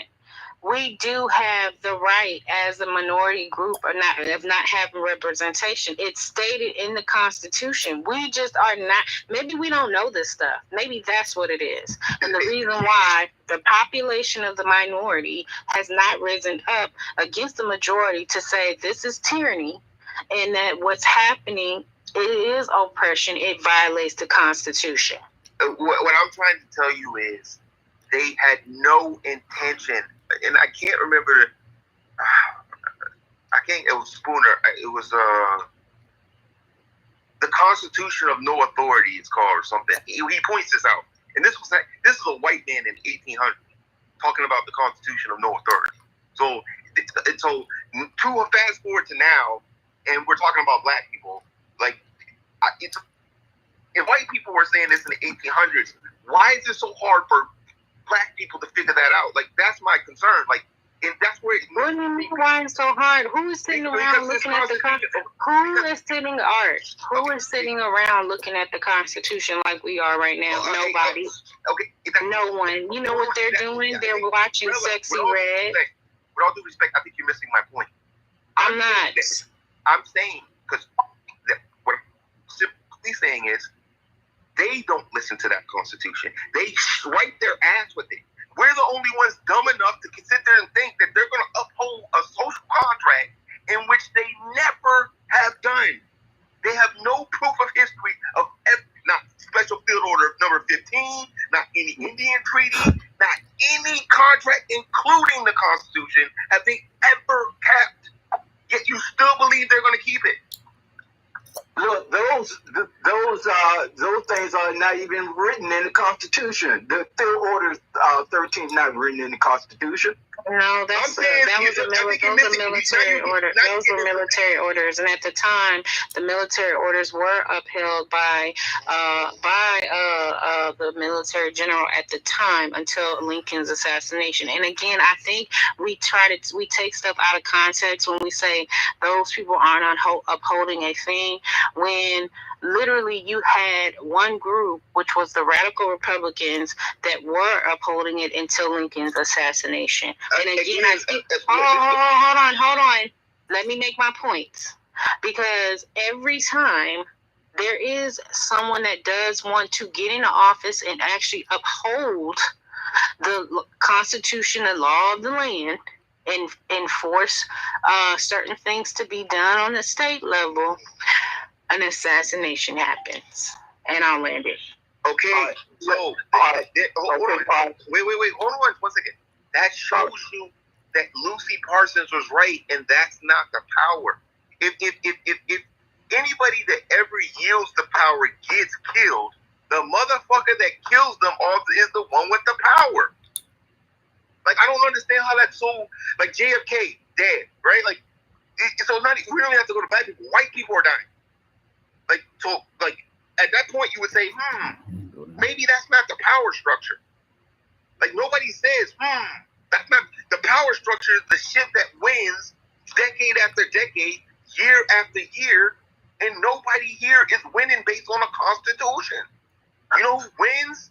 The same beneficiaries of slavery. Wells Fargo, J.P. Morgan, Harvard, Princeton. These are all beneficiaries of slavery. They're still winning. Hey, Art. Okay, Art. There are 50 states, right? Each state are guaranteed 2 U.S. senators, right? The state of California, the largest state, population 40 million, they have 2 U.S. senators. They actually really should have 4, to be honest, Black American Homeland. They should really have 4. I'm just going by. But look, no, I'm in agreement with you. No, I'm totally in agreement with you. I'm just saying, because as big as the state is, they really should have 4. Right. Okay. Then the smallest state population, which is Wyoming, they have 600,000 people, right? They also have 2 U.S. senators. And so if you look at their representation ratio, they got 1 representative per 300,000 people. Yeah, but that's also based on the Constitution. All of the states in the Constitution now, representative of the Constitution is going to have 2 senators. That is that is written in the Constitution. Right. Even if you're a small state like Vermont or New Hampshire or even Rhode Island. Rhode Island is such a little state, but they still have a governor and they still have 2 U.S. senators, right? And look, okay, we got 50 million Black Americans, right? We're dispersed throughout the country. How many senators do Black people have? Black America. We got Tim Scott.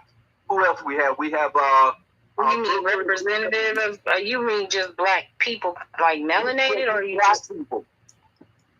Just Black people. I'm gonna have to look that up.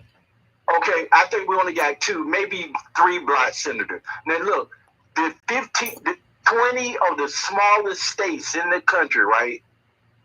If you add up all the 20 smallest states, their population comes to 50 million. Those 20 states got 40 U.S. senators, right? And their population the same size as 50 million Black Americans. And because we're dispersed throughout the country, we only got 2 or 3. We only got 8. We only have 8. We have a total of 8 Black senators in the entire country. 8? No, I don't believe that. We have 8. Let me read them. Hold on. I'll read them to you. The 8 Black U.S. senators, all Democrats who are or have been members of Congress, Black Census, and Senator LaFonza Butler. Okay, maybe these are throughout times. I don't know if they're still the senators, though. Right, Raphael Warren out. As of right now, Cory Booker, because he's not, isn't he up for election? I think he's, I'm not quite sure. Okay, I gotta do some reading. Hold on. But right now, he is a senator, and you got Tim Scott. Look, I think Tim Scott, his position ends at the end of, I think, January 2025. So now we're gonna be down to 1 Black senator in 2025. Unless Cory Booker, he lose his position, then we have no Black senators. But look, this is another thing. Look, every state also have a Supreme Court justice. They got their own Supreme Court, right? Every state has their own court system, right? So we can leverage the court system to our favor, right? So I just wish you can look at all the institutions and the critical infrastructure that is available in the state to Black Americans. We can take advantage of all those different institutions and critical infrastructure. That's all I'm saying, right? And being dispersed throughout the country, being a minority in all 50 states, right? We have no power. We have a state like Georgia that is 34% Black, and they only get like 8% of the state and local government contract. That's not good. So I take that back. We only have 4. We have 4. We have 4 presidents. So LaFonza Butler in California, Raphael Warnock, Cory Booker, and Tim Scott. We only have 4. Dang. Okay. We only got 4 senators. Yeah. Out of 50 million. That's horrible.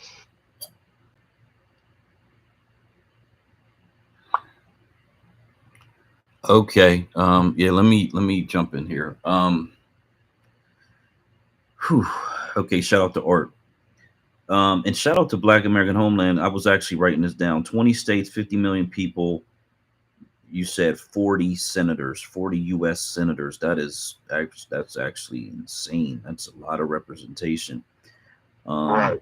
for that group of people. And then Republican states.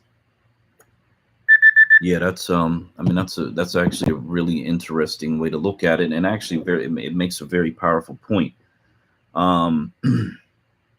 So So Art said 30,000 per U.S. rep.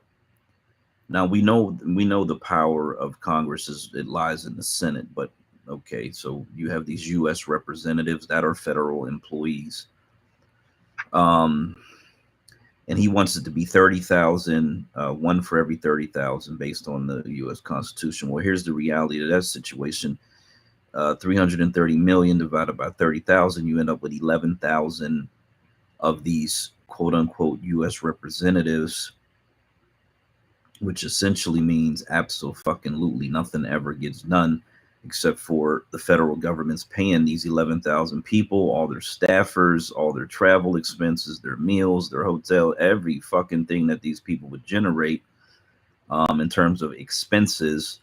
And they would have to house them in something that would look like an NBA arena or something of that nature in order to conduct votes.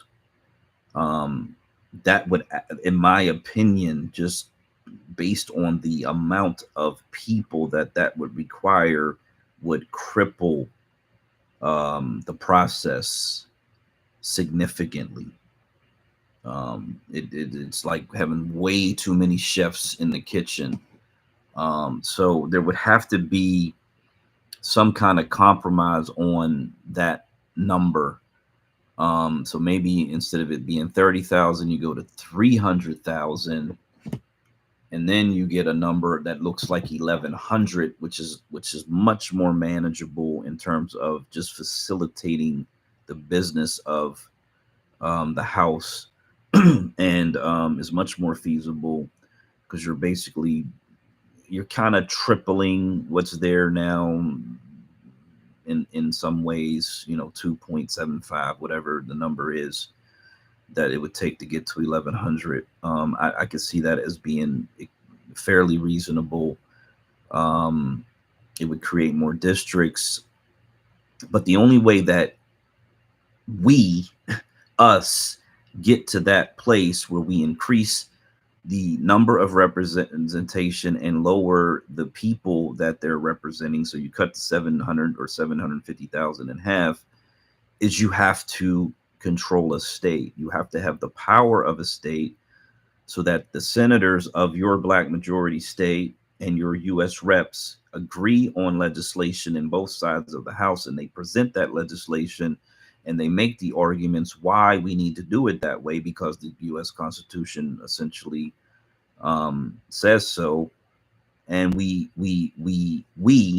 us push forward this legislation to give our people more representation, and allow more people to actively participate in the process. I'm totally cool with that. The way you explain it, because I've heard you explain this a bunch of different times. I just think that to go to 11,000 representatives is insane and would be counterproductive in every way I could possibly imagine. 1,100 sounds reasonable and manageable, and in light of the projected plan to get to 400 million plus, that would only add, I don't know, a couple hundred more in the future versus adding a few thousand more. So I'm cool with all of that. There was something else that was said. In terms of the Electoral College, I did look that up, and Ballotopedia has a pretty good grip on that. So if you are really interested in the tie breaks, in terms of if there's a tie, which they said there never has been, the other scenario is that neither candidate reaches 270. That has happened in the past, and then they go through the tie break process, which for me, I mean, technically these representatives in the House are supposed to represent the people. So from that structural point of view, it would make sense. The problem is that these representatives don't actually represent the people. They certainly don't represent us.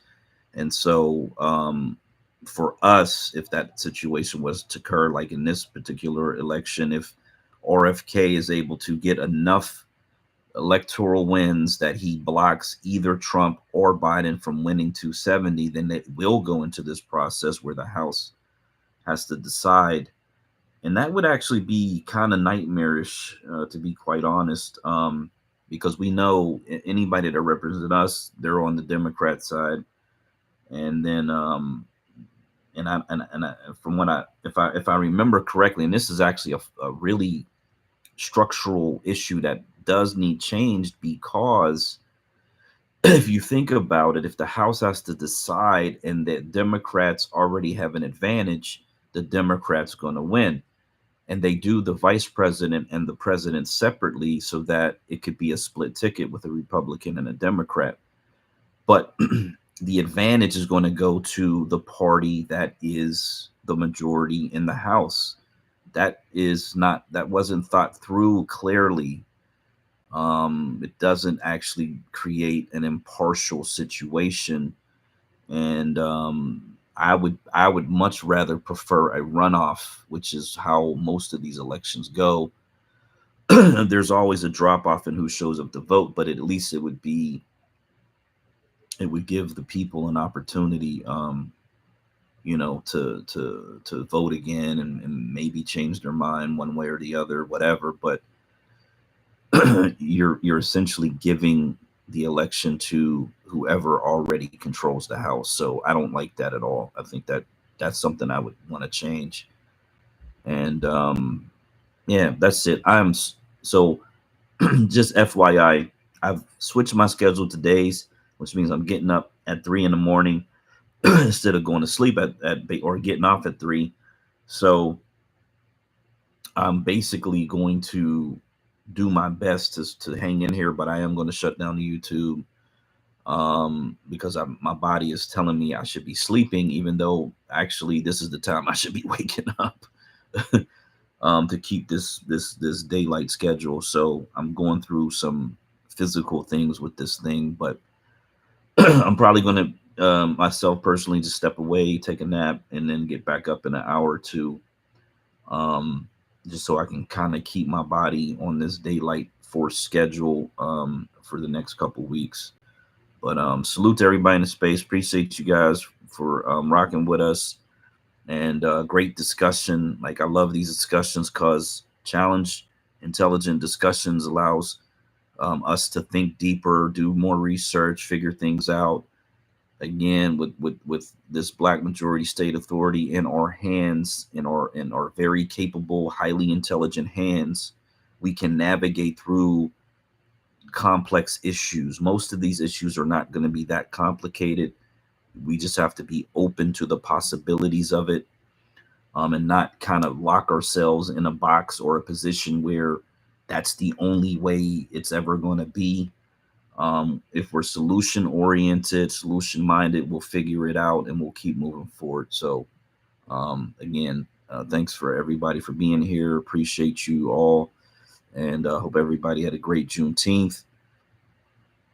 And I can't wait for this election to be over so that we can actually get to Black American politics, because right now this fucking election for the last year has been dominating and sucking all the energy out of Black American politics.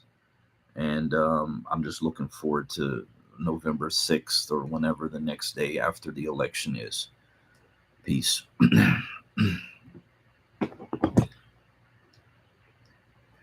All right, folks on YouTube. All right, Black. We're gonna peace so out. So you're gonna be that's it for you for today. If it'll let me talk again. I don't. My phone froze. My phone froze up. It's probably gonna shut off. Damn it. Of course. God. Where'd he go? Did he leave? Did he knock out that quickly? No, they locked. Well, no, I just realized that it's 4:00 p.m. here. 4 in the mornings. All right, peace, YouTube. Shout out. I'm logging out of that. If you are on X, you can definitely cross over. Here. I'm about to rock out and go to sleep myself. I actually got some indigestion. Actually, I'm trying to sit up so I can ease it, but I don't know if DJ is up, if he wants to come up here and give us some NACA news. Yeah, the space had me locked out. I had to bounce out. Yeah, like I said, I'm gonna take a nap because I have to stay up. Unfortunately, if I don't stay up till at least 5 o'clock tomorrow afternoon, when it's time for me to go and trying to get behind the wheel of this truck, I'm not going to be any good to the world. So, but I do need to take a nap, and then like I said, I'll get back up, force myself to stay up for the rest of the day. Well, Black, guess what? I guess that's it for me for today. It's 4 p.m. and so I guess I'm heading out as well.